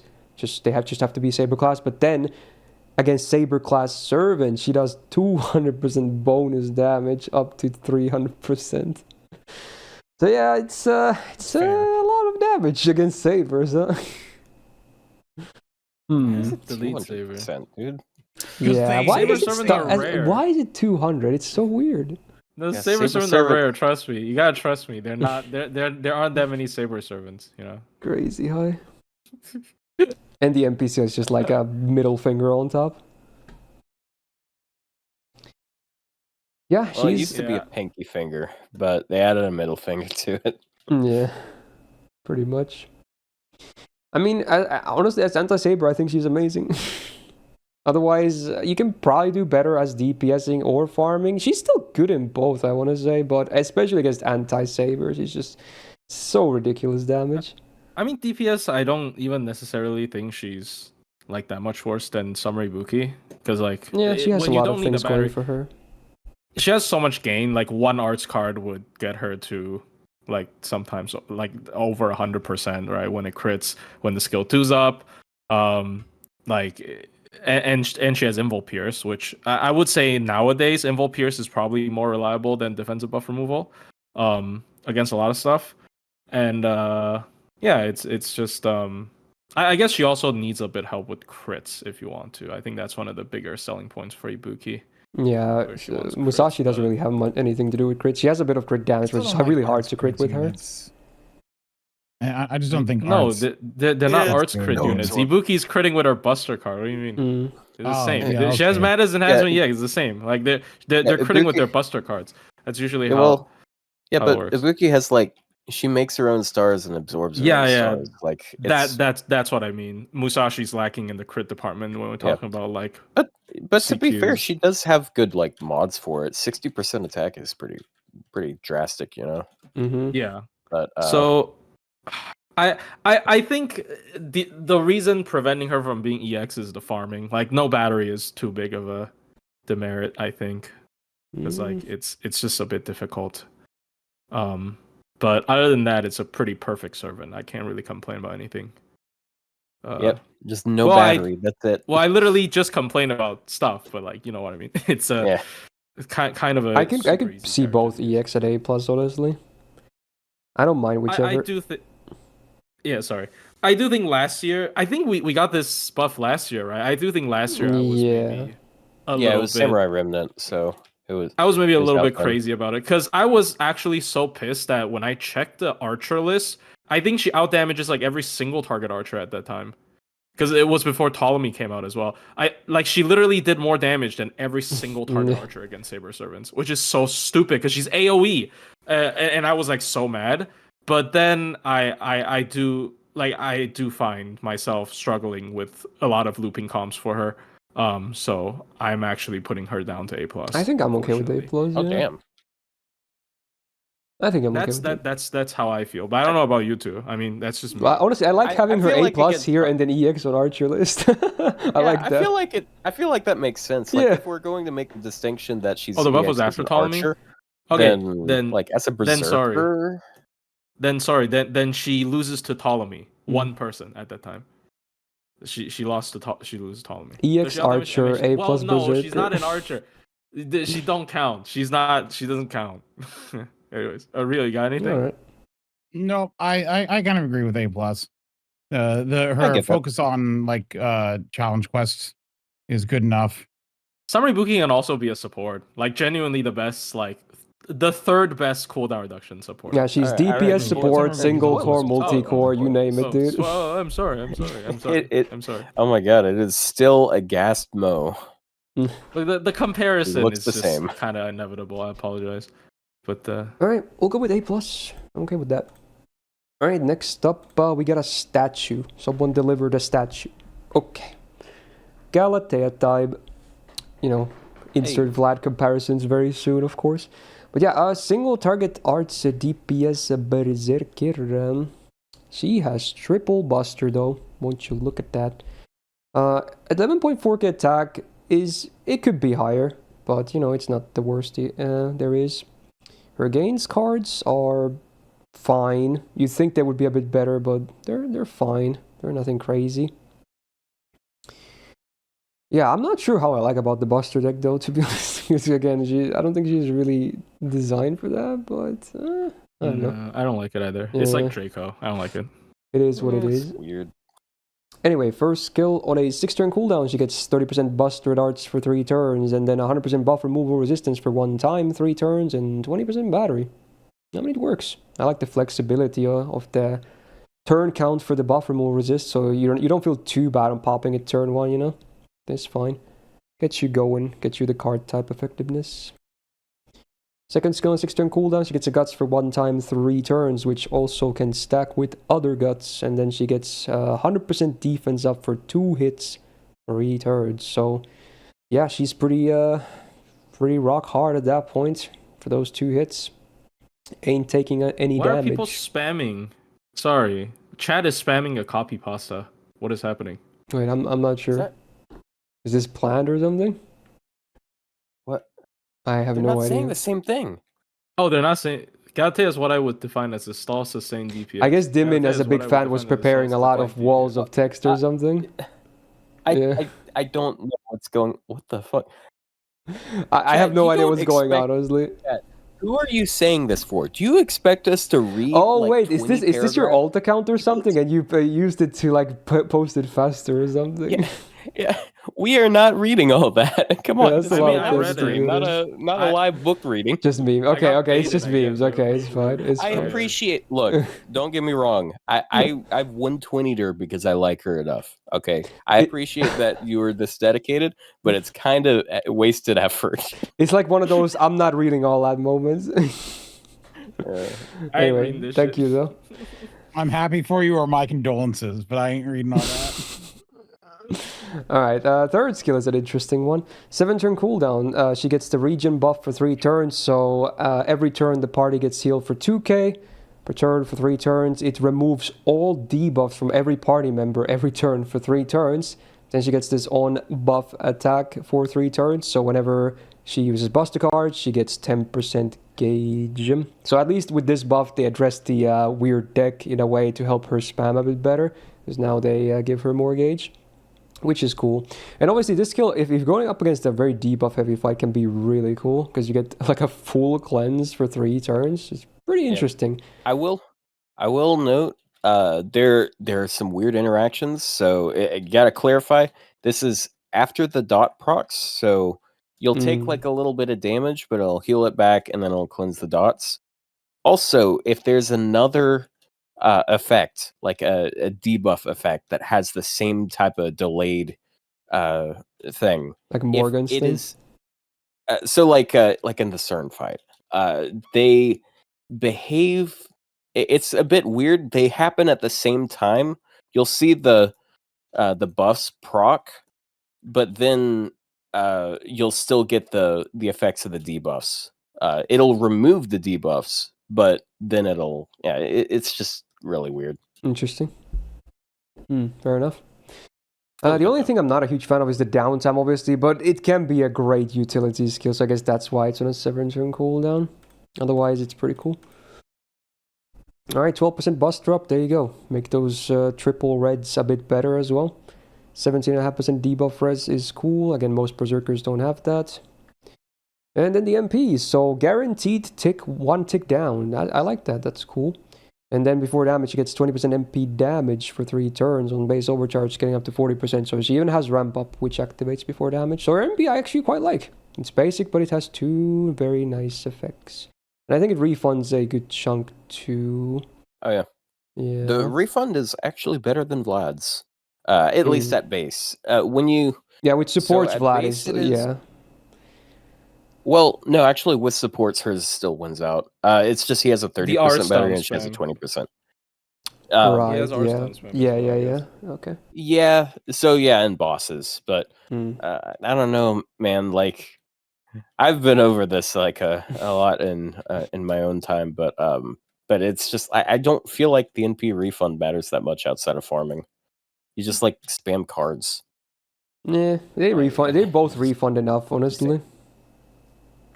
Yeah. It's kind of weird. I like that she got a better arts card in the divorce from her other arts card.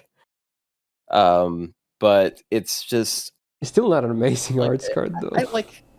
I like that the third skill buff like makes all of her cards generate charge. Even if they're not going to make as much charge as the first or second skill, you're still going to be seeing like at least 15% from each of them. So Yeah, it I've had definitely times helps with where the I deck least that want, wasn't like, that fun my to begin shield. with for her.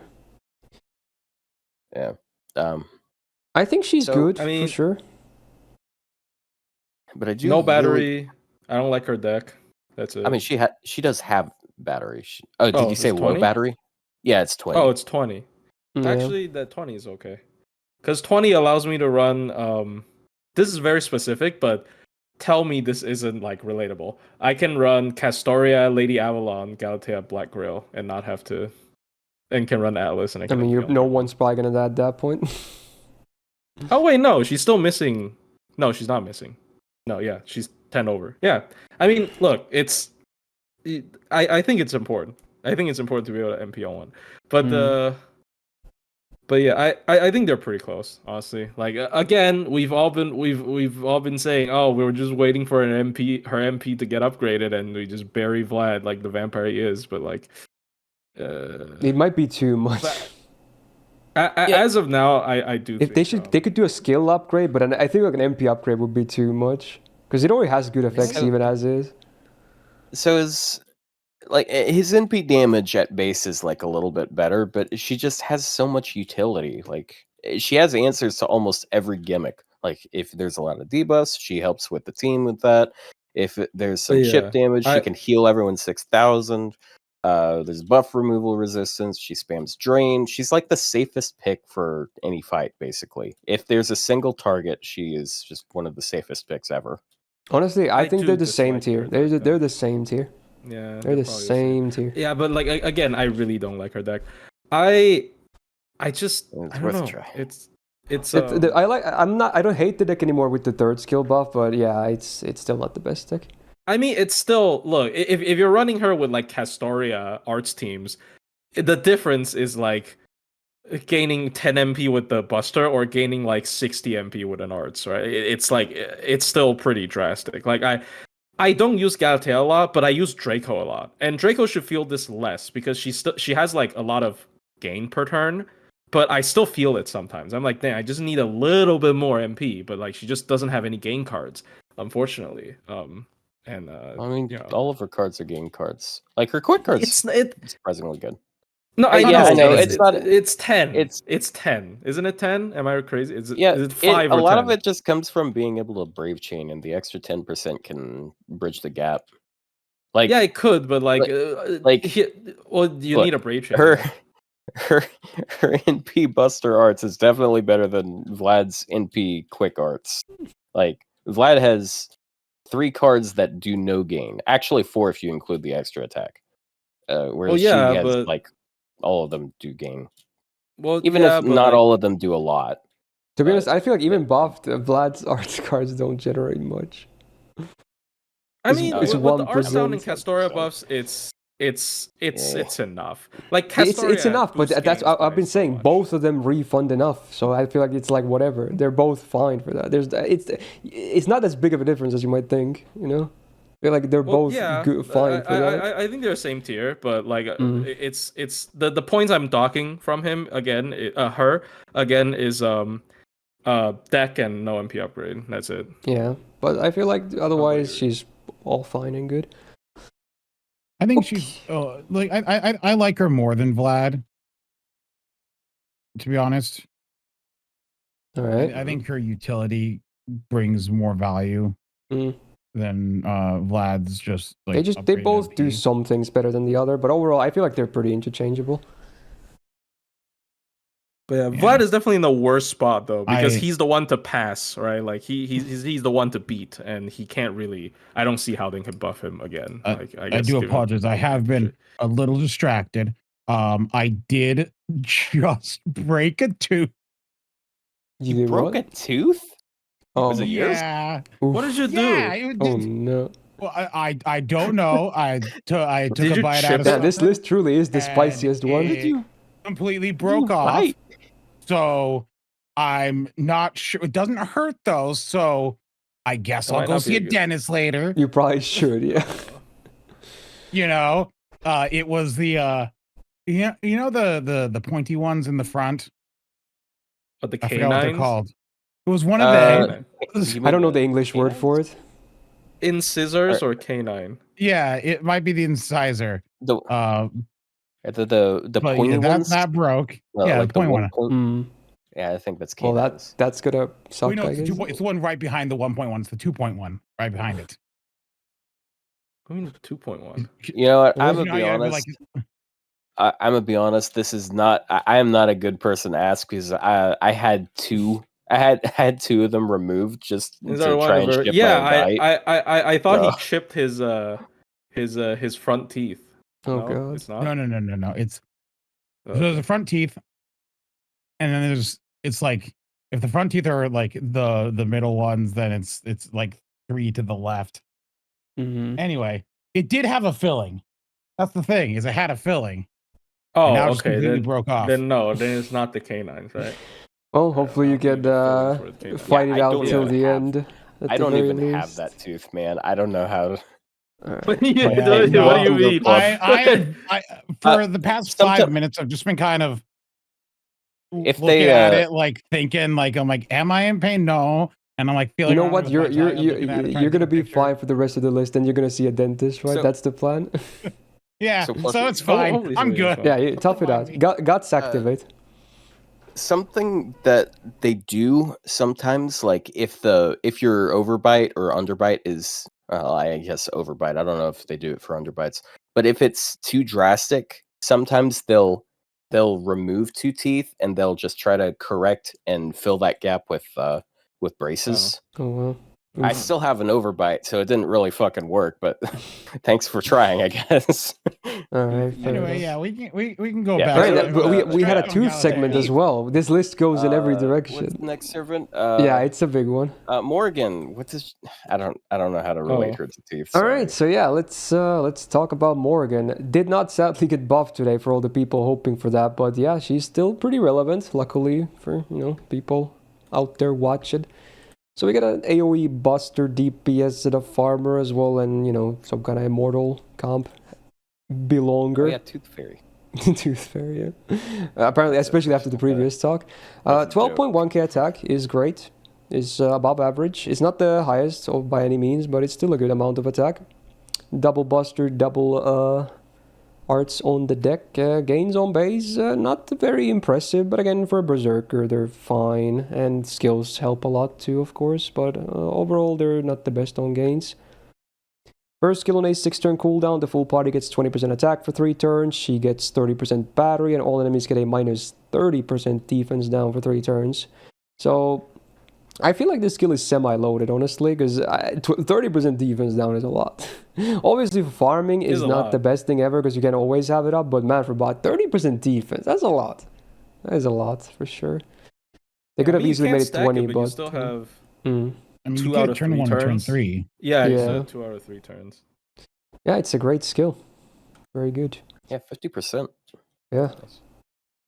Second skill on a 5-turn cooldown, targeted 20% battery, and the full party gets 25% MP gain for 3 turns. So it's basically Castoria skill, but slightly worse on the MP gain, but otherwise, it still works. Flexibility keeps everyone kind of happy, I guess. It's very basic, but it's not bad at all. Third skill on a 7-turn cooldown. She gets the guts for 1 time 3 turns. She gets 5k absorb for 3 turns, 30% crit damage for 3 turns, a regen buff for 3 turns. So every turn, all enemies get a minus 20% attack and crit down for 1 turn, and then she gets 15 stars. So they obviously don't stack those debuffs because they only last 1 turn, but basically every turn they're going to have those minus 20%ers. So this also enables her to be kind of a better crit DPS as well, which is cool because that's a lot of absorb. Not the best uptime, of course, but man, this skill definitely does a lot. Pretty loaded. Especially nice for bosses, of course, because then the debuffs can help you too. Yeah, great skill set. Amazing even, if anything. Yeah, it's good. Very good. One of the best skill sets of any Berserker in the game. Good. 8% buster up is amazing. 20% debuffers is great. 12% debuff success rate up, also cool. Even if they're 100% base, they can still be resisted, so more doesn't hurt. 8% arts up, also cool with the double arts. And then 20% crit resistance, also great. So with the third skill, the crit chance down, they're definitely not going to crit her anytime soon. Really good passives as well, wow. And then the MP has not been buffed, and we have a bunch of effects. So before damage, she gets 50% power mod against round table knight enemies or fey enemies. And again, it's not both, it's either. Neither are super common, to be fair, but you know, it's there, I guess. Does a 1k what was that? There's like no overlap at all, by the way. Like, yeah, I mean, yeah, so it's not like it would matter anyway. But yeah, 1k curse on all enemies for 5 turns. The full party gets an overcharge boost for 1 step, 1 time, 3 turns. And then the MP itself does super effective damage against man attribute, the base 150 to 200 range. So yeah, it's a pretty good MP as well. The curse is like the only thing, or the power mod, depending on if you use it or not, that are underwhelming. But party-wide overcharge is great. And then obviously man attribute is a very common one, especially for a Berserker. It gives her so much coverage as well. The thing is, obviously, if you don't hit man attribute or the power mod, the MP obviously doesn't do a ton of damage. It still does decent damage, but definitely not like crazy amount. It's not no Arjuna Alter at that point, but granted, she still does a lot of other stuff too. Like, I still think as a DPS, she's just really amazing, but for farming, you can probably do better, again, unless you hit those niches. I mean, I still think Morgan, Merlin, Castoria is one of the best teams in the game. Yeah. Like, you don't necessarily, like, it's not a slow team by any means, especially after, like, it's safe and surprisingly fast too. Yeah, it's safe and fast, and Morgan's arts card, that's why I actually like her 2 arts cards. Her arts cards with Castoria, with her skill 2, gain so much MP. She can, like, full refund with a crit, and she has and then the overcharge boost is ridiculous for Castoria as well. Yeah. And it also boosts herself. It's so funny. She boosts her own anti-man with the overcharge boost, which is so like the second time she uses her MP, it's no longer going to be a base overcharge anti-man as well. So like it's she's just I still think she's one of the best like all-arounder buster DPSs. Like it's just so easy to use. As funny as the Wave 2 meme is, she is still really good. Yeah. Pretty much. This is why people were like, oh, you should buff Morgan's MP. I'm like, you cannot buff the MP buff would be the last thing ever. Nah, dude. Even a skill buff would be hard to justify. Like, I genuinely cannot see another team that you would use outside of that anymore. Like, if you buff her MP. Like, it would be Jover. Morgan, Merlin, Castoria, everything. I don't care anymore. Also, it would have to be a generic increase because she has like 15 effects already. Yeah, it would have to be a year 1 buff. The only character that can counter them would be Hakuno, I guess. Pierce, special defense, special invul. That's it. Like, you can't beat it. Skill 3? Skill 3 has so many effects. Like, I don't even know. I guess skill 2 could be buffed. Skill 2 could be, but they don't want to do that because then it would be worse than Castoria's. And it also has a short cooldown. Yeah, it has 5 cooldowns. It's a little bit scary to buff as well. Yeah. I don't know. Just, there's no need to buff her. Sure, her farming numbers might not always be great, but come on, not everyone has to have crazy farming numbers always. Yeah. I assume it's a unanimous EX as well. Okay. Yeah. Okay. It's gonna be easier to pilot than Arjuna Alter, for example. To worry about her dying ever. Yep. All right, another fun one. In fact, we have several fun ones here. All right, so summer time again. Let's talk about the Ibuki, summer Ibuki. So I was gonna say AOE Arts Berserker, but I could almost say the AOE. Can't wait for Rio to mention her feet again. We're not just gonna look at those. We're not gonna talk about those. Okay. Good thing she wears shoes in 2 of her ascensions, I guess.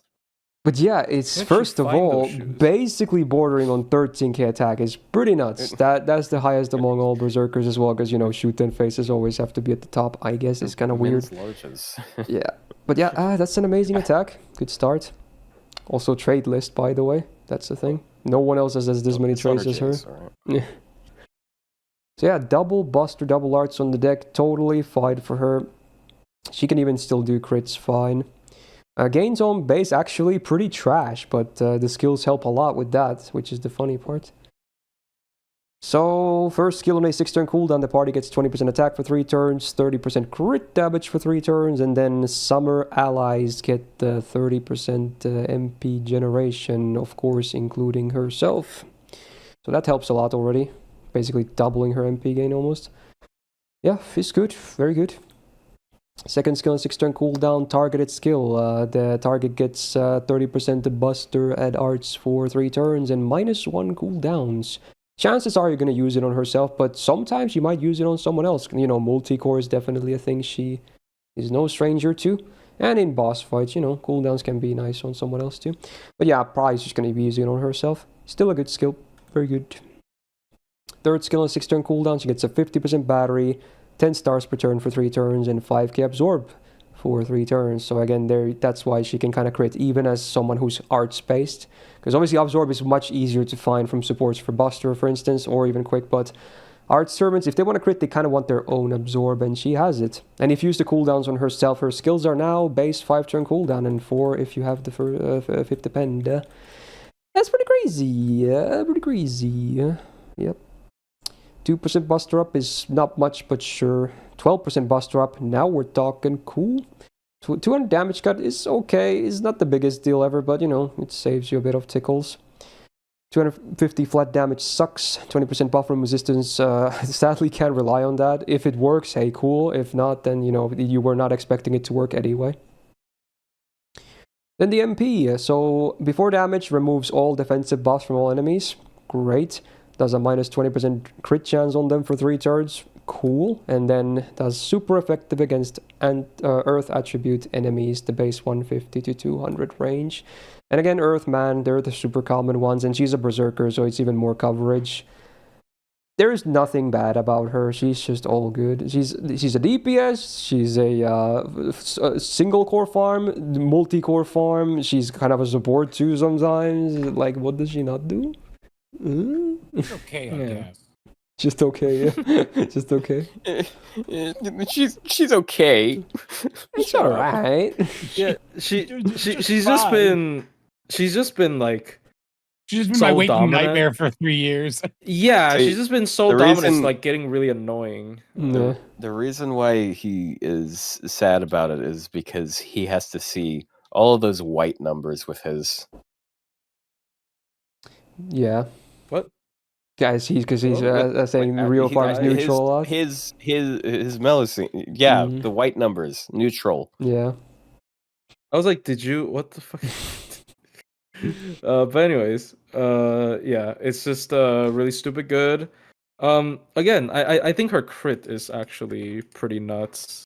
Yeah, it's legit. I've seen her do pretty respectable crit damage. If you somehow want crit damage, it's not like you can't use her with Merlin. She's also one of the weird arts loopers that can use Atlas to double cast her skills after a Pen 5.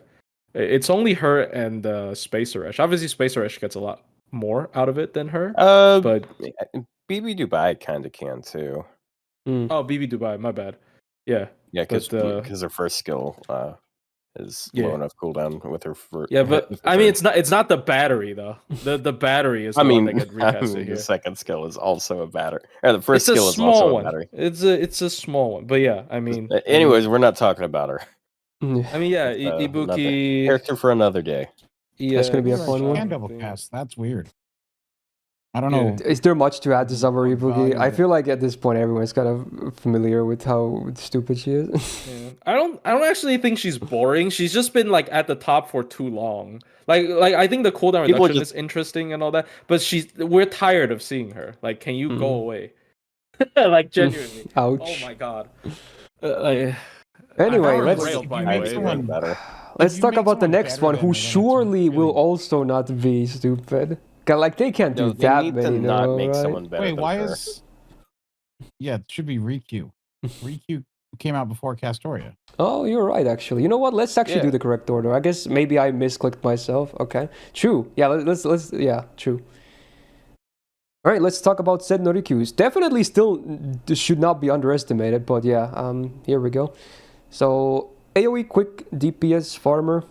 One of the better universal quick loopers in the game as well, which is cool. 12.4k attack is a great start. It's not as high as Ibuki, but it's certainly a very good amount of attack. Love to see it. She is the only Berserker that's full quick, right? Because Louhi is double. Yeah, Louhi is not triple quick. Yeah. Yep. So that's cool. She's full green, MP included. And her gains are actually really solid. Caster. Not, it's Caster. So yeah, interesting deck for a Berserker.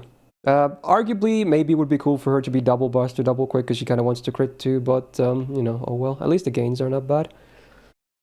First skill, I think it's justified. Yeah, that's fair. 6-turn cooldown, she gets 20% quick up for 3 turns. The full party, or actually no, everyone. The full party gets 20% quick at MP gain for 3 turns. And you get 15 stars on use. Great skill. It's good. Love the party. I meant to say the third skill. I'm sorry, I remember wrong. Oh, okay, that makes sense. The one where she has like extra crits on quick. Yeah, the crit one. Yeah. True. That helps for sure.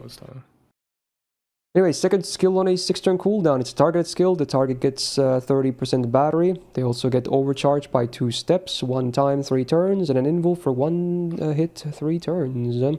Not bad at all.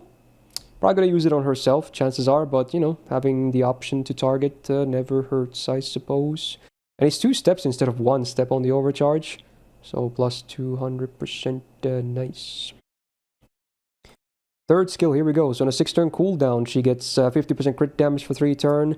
Then she gets 50% quick crit damage for 3 turn. And then this on attack debuff for 3 turns. So whenever she attacks with quick cards, including her MP, before damage, she does a 10% defense down on the target for 3 turns. And obviously if it's MP, then it's all enemies. Very cool. So yeah, because of this, the deck is not the worst thing ever, because she can stack quite a bit of defense down. And the quick crit damage helps too, because now it's 100% crit damage on her crit cards with this. Very strong skill, offensive-wise. Just a lot of raw damage potential. Yeah, good skill set. Maybe not the best of all the Zergs, but certainly a good skill set nonetheless. Past this, we got 10% Buster up and 5% crit on the first one. Great. The Buster one, maybe not the best value, but crit is always welcome. 8% arts up, doesn't really do a whole lot, but cool, I guess. 20% mental debuff res is fine, no worries, that's nice. 10% debuff success rate up, also nice, because again, you want to land her defense downs better if possible. And then she gets 10% quick MP gen, just permanently, again, including her MP, so that's great. Good, amazing passive. Ooh, and then the MP, so does AoE damage. MP seals all enemies for 1 turn, 100% base chance, or I guess a bit more with the passive. Does a 1k curse on them for 5 turns, which is like a whatever burger. And then does super effective against the man attribute, the base 150 to 200 range. And again, most common attribute, she's a Berserker, great coverage. What's there not to like? She's really good. Just another really good one. One of the better quick AoEs in the game. Dude is the... Good. Both farming and DPSing can be very viable. I think her refund was a bit tight for Black Rail, but it's certainly still doable. Yeah, you have to plug. There's only like 8, I think, plugless Black Rail loopers with quick, which is more than Buster. Just throwing that out there. But yeah, this is a servant that really, I feel like, really just brings out some of the positives of Khazra Drop's support. Like Khazra Drop is so good for supporting quick servants, and the one thing she's lacking the most, because she can stack up defense down and she can stack up, and she's got like all the crit. She's lacking in card buffs, and you bring Khazra Drop, and she's just going to, she just gets so much MP gain, and then she does a lot with her crits. So it's situations like that where you start seeing, damn, quick crits, even if they're technically half the damage of Buster crits, they're not half bad, because not only am I doing good damage with them, I'm also getting my entire NP gauge at the same time, so I don't have to choose like I do with and Buster. Stars. Yeah, and stars. Yeah. Yeah, no, I think Riku's very good. I think she's above average. Like, was the best AoE quick berserker. Yeah, was. Still really good though. Not to undermine her too much. Still very, very good.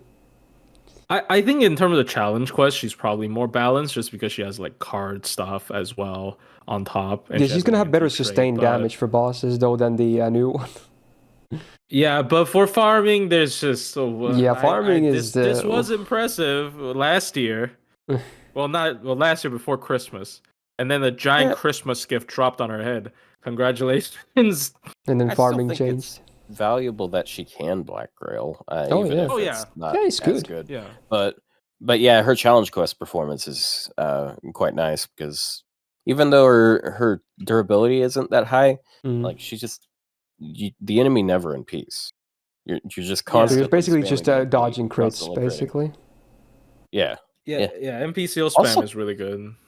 Also, she is a great candidate for BBCL if you care about that. For gains. I mean, I guess. Because Kazo Drop also fits particularly well in BBCL. And yeah, so on and so forth. If anything, the only reason I wouldn't place her in EX now and instead A+ is, again, I wish she was a bit more durable, and 2, we have the other one now. I mean, I still think she's very good. There's a visible gap, right? Because like a lot of people are comparing her to Morgan. They're both anti-man, but like Morgan has an unbeatable comp. Like she doesn't. Oh yeah, she's chaotic evil for Doman as well. Morgan's team play is better.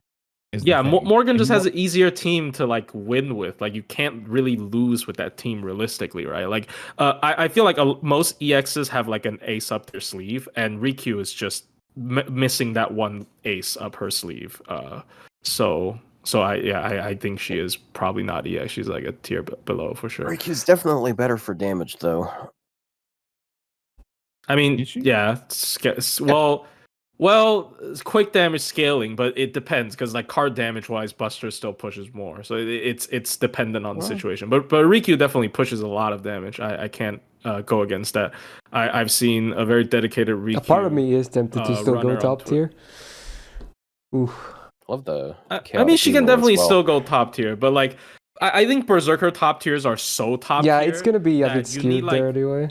Yeah, you need multiple. I'm still not gonna do more tiers. It's just it is what it is. People that know the differences, right? We'll have to figure how to divvy this stuff later. Dude, this is so. Look at all the rest that are remaining. This is so funny. So A+. A+, yeah. Really? No, she's not yet. She's not yet. There is a gap between her, Arjuna Alter, Ibuki. Okay, I'll do A+ then. I was a bit tempted, but okay. All right, fair. But yeah, I mean, if anything, your girl's to blame for that. Yeah, true. Yeah, well, he's to blame. All right, but yeah, before we get there, let's talk up now for realsies. Yeah, this is a fun one, isn't it? Summer Castoria. Okay. So other balance berserker. This is the reason why people are gonna be like, "Oh, dude, which on the night this year, am I gonna roll Draco? Am I gonna roll Castoria?" It's the forever debate going on between these two. I'm sick and tired of hearing it, but anyway, Castoria Summer. This one's better, by the way, guys. I'm just gonna throw it Please. But me personally, this one's better, and it's not even that close. That's actually my take, by the way. Like, it's not even like, oh my god, it's neck and neck. There's the TLDR. Anyway, first of all, just over 12k attack is good. It's above average when it comes to 5-star berserkers. Great. Double Buster, double art stick works with her for sure. Her gains on base are fine, but they get better with her skills, of course. But even on base, they're fine. No worries. Good for a berserker too. First skill on a 6-turn cooldown, she gets 50% crit damage for 3 turns, 5k absorb for 3 turns, and 50% battery. Like, come on, dude. Come on. What is this skill? Woo, it's like everything. Okay, dude, whatever. Second skill, it's a modified version of the skill. So it gets +1 turn cooldown, so it's 6-turn cooldown. Target at 20% battery, then the target also gets overcharge boost by 2 steps, 1 time 3 turns, and then the whole party gets 20% MP gen for 3 turns. Yeah, it's good. It has some downtime, but yeah, it's good. I still like it, of course. 70 charger alert. Yeah. 70 charger alert. 70 charge, yeah. Oh. Great. And then the third skill, 6-turn cooldown, she gets 50% arts for 3 turns, 10 stars per turn for 3 turns, and an invul for 1 turn. Yeah, I mean, yeah, like 50%, yeah, okay, of course. Like, she has to have, even as a DPS, she has to have the 50%er over herself, of course. So yeah, this is a pretty nuts skill set. Why would she lose Holy Sword of Creation just because she became a Berserker? Of course she still has it. Yeah, you gotta keep all the best stuff. Yeah, it's just a nut skill set. That's all there is to it. Anyway, 10% buster up, cool. 17.5% debuff rest, also cool. 2% debuff success rate up, okay, I guess. 20% crit resistance, keeps that one too. Yes, that's great. Good. Why is it question mark? Because even the game is like, okay. We don't know if she's actually looking. She doesn't have to aim, after all. Yeah. She can just close her eyes. Alright, the MP then. So the full party gets a special invul for 1 attack, 1 turn. Does damage to 1 enemy, which also has super effective 150% against threat to humanity. The target gets minus 20% crit chance down for 3 turns. And then overcharge, we have 2 separate power mods. 50% against chaotic alignment and divine enemies, both before damage scaling up to 100% each. And again, she's a berserker. There's a bunch of chaotic enemies, bunch of divine enemies. Oh hell, a lot. Dude, the funny part is, funny or sad, depending on how you look at it. You know how the worst class for berserker is foreigner? Well, turns out most foreigners are a threat to humanity, so she can kind of just ignore the full class disadvantage anyway. And a lot of them are divine too. So it's so stupid, dude. She actually ends up above like neutral against everyone but Voyager. So and then if you pair her with Castoria, like Castoria's will get even more threat to humanity mod. So one thing to address first, I guess, about the MP is people are arguing that the special anti-purge defense is a negative because it doesn't stack with the Castor version. So so people would so sometimes people like to overcharge their Castoria with this. I would have to say from my experience it never is an issue because one, this means that you have more uptime for anti-purge. Like you don't have to worry about like, oh, what if somebody get focus fired and then have all them removed before I get to recast it? Well, she would always have at least one hit for the entire party every turn because she spams MP like crazy. And then the second thing is she has overcharge, so she can put it on Castoria caster. So you can use the caster MP first, and you would have. And then you get the damage boost too.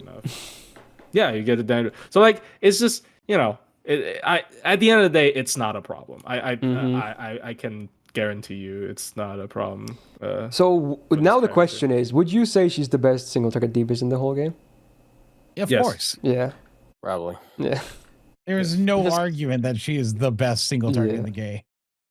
Unless we fight 10 Voyagers in Ordeal Call 4. Otherwise, they found a way, dude. They found a way. He is just like the comic Actually, book villain that we have there's to another fight one. at every boss fight. There's another one. I mean, Draco is chaotic, but Draco. I mean, oh no, wait, is there another? No, there's just Draco and Voyager, I guess. And Nocnaria? I mean, she can't like beat up her friend like Nocnaria. But yeah, like we have to pick like 3 servants in the game that can wall her, bro.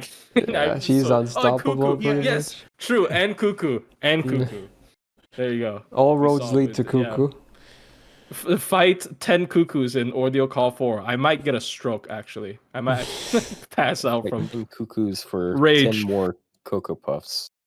Yeah, but yeah, this is stupid. But yeah, there you go. It's the most unanimous top tier ever. Like it's crazy. All right, let's go. Time to talk about the last servant and totally the best one. No bias whatsoever. I mean, gameplay-wise, yeah, sure as well. But I'm talking like actual character here. No bias. Let's frickin' go. We got Louhi in the house. Let's go, man. So AoE, a quick DPS farmer, multi-core, single core. Yes, sir. We got it. I forgot how high her attack actually was, but yeah, 12.8k is just below Summer Ibuki, which is really freaking good. Also, she's permanent. For those that actually don't know, she's permanent, which is pretty nuts. She has a double buster, double quick deck, and her gains on base are actually very solid for a Berserker especially, and they get even better when the skills and MP are included. So just really good up here too. Like no complaints whatsoever. The only thing that's like, oh, she's not chaotic evil. It's like that could be the one nitpick, if anything. But otherwise, yeah, just all good here. First skill on a 6-turn cooldown, the full party gets 20% buster and quick up for 3 turns, and also an evasion for 1 attack 3 turns. And then she activates Darkness Map for 5 turns, and this is one of the new ways of them doing it. So instead of her getting the buff, it's applied to the under the turn counter thingy. Now, granted, if she still dies, it gets removed. It's still tied to her in that sense, but it cannot be removed by buff removal, so it's still better that it's tied there. Not that it's a huge deal, I want to say, but, you know, it's one of the newer applications they're doing with maps now. So, interesting, I guess. Otherwise, just a good skill, of course. You know, if for farming, it's good. For damage and for, you know, obviously the DPSing is good too, because you get the nice party dodge, which is great for a quick servant, especially for Berserker. Second skill on a 7-turn cooldown, all enemies get stunned for 1 turn, and yeah, it's just 100% base, very cool.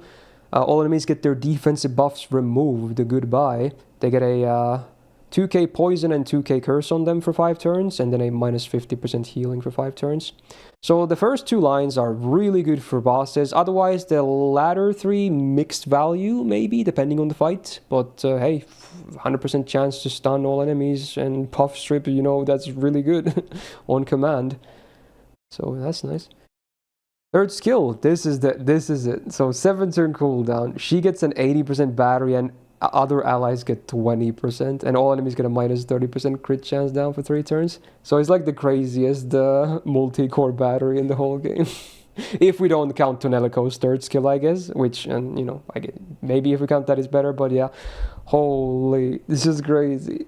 Self 80 spread to it. Oh, crazy. And her MP already refunds a lot anyway. It's not like she needed a giant battery herself, but hey, we take it, I guess.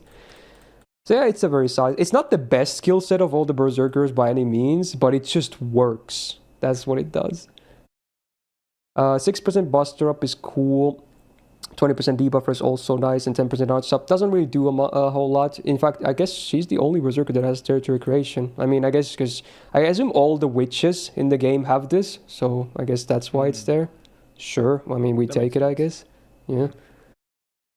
And then the MP, wow. So, does AoE damage, and the only thing that's like whatever is the 1k burn on enemies for 5 turns. But then she gets 20% MP gen for 3 turns before damage, by the way.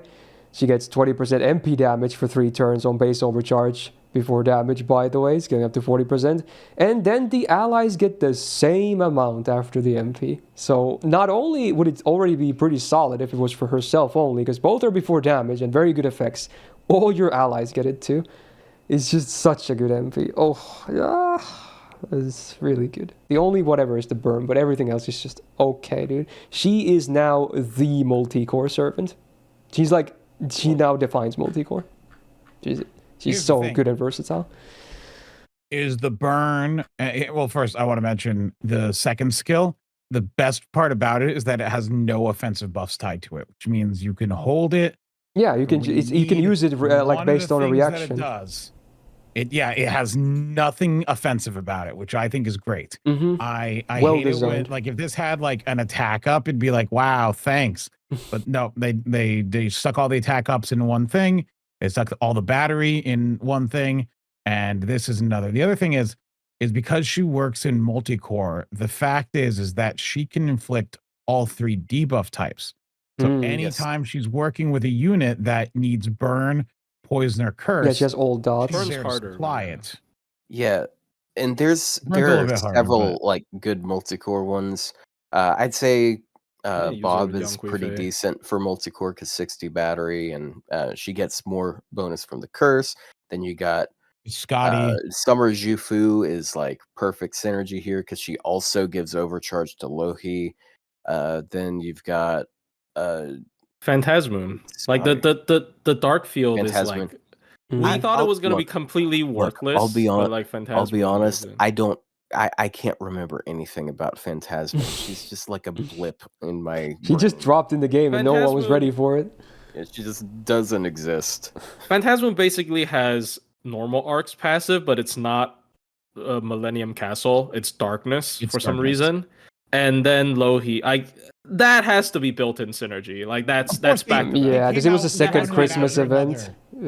Yeah, that has to be intentional, right? Like it just feels very intentional, to be honest. Because like Darkness is such a weird bonus from it. Yeah, I guess Alice. Locusta is pretty decent for multi-core because she's got. Locusta and Bishone for poison. It's just Bishone. That's it. Biscuits. Yeah, they're so like I think I used her in almost like every event since she came out for multi-core. I think until the Dante one where I didn't use her. Also, yeah, she has the higher damage there, as you see on the spreadsheets there. Whoopsie. Like even her own damage is good despite the multi-cores. You can even single core with her for sure. I still don't understand why her ramp up is party. Yeah, not only is it party wide, it's ramp up for both gains and damage. Like what? Right, but my question is, why is it separate buffs? Because it's I don't know.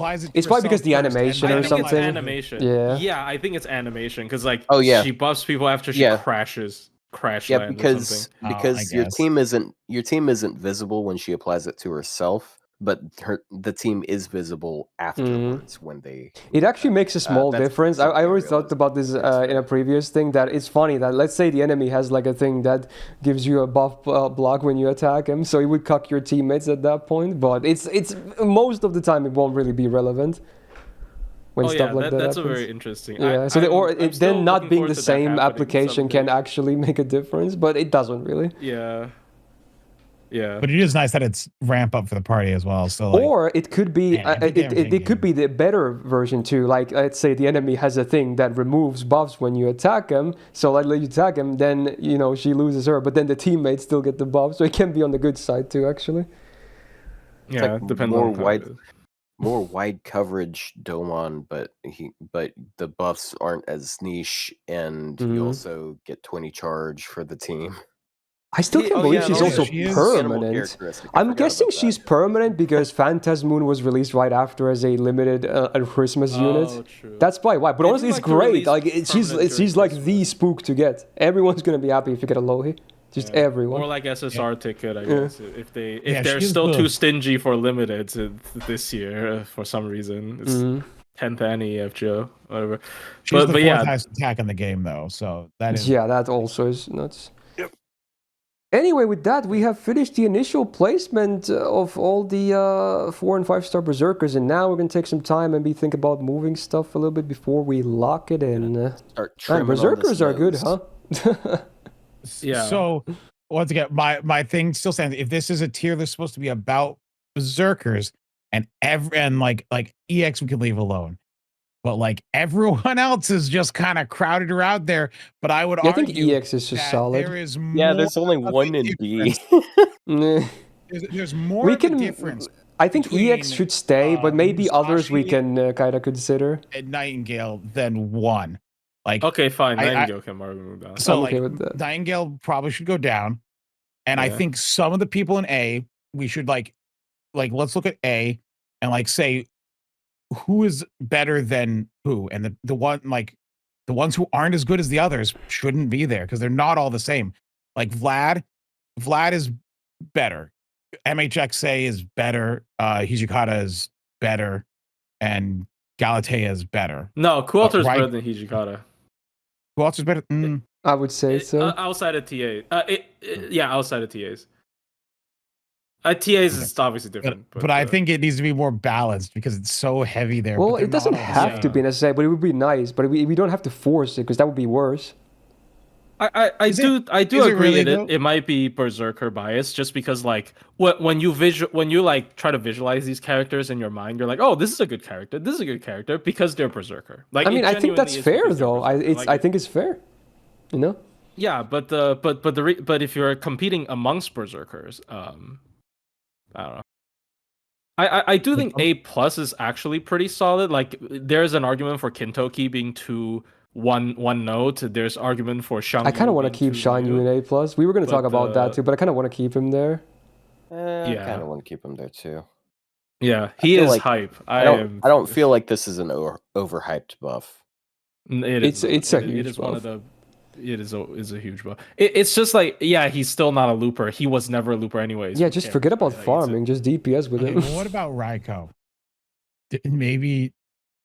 I think she should don't be think she B can move even more down. Like I don't think she can be lower than A, because like she genuinely is not like over a tier below. Just Arjuna barely Alter. worse than Musashi. That's the real question. Yes. Just barely worse. Not like. So if you're looking at it and it's a toss up, you're thinking it's a toss up whether you take Musashi or Raikou. Yes. Yeah. I'd say her niches outside of the archer or the saber thing. Yeah, you guys are viewing everything way too samey, because to me, I think these characters are all servants. vastly different. Like I think they? I don't like who. Are they though? Raikou was one of the highest scoring like TAs in Super Recollection. Like did you know that? Who's the TA person? I'm me. It's always been me. What do you mean? It's always been me. Okay. This guy just said, but like, Xiang Yu B+. Someone's running on Internet Explorer here. Okay, but like I don't know, like Raikou. Also, like, is this a weird point to make that I think Berserkers, it's more okay to rank them in min turning because they're just trying to kill shit very quickly anyways. Like they're good at min turns doesn't mean they have to min turn, you know? Like they're just good at killing shit. Like unless they have but I think it's still fair to like dock points from MHXA because she has. My argument is when you're looking at a tier list, the tier list is supposed to give you an idea of like who is better than who, or like what's good. And if everything is sitting next to each other, then it's just a list of the servants in the order they came out. Yes, like, if everything's sitting together, that means it doesn't matter which one you pick. Like if you have a hyper Raikou, they are. If you pick a hyper Raikou, she is significantly lower than Arjuna and Morgan. Yes, is she like significantly worse than Musashi? I don't necessarily think that's the case. It's like they're different card types. You can say Musashi's better, but that's gonna be a big part contributed by the fact that she's arts. People saying Sennorikyu takes a dump on Xiang Yu, but to be honest, he has way more. He has like higher damage ceiling now, and his MP is also upgraded. I feel like they're kind of both really good on DPS now. Who? Xiang Yu. People saying like Xiang Yu doesn't need to be there because Sennorikyu is there. Yeah. Also, if we're gonna argue moving Xiang Yu down, that's just gonna make the problem worse. Yeah, that does make the problem. Oh boy, worse. now he's an A. I mean, here's the thing: Sennorikyu, we might say she has decent card damage. Xiang Yu, like if you take Sennorikyu's 3 quick cards and you bundle them together, that's 1 card from Xiang Yu. I'm sorry. Well, he's not that brutal, but he still has higher ceiling on his cards though. But like, yeah, I do find some issues with like hyper. Like if you're running him with like Summer Scotty already, he has like too many crit ups. But like that's a very luxurious complaint to. Oh man, I have too much crit ups. Oh no, I almost hit cap. That's a bad thing. I don't know.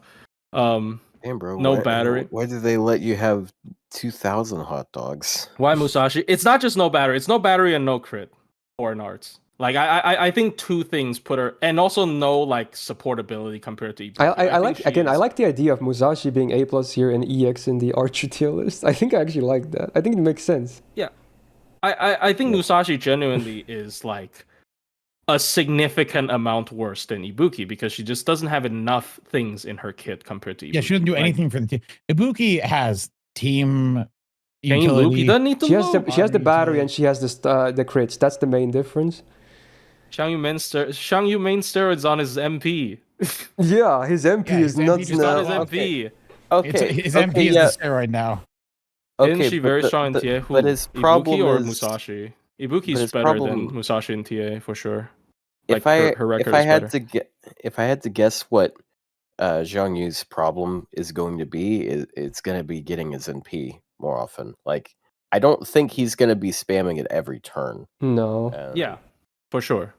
And that's where Raikyu's going to. I have a question. Could you get at least 2 stacks if you run double Summer Scotty Kazura and do NPBA I'm pretty sure that refund. Yes, his problem is getting the arts and quick. His arts and quicks are good. Like it's full refund tiers of good. Like my setup is Summer Scotty, normal Scotty, Kazura, and like one quick is like almost full refund. It's if he gets the card. So he's going to be like, either he draws his red cards, he's going to do a lot of damage. If he draws the other cards, he's just going to get his MP and buff himself more. His arts cards are pretty. I mean, his arts card is pretty good, but I don't know about like full refunding there. Well, not full refund. Also, he refunds it like be 70, 77. I know because I'm doing it, but like the setup is a double Scotty. I didn't even have Kazura stuff active when I used it. It refunded 70 something. Wait, no, is it? I think it refunded 77. I could be whatever. Does the TA require he NPs 3 times in a row? The TA requires him MP 5 times in a row. Oh, that's very cool. Thank you. Good luck with that. That's you having much fun there. Oh, the MP is not the problem. The problem is getting the quick card on turn 1 and get it to crit because I don't have Summer Scotty and then all the stars on his buster and he has a shit ton of busters. For someone in the chat saying because we have so much stuff at the top rank and so much stuff at lower ranks, we should move stuff down. But that's not really. It would be unfair. We shouldn't move servants based on like spacing them out better. Okay. If it happens to look like this, I think it's fine. You know, I just want to give them the most accurate ranking. All like honestly, we should do like a separate list where all servants have their own list. That way you don't see anyone next to them. You know, I feel like we don't have to compare too much. They need their own ranking that they deserve. 5 stars, and let's start looking at the 4 stars. I think the 4 stars really are talking fine. about Yeah, okay, we can talk about 4 stars. Yeah, the 4 stars. Never mind. Let's not talk about 4 stars. That's just what I think. I genuinely think the 4 stars is fine. I think maybe too many in A. Like I tried. What people's meaning is like basically if you think of this tier list as like a specimen that you're looking under a microscope. If you zoom in on the microscope, then the tiers in A would start splitting. That's basically what they're asking for. But it's just for the sake of it, so it looks better. But that makes no sense. Well, it gives more indication of who's better. But why isn't it like everyone in A is like kind of equal in what they do? I feel like that's fair.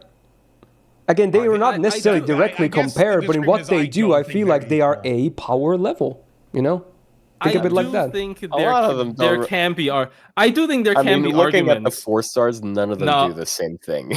Yeah, again, they're not even compared. No, there could be arguments that are made here, but my argument that I'm going to make, I don't think Rio's gonna like, even though I will split the tier.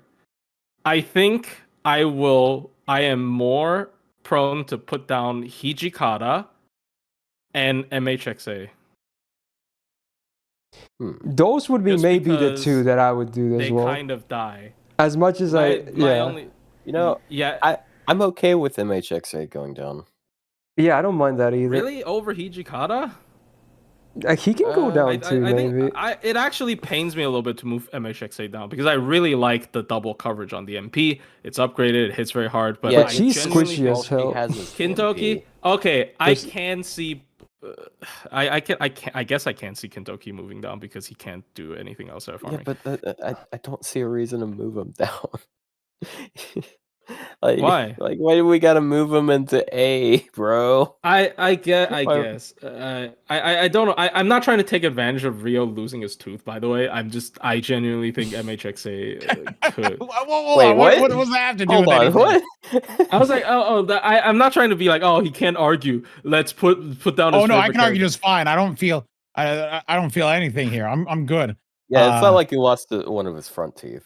So he should be fine. Yeah, he's only half I guess it's just the opinion that I think that some of the people in A are objectively worse than others in A. But the people I think are worse in A are the people you guys think are better. So here's the problem. We have it's only Cool Alter, no? It's only Cool Alter. It's mostly Cool Alter. Cool Alter will never go below A. I will die on that hill if I need to. Cool Alter is so overrated. No, he's so mid. I don't. If anything, I feel like more people hate on him than like. I feel like you're on the majority camp. If anything. I think his upgraded MP and triple buster allows his damage to hold. Yes, Probably. and he's safe. Like, He's good. His But, skills like, are terrible. No, they're not. I think his skills are boring, but like I did underestimate his like defense up and attack down combo because I did try him a little bit afterwards, but I can also see why people want a buff for him. It's just like I think he can get a buff. Does he need one? Not really. The YouTube comments will validate me. Watch.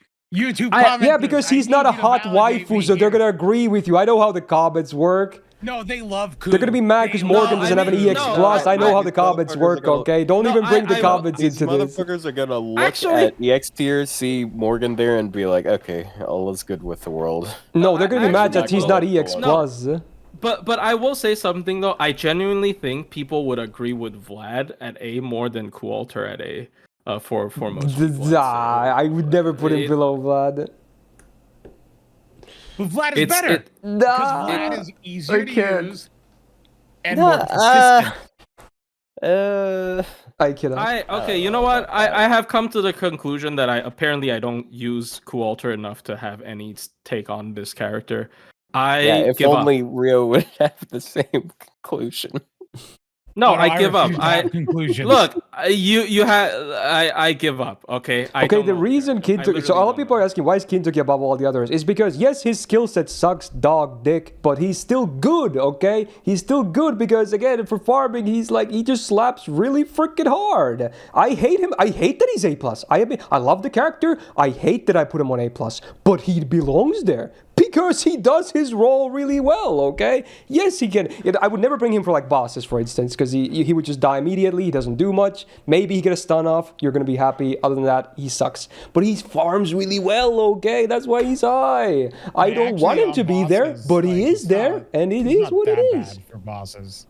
Bro, he's not that big of a Vlad hater. I didn't even shit on him that hard this time, did I? Otto, didn't you make a video making fun of Vlad?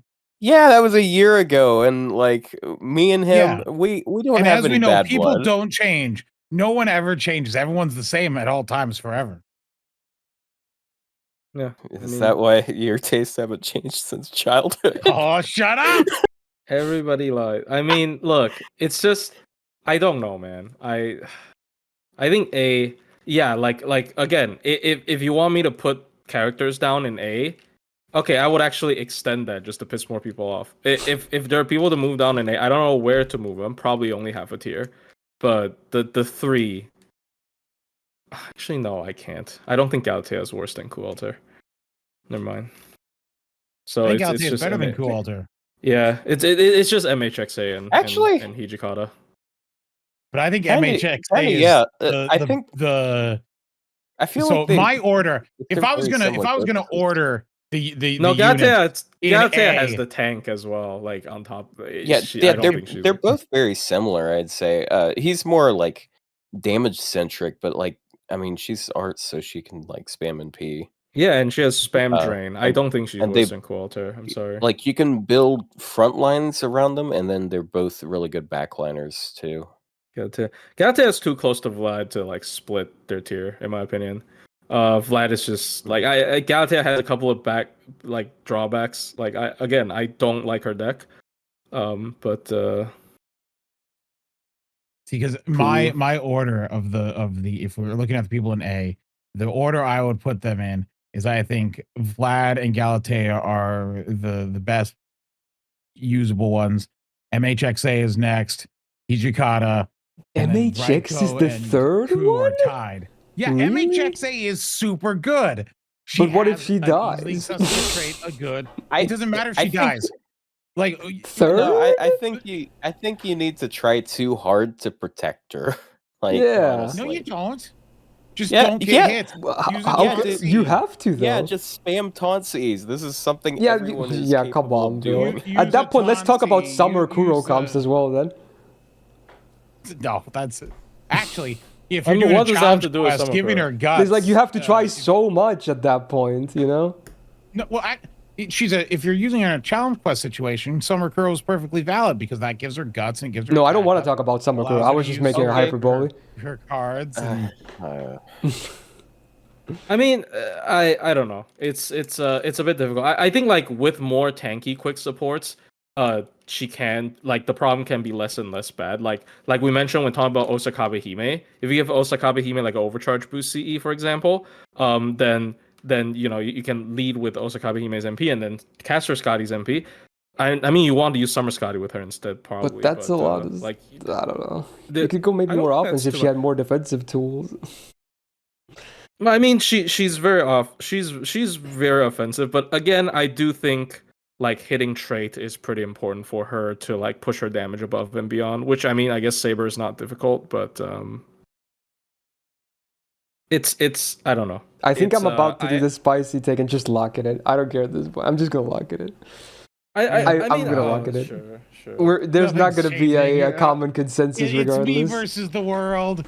I don't think so. I don't think so. Validate me. YouTube commenters, save me from this hellscape I found myself in. Agree with me. I know they're gonna. The sad part is, I know they're gonna agree, but for the wrong reasons. So it is what it is. Okay. I do think again, like Vlad and not Vlad, Hijikata and MHXA. Like if you're moving one unit down, in my opinion, that's what I'm gonna go again. That's who I'm gonna go after. So are we locked in? I am now, as of this moment, this list is locked in. We could discuss so much longer, and we're never gonna agree on everything. But I'm just gonna lock it. Yeah, there you go. He hates men. Yes, we know. Yes, there it is. All right, let's. So we are revisiting the fourth. Can we move? Really? Can we not move MHXA and Hijikata down? No, shut up. No, I'm just gonna lock it in. Disagreeing on this? I'm locking it in. Are we really hard disagreeing on this? Like really though? Really though? Yeah. Yeah, I mean, Nightingale's so lonely down there after all. Yeah, we should have another B tier. Just get B plus at this point. Anyway, I mean, that was fun. Hey, so how about that next week? We should discuss that after we close this out. But yeah, this was certainly the most spicy list so far. I don't think anyone can deny that. Definitely the most spicy. So can't wait to see what the YouTube commenters also say. I'm sure, you know, the chat was kind of already on fire as is, but yeah, it's going to be great. Please don't attack us too hard or anything like that. Probably me mostly, if anything. But please just try to be a bit gentle if possible. Civilized arguments and all that. Yeah. Okay, if you're watching this on YouTube and you enjoyed all this craziness, hey, press the like button at least. Why not? Helps out. And do subscribe not to miss out on future videos, because we're definitely not done with tier lists anytime soon still. Even though we covered the normal classes for now, we still have several lists to go. Also, hey, shout out to my lovely trio of co-hosts in Otto, Rio, and Blushi. Check their channels out as well. Subscribe to them. They're all listed in the description. And Otto in particular also hosts this mobcast every Sunday, so tomorrow you can tune into that. I'm sure there's going to be a lot of talk about this list in particular, and if you missed it, he's going to upload it to YouTube as well, so stay tuned.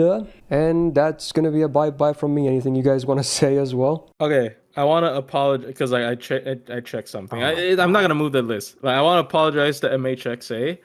Her damage is actually the same as Kintoki. That's why I'm not moving her down. So yeah, with that having said, shout out to my patrons on the screen right now, and Such for being a big YouTube member, tier supporter, and we'll be back next week with some kind of a tier list. We're going to discuss what we're going to do next, but you'll see some kind of a list regardless. So see you then, bye-bye. Yeah, bye-bye.